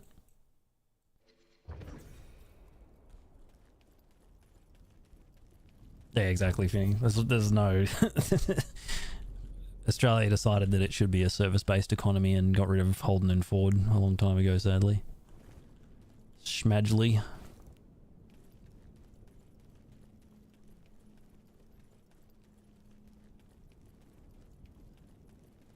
EVs are kind of throwaway cars. I'm not sure what you mean by that. Like, is you like a phone, like a cell phone? Yeah, okay. Yeah, I don't know about that. I think that's like a mentality, though. That's a mentality thing, though, isn't it?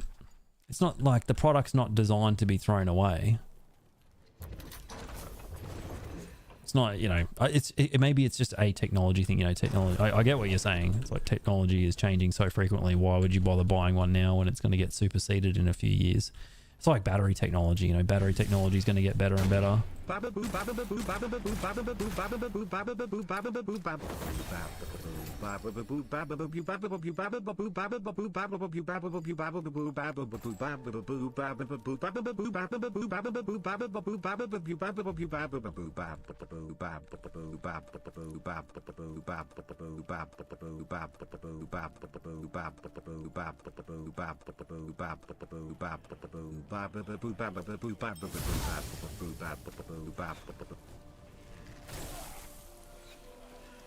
Yeah, anyway, as I was saying, I understand that though, right? Because the technology is changing so much. You know, the LFP battery packs that are getting made now, are they going to be, what, you know, what if sodium batteries pop off? Does that mean that my, you know, new EV is suddenly just not worth anything? And then because, like, I understand with Teslas as well, right? Because people buy a Tesla on a, like, novated lease or something, and then suddenly Tesla turn...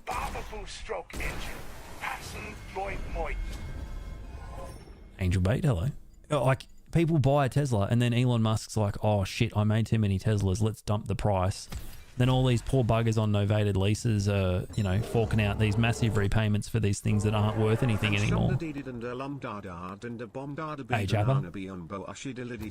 You should Bloodbeard. It's an awesome game. Shibo di shida do come on trombone. Bapalida doodalida doodalido bo go go digadiga digadun lega diga bapalidin doodin lega dililium di dooge dogabina do shibana poti bar deedle deedly nagati popo popi padum pord mooey ooey pow. EVs will do better if this new version of sodium batteries works out. Yeah, if this whole thing with sodium batteries works out, it'll be pretty cracked.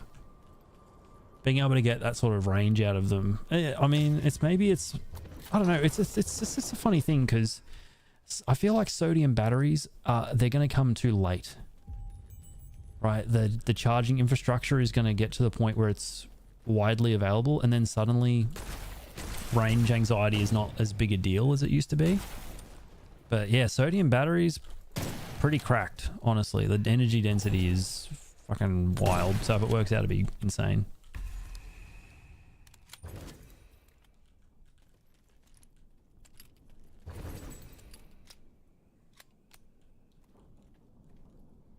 Pretty much, Finny. You know what? That's fucked up. Is our current car is a Civic hatch, and it's got there's no money owed on it. Obviously, it's a beautiful car. And if we didn't need another car, I wouldn't buy another car because the cheapest car is the one that you owe that has no finance on it. That's the cheapest car, but we need another car. Yo, Flapjack.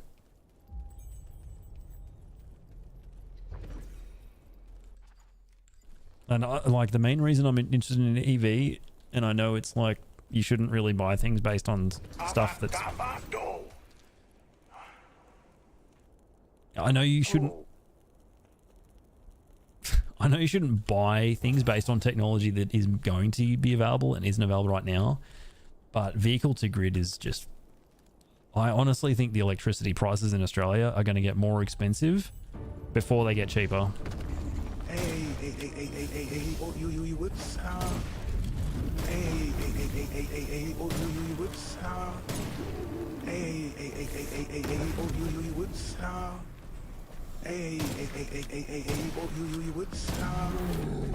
Dude, why do I have so much trouble dodging this guy's attacks now? It's actually fucking disgusting.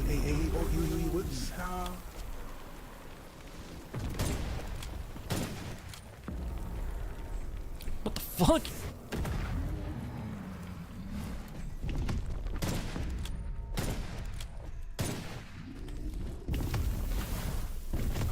Ah, fair enough. That makes sense. Oh my god, dude, I am so bad at fighting this guy. It's actually disgusting how bad I am at it.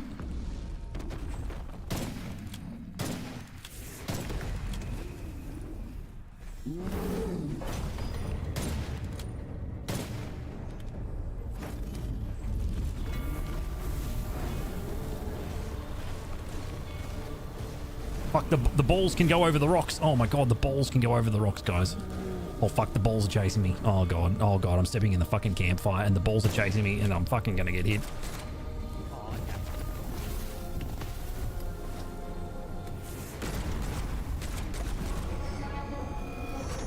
Dude, no, get back here. No, oh fucking hell.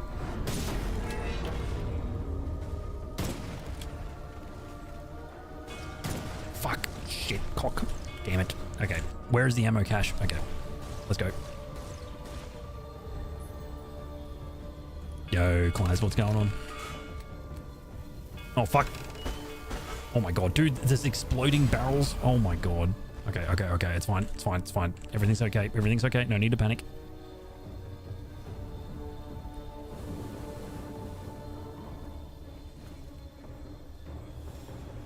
Everything's gonna be okay. We get some more ammo, we get some more sniper rounds, and then we finish the fight. Varga, Varga, Vargari. Varga, Varga, Vargari. Varga, Varga, Vargari. Varga, Varga, Vargari.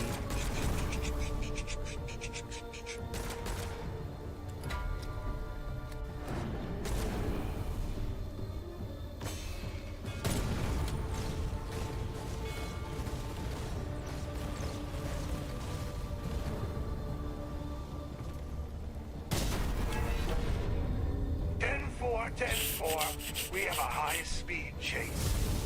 Balls can go over the rocks. I repeat, balls can It's gonna be okay, it's gonna be okay, it's gonna be okay. Roger, Dodger. 10-4.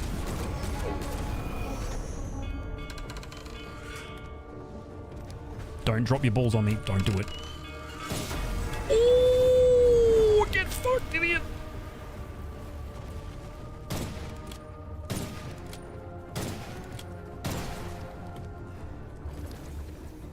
I win.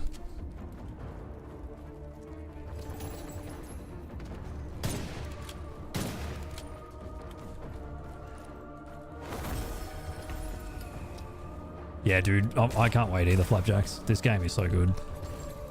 Brilliant game. I'm honestly so curious about what else they're going to add to this game. I reckon we go and kill them. I reckon we go and kill him. Like, seriously, I think we're going to finish this. Kill the galley slave after taking out the galleon? I think so. Oh, it's traps there.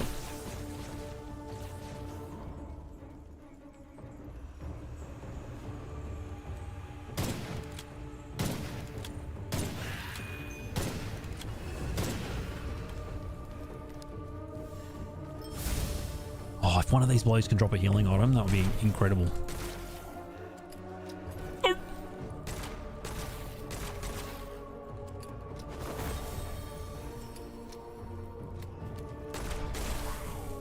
Yeah, it's always like if a catalyst event happens and the galleon rocks up or whatever, if you can get rid of it, it's like everything swings back in the opposite direction. Really handy. Sometimes you get a heal from it. You'll get, you know, a good item or whatever from breaking the ship or destroying the ship. Sorry. Effigy of Scabs. Damn, it sounds like a brutal metal band name. Oh yeah, I got an email about that, Flapjack. So should I check that game out? Does it require secure boot mode to be enabled, mate, by chance? Wait, so... Can I even go in here? Can I... Oh god. No, don't do it.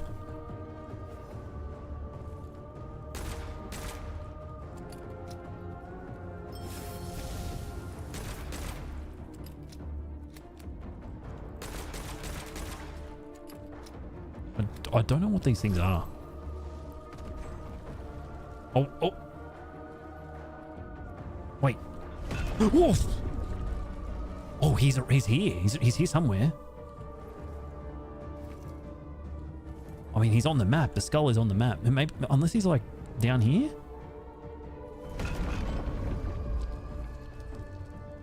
Oh my god. Oh, he is down here. Oh, dude, I'm so fucking dead. Shit. Oh, divine intervention. No! Oh, this fucking guy. I don't know, man. I really suck at damaging, dodging the attacks this guy does. Fuck. 64.